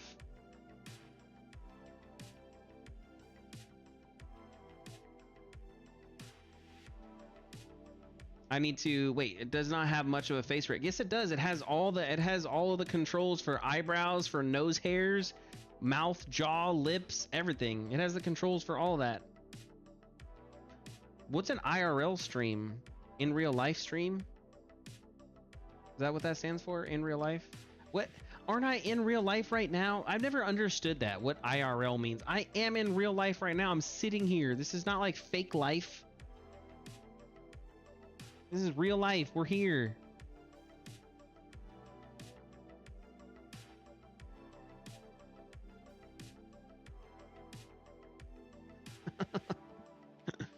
Like, aren't all streams IRL? And I get what the point is it's basically like out in public and everything else. Yeah. I think he's suggesting when you remove clothing or something and sit on a hot tub. I guess I could, but the thing is I never go out. Like, I'm never out.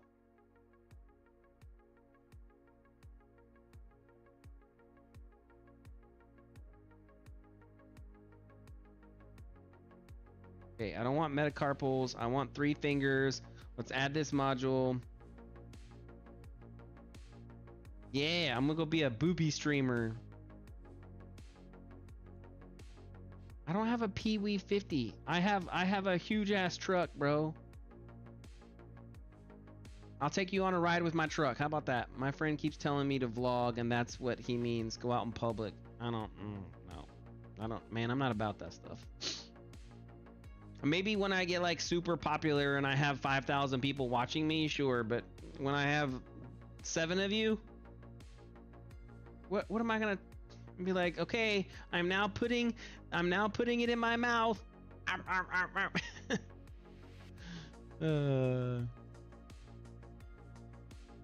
It's just vlog means video log. It's like a blog but video. Like, here's my day today. I had fun. Yay.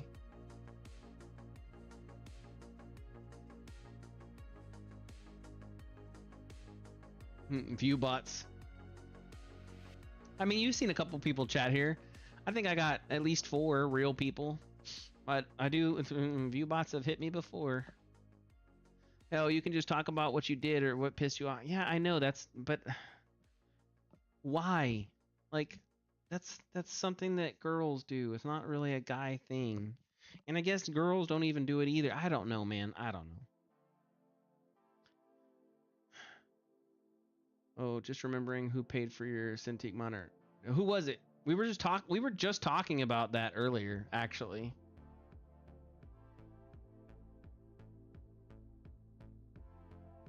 Like, legitimately, we were just talking about that.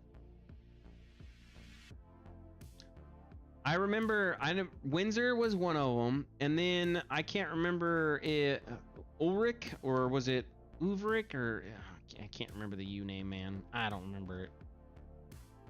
Okay, so let's see if this works. File, load blueprint data.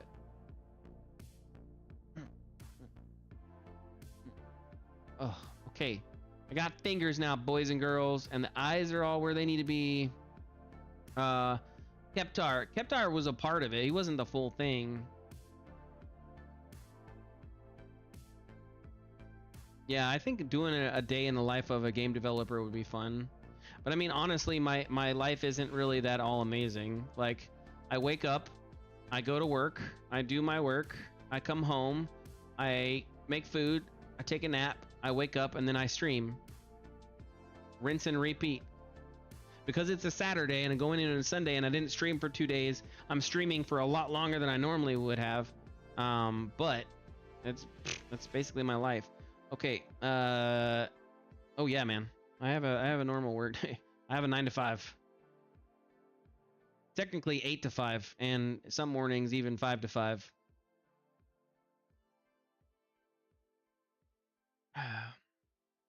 Okay, so it looks like the skeleton worked, but I had to load the data. I had to set it up a certain way, so that's important to note. The ankle is in the proper location. Everything is properly where you are. How are you this good at game dev with a real job? Because I've been doing it for like a long time. Like Barney and me, we first met almost 10 years ago. And yes, passion is a big factor. And honest, like I said, if you look at my stream, I used to be, man, I have 2,000 followers on this channel, right? And with 2,000 followers, I only have 8 people viewing me. So back in the day, we've never met. Well, okay, not like physically, but I mean online met, you nerd. So back when we met, that was back in 2016, 2015 when I first started streaming, and I was painting miniatures. I wasn't even making games. I was painting miniatures, and that's where my stream really kind of took off, was people were watching me paint miniatures.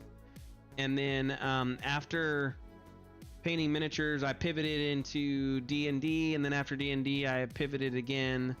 And yeah, I used to have 100+ viewers. It was a different time back then.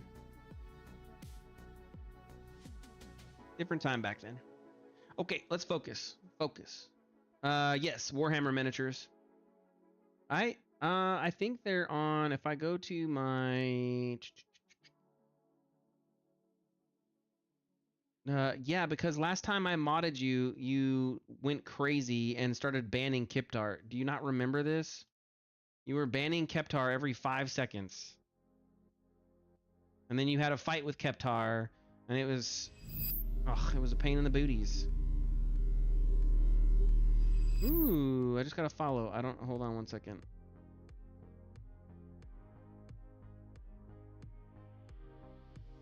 Ninja, thank you for the follow. Scholar and a gentleman. Perhaps your lady either way. Hello and welcome to the Pig Nation.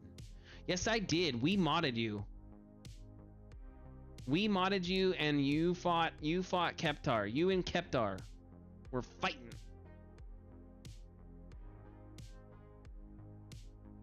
I'm going back to 7 years ago, 10 years ago.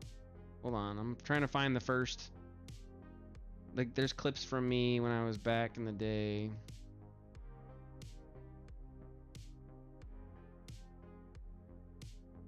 Oh, maybe that happened.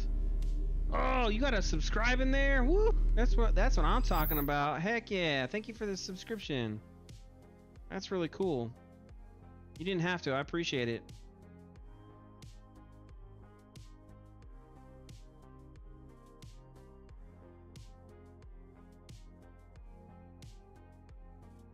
Let me see if this works.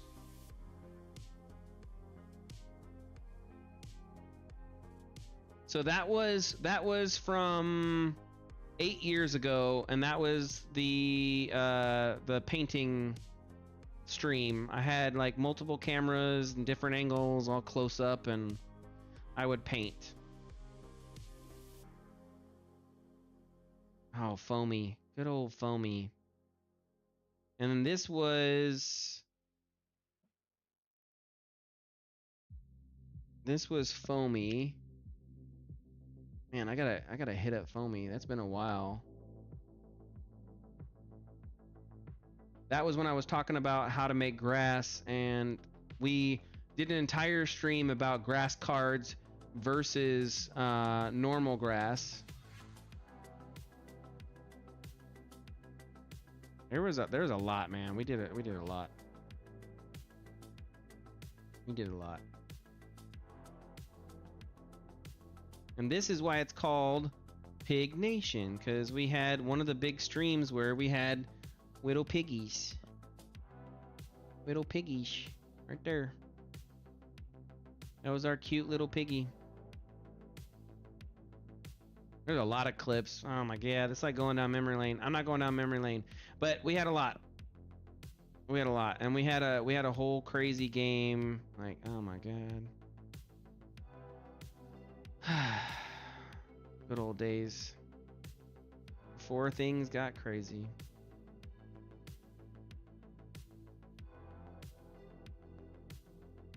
Enjoy that bacon. My stomach is growling right now. I'm definitely hungry. But in the meantime, we're gonna finish this off. So let's go do that. Okay, so we finalized off all of this. It looks good. Let's see if I can actually make the skeleton now. So we generate skeleton. Whenever you're off screen and just chilling, I want to show you something in a newish game that I want to learn how to duplicate. I have a basic idea and one way to do it, but I'd love your and I don't know. Yeah, certainly. In a newish game that I want to learn how to duplicate. You can send me the link and I could probably walk you through it or talk you through it. Okay, so this is our skeleton.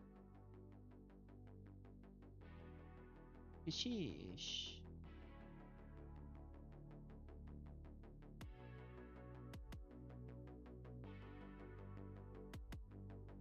Okay, so that's our skeleton. Ankles look good now. They're in the right spot, which they weren't before. So now we do generate rig.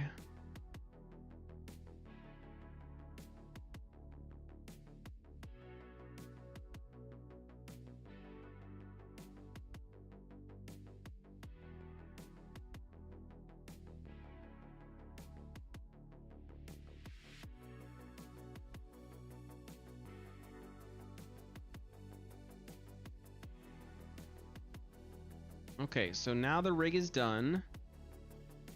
Let's see. I bet you, yeah, it did. I knew it was gonna do it too. It took all the weapons and put them in there as well, which is fine. Okay, so the wrist is good. We're back to where we were before. The foot is good. Let's check the foot. Yep, and the ankle is actually where it's supposed to be. So now we're good. Let me take a look at the link. Okay, I don't have, that's not true. I do have the ability to switch it over.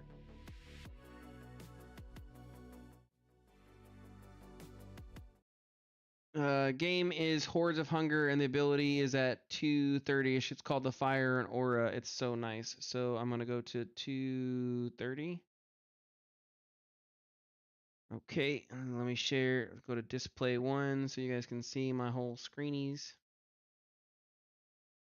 Yep, there we go.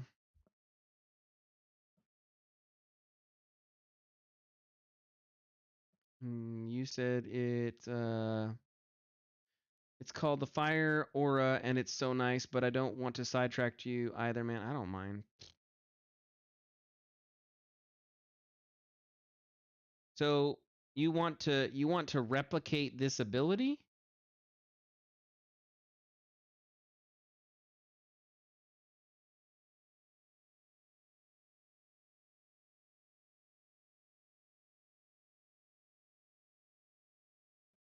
Or the visual effects?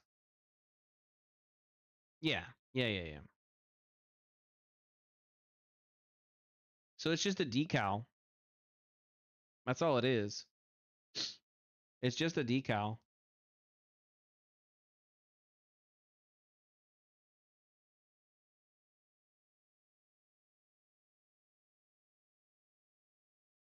Yeah. Well, I mean, we'll go into it in 2 seconds, but it's just a decal. So he's going to pick Fire Aura. Yep. Come on, pick Fire Aura.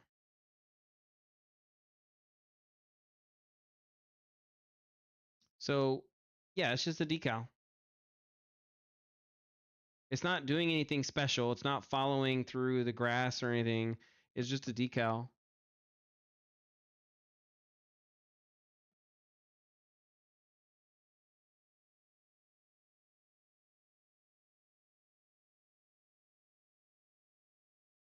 And it looks like it's a world aligned one too.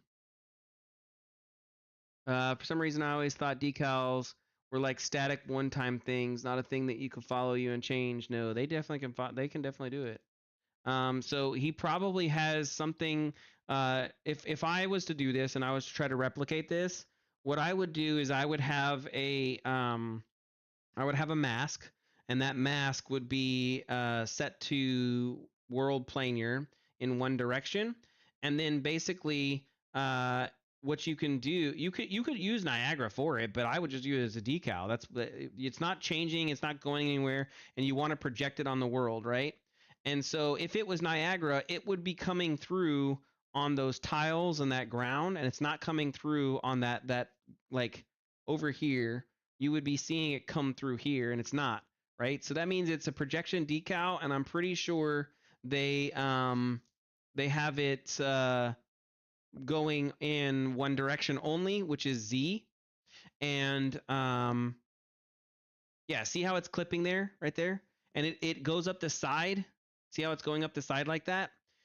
I'm almost positive this is a decal. And what they're doing is they're basically saying, hey, with this decal, clip in this direction or whatever else, and then on the texture, they have two things happening. They have a texture that is for where it's at, and that's probably world aligned. So as you move through the world, it's going to create that effect of kind of like what you see how it's glowing and moving, because as I'm going there, it changes. And then they have the top mask on top of that, which is probably doing something between. So he is expanding on hits and probably just increasing the scale based on the number of attacks. Now, you could do a decal that is a particle, correct. But yes, I'm almost 1,000% positive that is a decal.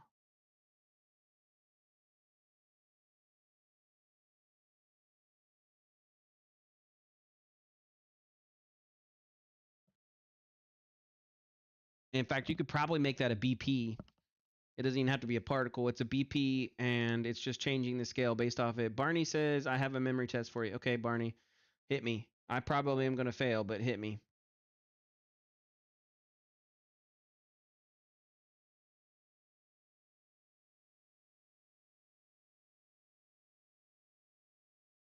Yeah, see, like, it's just a texture with all the flowy stuff. Aruni Sky. Why does that name sound familiar? I don't know. That's a good question. I don't know why that name sounds so familiar. Was it a follower, subscriber? It was somebody.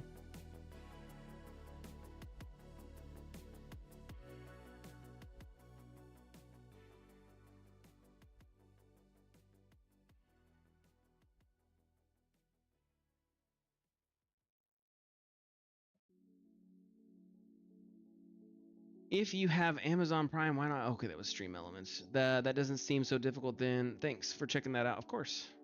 Yeah, man. Is it Rooney Sky? Oh, I remember now. That was the one that like made fun of me and everything else and hated my stuff, right? Yeah, he absolutely hated my shit and was clowning on me. I remember.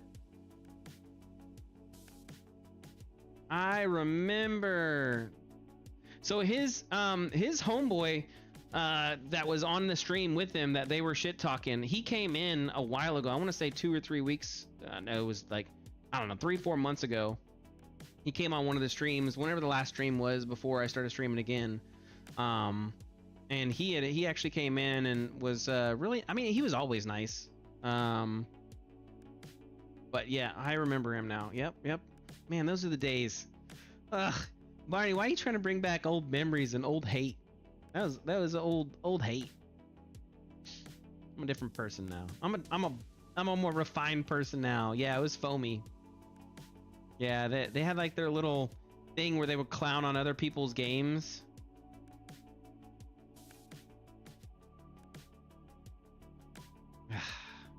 Good times.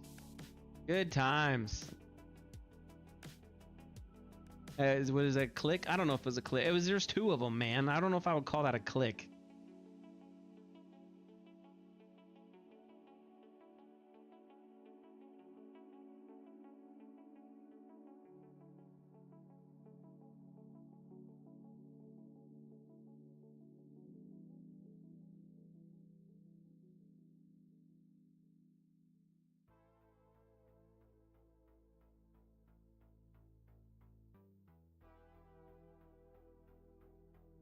Okay, so I got those out.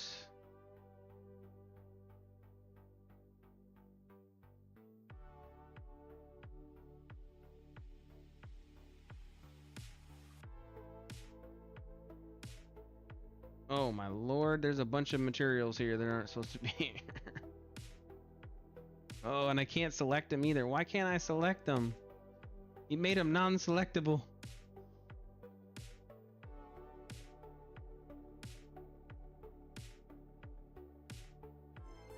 Oh, is this where I was talking shit to him?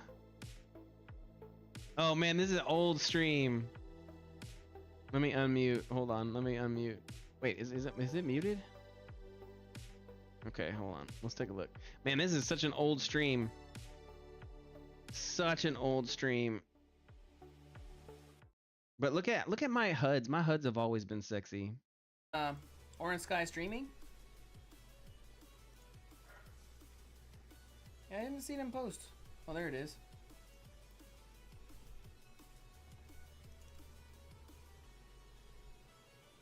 Is he live right now? He is. Oh, that is so bad. That's Blender. Eek. He's a cool guy, though. But eek. Eek. Orange Sky streaming? Yeah, we used to talk so much shit. Good times. Good times.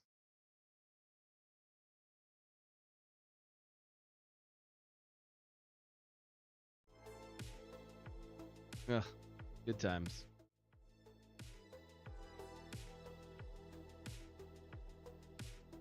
Okay, how did he lock these out? I cannot actually touch these at all.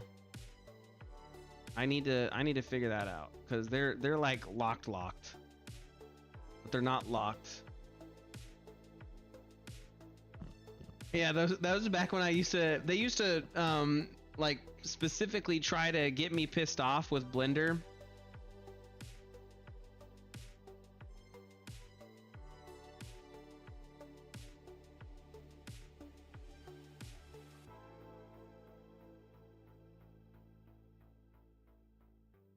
Can I select it? No, I still can't. Oh, that's is that because I have them?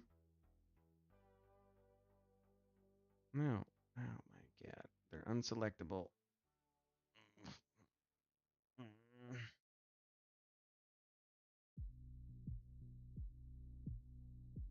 I have to find out how he did it. There's an attribute somewhere, or there's something that's locked it out. At least you can publish games that's made with Blender, and that's true. That's true. And if I would have made it with Blender, guess what? I would have been able to publish my game.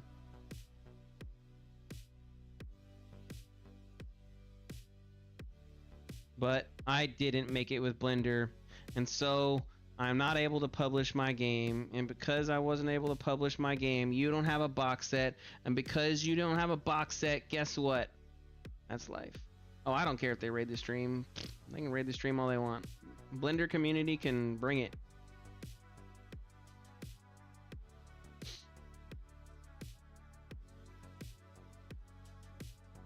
Oh, I made my game with Maya, but I made it with the student edition. We went over this already. And because my stupid self didn't know all the things that I should have known.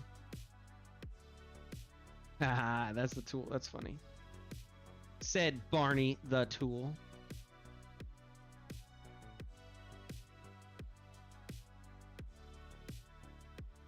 Okay, so everything is there, good.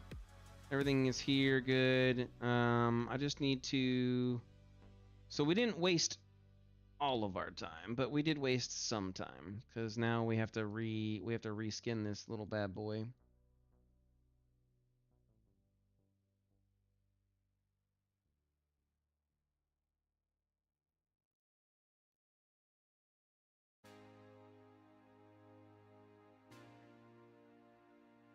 See how that concaves? So if we do it properly, that won't concave like that and it'll look better. Trying to use home, community, or student version of programs generally ends poorly if you're trying to make it as a product. Well, again, the intent was that I would use that while learning because I was still a student and I was still learning.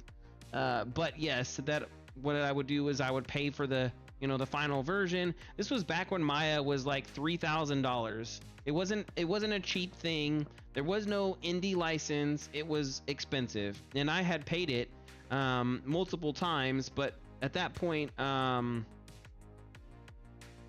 wasn't able to pay all of it because there was some real life stuff going on with my you know, house and everything else we had to deal with. So yeah, it was not cheap, and I couldn't afford it at the time. And so we went with the student version, so that way it wasn't going to be, you know, cutting into everything else that I had going on. And then yeah, it was not fun, man. It was not fun. And then they came out with the indie version after I quit, and oh well, it is what it is. Okay. So the good news is that it works.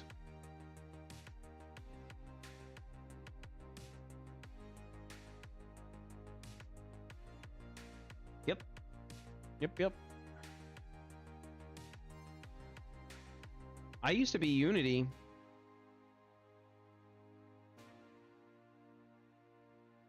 And then I switched, but I used to do Unity for that very reason.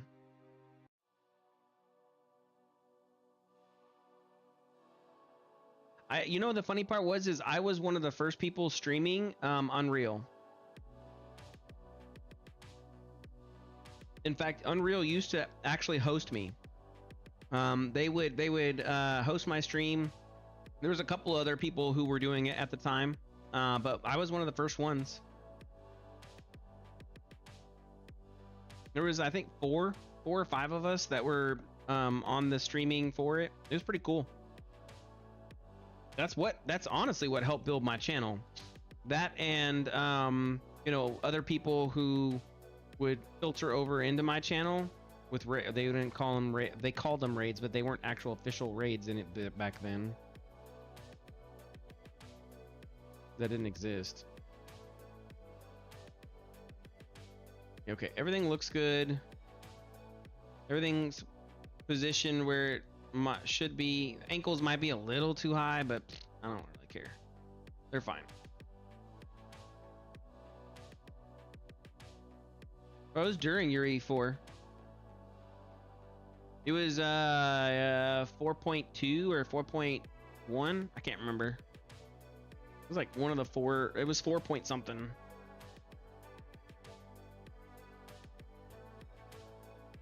Because that's what we were on back then. Good times.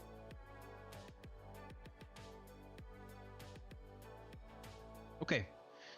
So as complete non-Unity user, I will say some of my favorite games were made in Unity. Yeah. Well, I mean, I liked Unity. Again, it wasn't bad. What I didn't like about Unity was the shader system. So when I got into Unreal Engine and I got to see the material editor, oh, there was no going back. There was no going back for me. No going back at all. And Cascade was actually a really nice particle system, so I was sold.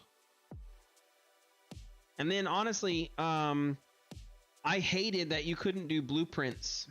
I absolutely hated that you couldn't do blueprints. The fact that you couldn't bring in blueprints, or not blueprints, what do they call them? Maybe it was blueprints. Prefabs. No, prefabs. I hated that Unreal didn't have prefabs. I was like, why do you not have prefabs? I couldn't understand it. And then, you know, blueprints they're like prefabs, but not really. They're really not. And so, yeah, that was my big thing from my transfer over to Unity to Unreal. I absolutely hated the lack of prefabs. But I also liked that I didn't have to deal with C# while I was just doing game dev, you know? Which in Unity you had to deal with.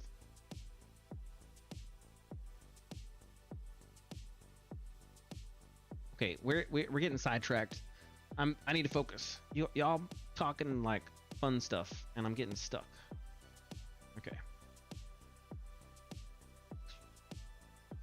Can I skin the geo? Is that a thing? I can. Okay. Cool. Okay. Well, then we're gonna skin. We're gonna start doing some waiting. Everything is there now. I have my pauldrons. I have my thingy here. I got my thingy here. I got all my controls where I want them. Everything is as it should be. So we're good. And then I think the stretchy wetchy still works. So yep, stretchy still works, which is what we really, other than the angling properly, the stretchy is what we came here for. So that way I can make like cool animations where the frog is like, wow. So I'm excited. We got all that done. I don't like that I don't have. I probably will try to see if I can add this. I don't like that I don't have, or that there's no control specifically for the whole arm, and all I have is IK. Maybe if I turn it over to FK, I get that control. I can't remember if that's how this works or not. I can't remember. I have to watch some of his stuff, because right here you're supposed to, I think you grab that handle, and that handle lets you switch it over, I think.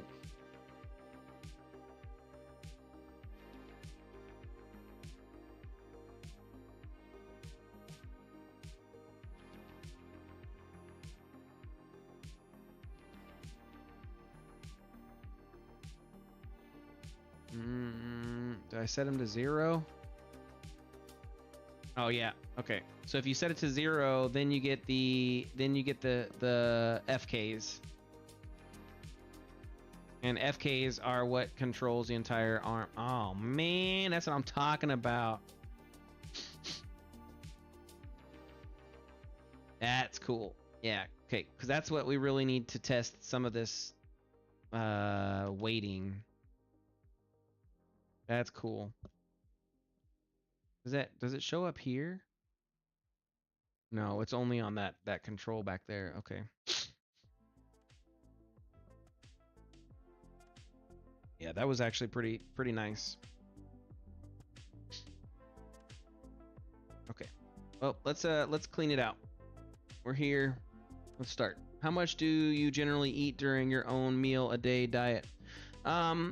So that's an interesting question. I fast. I started fasting when I got really into the religious kind of fixing my life type area. I stopped doing energy drinks. I stopped doing sugars, and I started fasting. And so basically, I try to, it doesn't always work out that way, but I try to do one meal a day.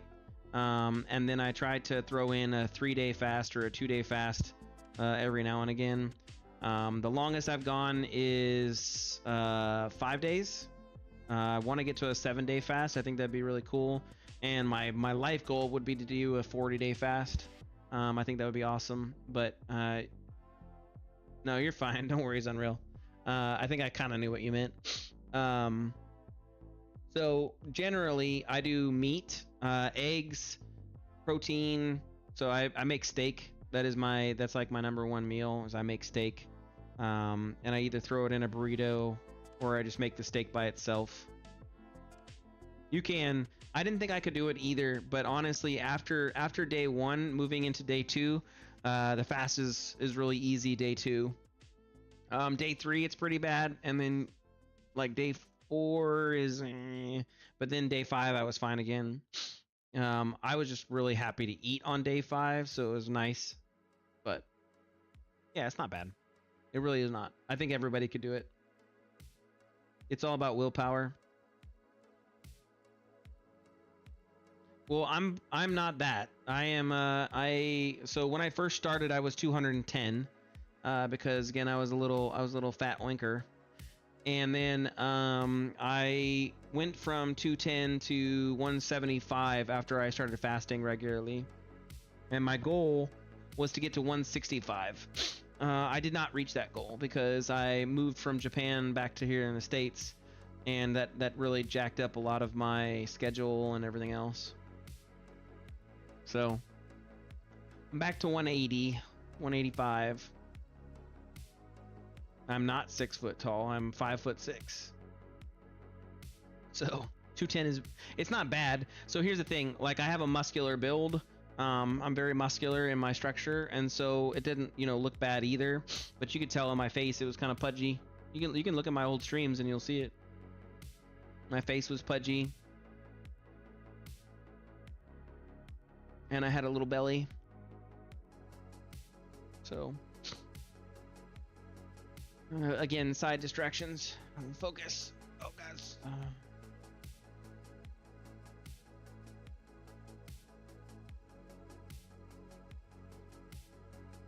Yeah. Okay, what are we doing? We're doing waiting.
Yeah, I never had that problem. I think as a kid I would never gain weight, like, at all. And then I joined the military and I didn't gain weight either. But what changed is I used to do energy drinks like they were crack, man. It was crazy. And so when I first joined the military, I was doing 10 energy drinks a day. And I wouldn't sleep for like 4 days straight.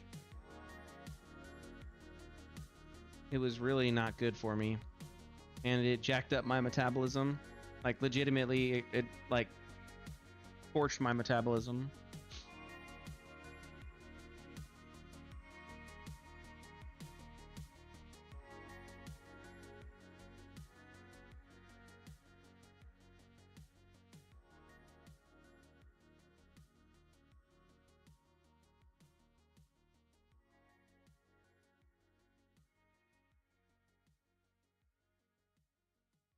Yeah.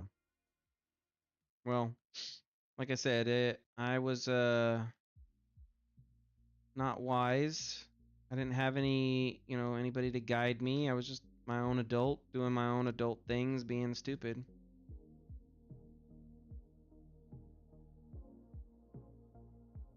Well, thinking I was an adult.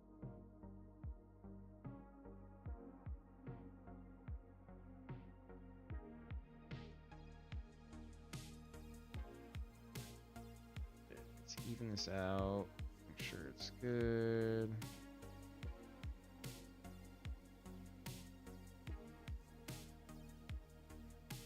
I mean, I had fun. I'll be honest, I have fun, but did I do irreparable damage to my body? Probably.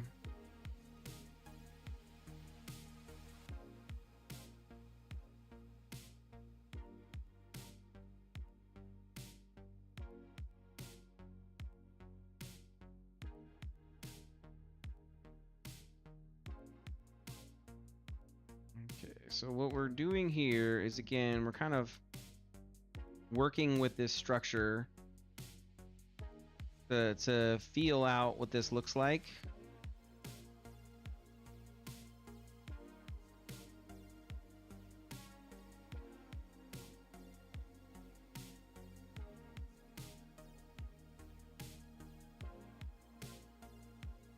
This is the least fun part of this process. Some people like it. I do scrambled. It's just easier. Goes better with my steak. If I'm feeling fancy, I'll do an omelet. But I don't really feel fancy most days, I'll be honest. Just don't have the time for fancy.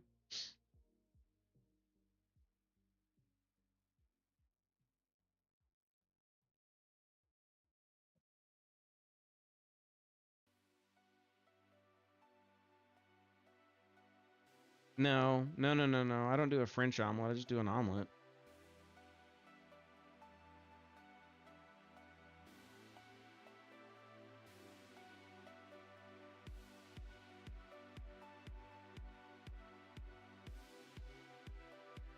It's probably, I don't want to go this high, but I don't know. We'll see.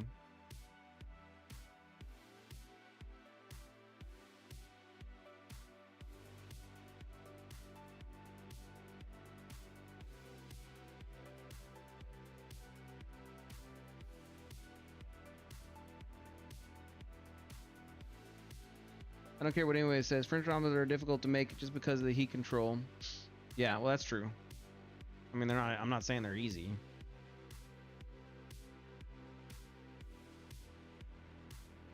Okay.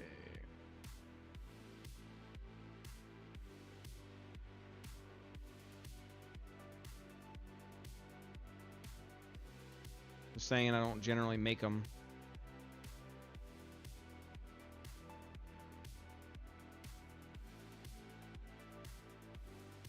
So this is why this is important. What we're doing is if I was to move that knee, all of these would be moved as well, and we don't want that, right?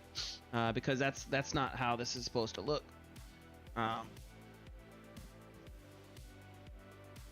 You got to make everything kind of work the right way, and that's kind of the important part. And then with the knee, most of this is going to be white. Because we want most of this, like I said, the shin and the knee should all be kind of working together.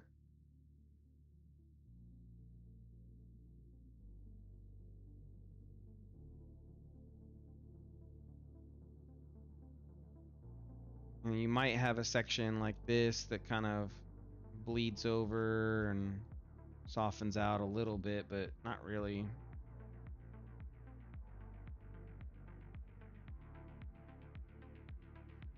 We'll see. We'll play. I normally play with this a couple of times. I push it in, get it where it needs to be, and then you can blend it. Yeah, this is called weighting. You're basically adding all the weights together that need to be added.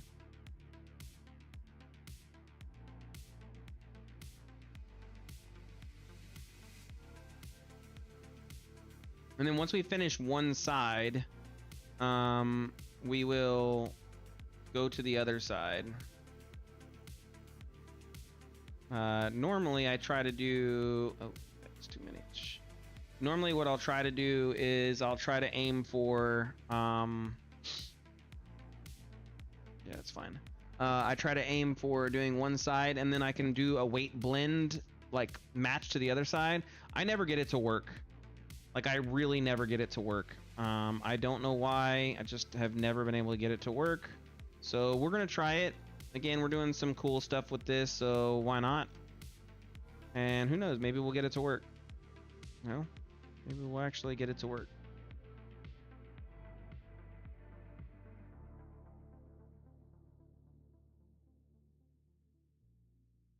And it's important for, basically, we don't want anything else to have access to this leg.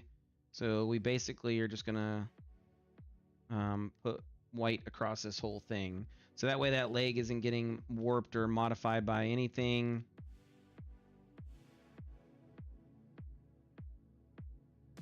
And then we'll have to see what the butt cheek looks like and how I want that to meld in. It's a little bit different. It's always the one that's interesting because it's got like a couple different influences.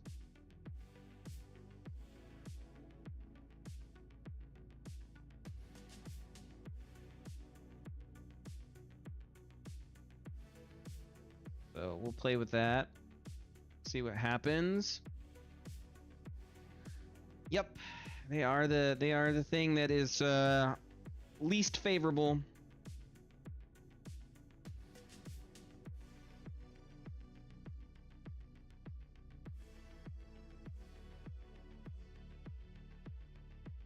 Yeah, see, like this hips should not have any weights like over on either side specifically, and that's kind of what's causing some problems with the actual animations because they have weights on either side.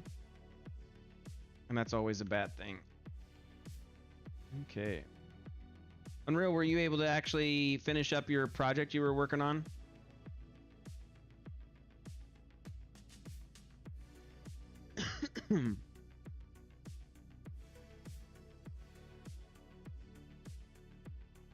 No, you still have more time on it?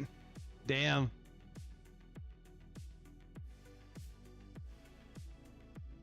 Sorry to hear.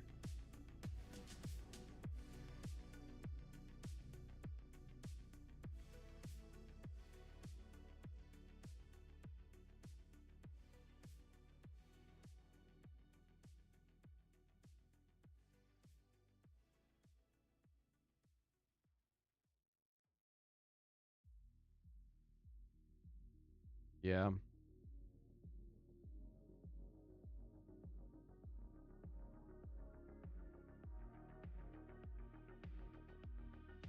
Is part of that you being a perfectionist? Like, is there any way that you could just call it done and then just be good? Or is it because you have a high quality for, you know, how you do your work? And because of your high quality of work, you know what I mean? Like, is that a thing? You're basically causing more work for yourself because you have such a high standard? Maybe? Yeah, no, I get that.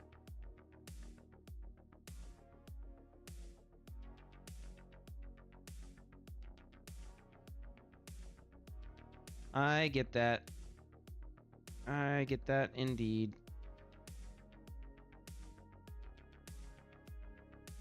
Yep.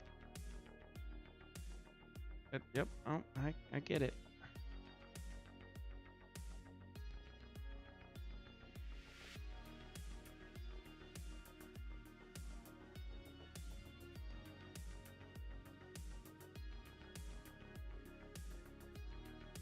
Okay, cool.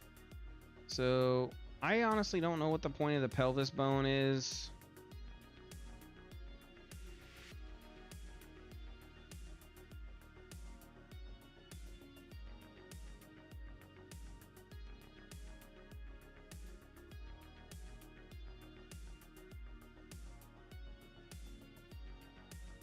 If we follow the rules that we're supposed to follow, my pelvis bone is up here, and then it fades in through there. That's the rules. It's supposed to go one over from the other bone. I'd be more satisfied in knowing that an actual good job was done rather than knowing it was half-assed and will cause more troubles in the future for anyone working on it. That's true, but it also depends on if you're being slighted for it or not. If you're being forced to do work that you don't want to do, and that you're not being paid to do, are you still going to want to do an amazing job? The answer, no.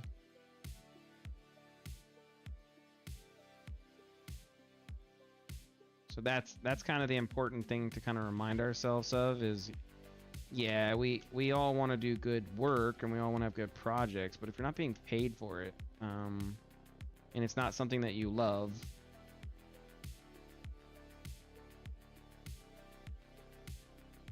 at what point is your pride causing you extra work?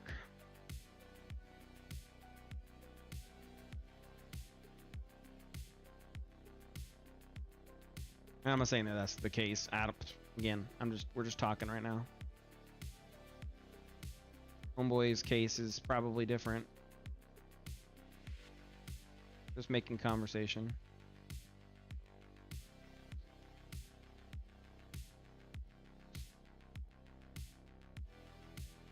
Yeah, that's true. That's very true. Yep.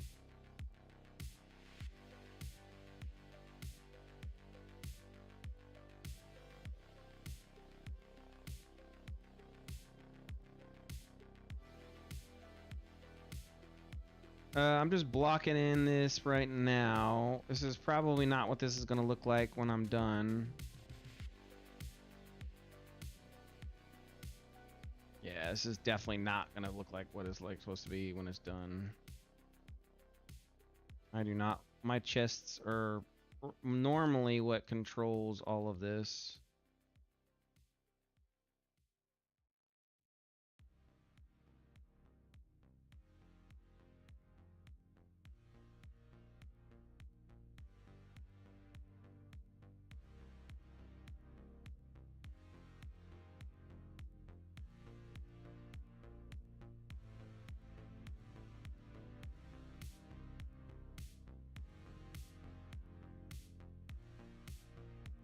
And honestly, it should also probably control most of this.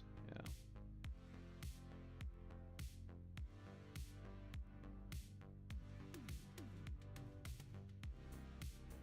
Yo, that was an 80 snare right there.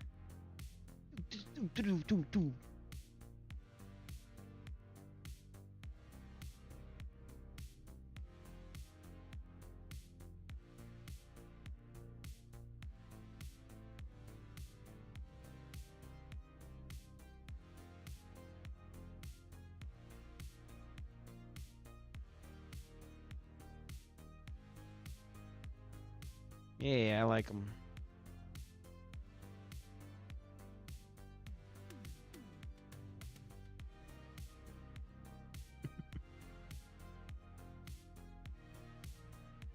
Okay, so that's good.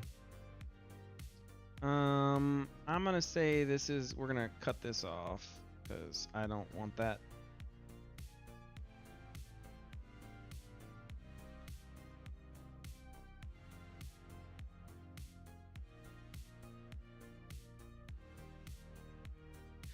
This is probably gonna be 0.5 if I had to be real. Because again, this is how I think that's gonna work.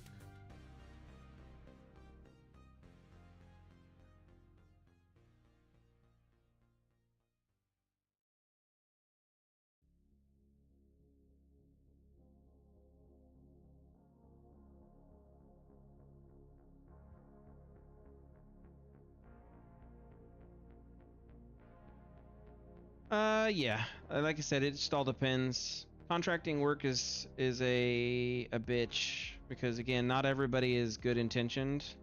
You would assume and hope that everybody is, but not everybody is.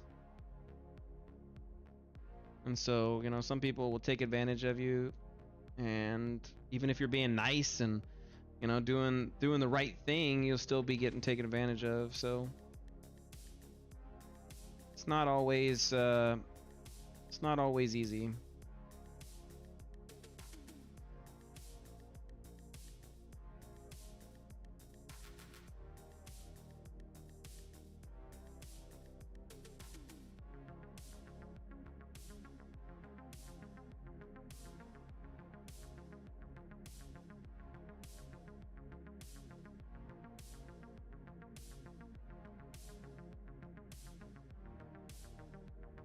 Fucking clavicle, dude. It's a clavicle. Should not be affecting this much of your body.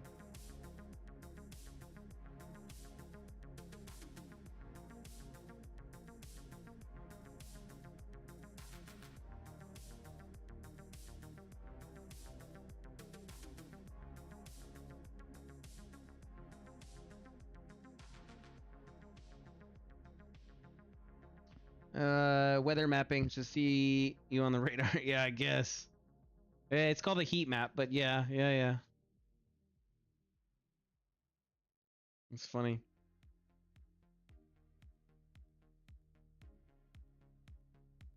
You can go black and white. I like the color because it allows me to see the actual values better. But they do have a black and white version of this section and tool and everything else.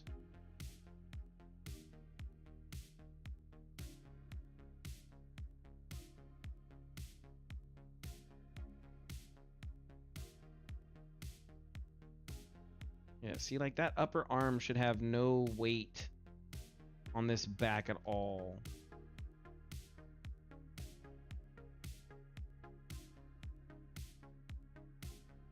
And this should have no weight on the upper arm at all.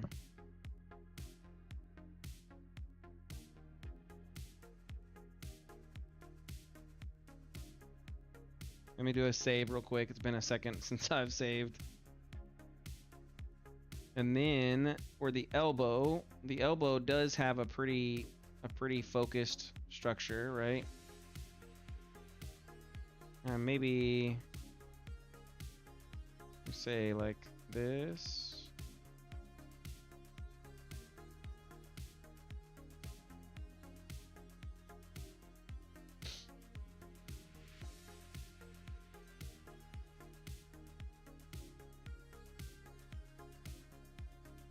And then yeah, look, I mean this goes all the way up in the upper arm. This is not supposed to be in the upper arm. That's her wrist. My wrist does not affect my upper arm. Yeah, so you can actually switch the view up to be a grayscale. So instead of doing color range, you do a grayscale. But see, you don't see with this right here, I don't see what's happening over here, and I have values that are here. And so I generally don't do grayscale because I still have values over here that shouldn't be there, you know what I mean? So this lets me see the minuscule values, the really tiny ones that can cause weird hitching and some other errors.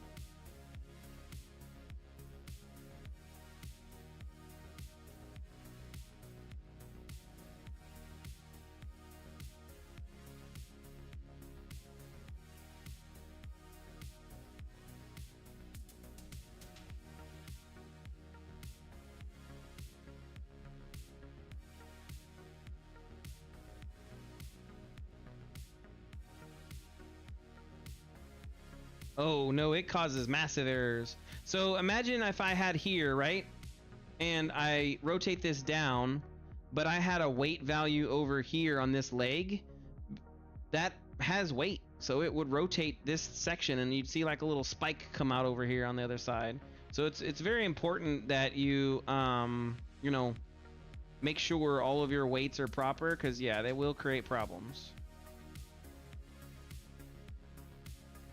Some are better and worse than others, and you know, like I said, some are less important depending on where you're at.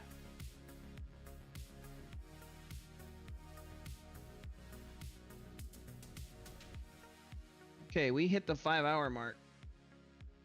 We're doing pretty good. I think I'm probably gonna call it though, because I'm hungry. I'm gonna go make me some steak. I'm gonna work on this off stream.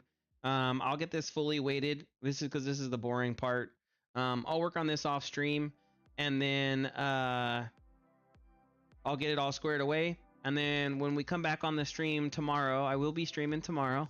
When I come back on the stream tomorrow, we will, right? Yeah, you could get an IRL stream of me making steak. I actually make amazing steak. I make amazing steak. Like, probably better than Asmongold's. Just saying. But mine's not $2. Mine's $20. he using that $2 skirt steak. Ugh. No. I make it. I don't boil it. But yeah. So I will see you guys in a bit, and we'll stream tomorrow, and we'll get everything kind of squared away. Hopefully finish up the cat people. We got a lot done on this stream. I had to revert and lose a little bit of time, but that's okay. That's actually correct, but I wouldn't call it boiling. But yeah. Okay, I will see you guys later. Thanks for all the follows and the likes and everything else. You guys are awesome. Those of you who are watching, if you're on YouTube, make sure you subscribe, like it, and then that way you know whenever I go live. If you're on Twitch, you know what to do. Appreciate you guys. Have a wonderful rest of your night or day or morning. I don't really know. It's different depending on where you're at. Okay, bye.